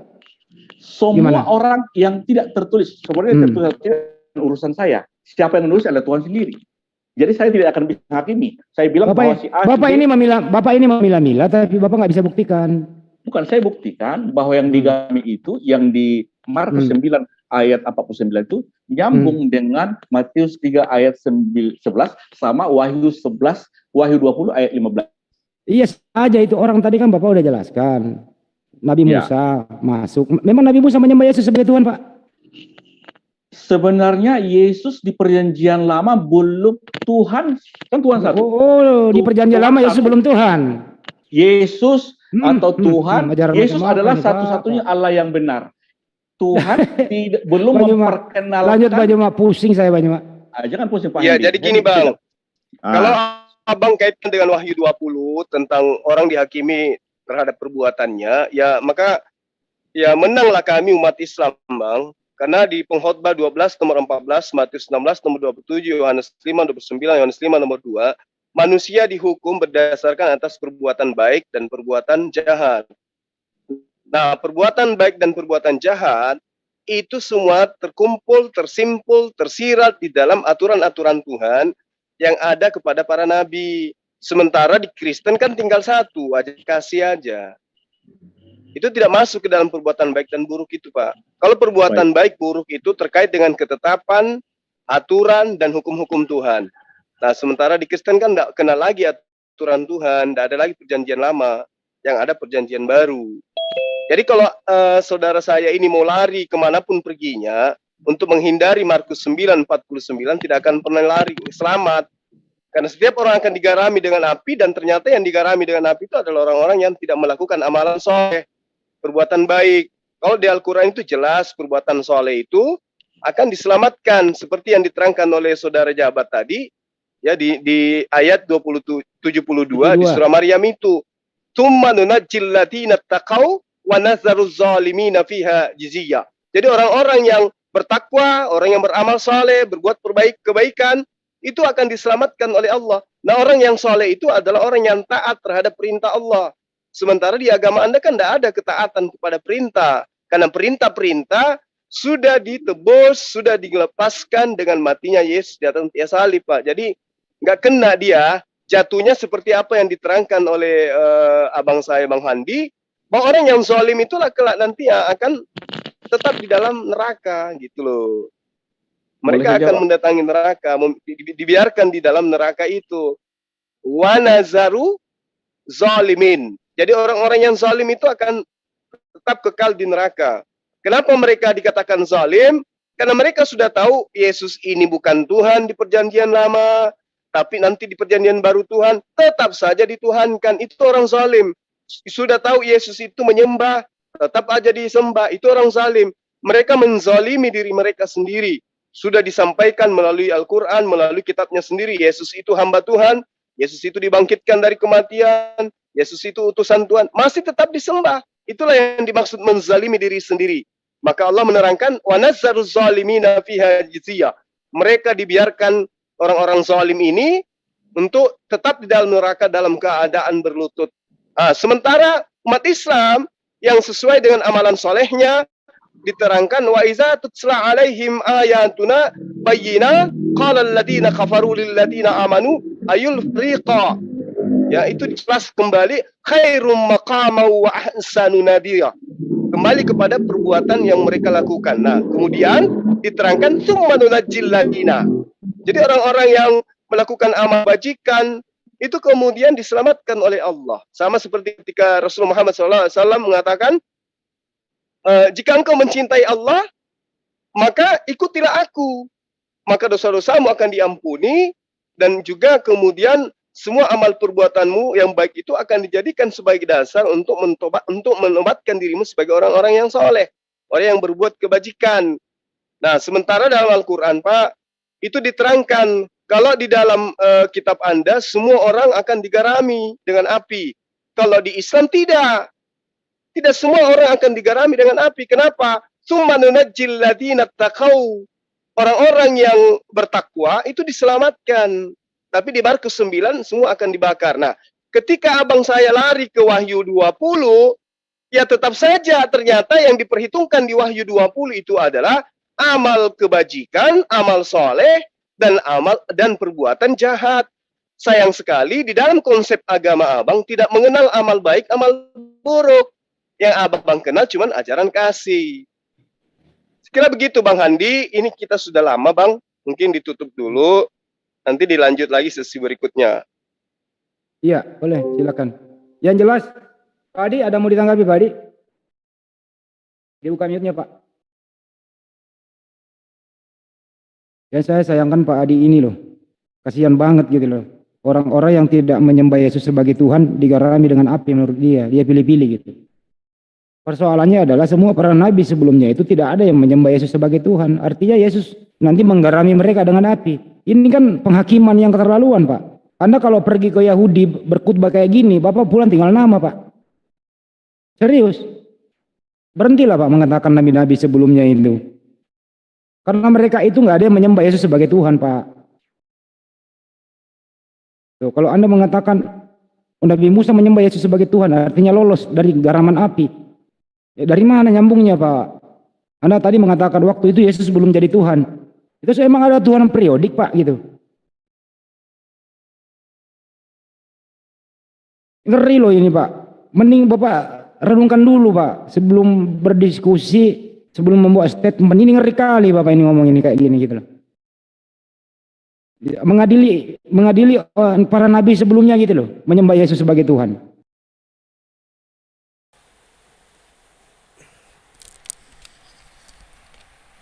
Oke sahabat-sahabat sekalian, karena ini sudah beberapa jam ya, saya minta maaf karena kelamaan. Tapi nggak apa-apa, ini kita jadikan sebagai pelajaran ya. Dimana ending daripada dialog kita pada sore hari ini, salah satu debater Kristen, saudara kita sendiri, mengatakan bahwa di perjanjian lama Yesus belum jadi Tuhan. Kemudian tadi kita mendengarkan beliau, saudara kita ini mengakui bahwa semua Kristen nanti akan dibaptis dengan api, dan membaptis api itu artinya dibakar. Nah, itu artinya bahwa apa yang mereka tuduhkan selama ini terhadap kita umat Islam semuanya akan masuk ke dalam neraka.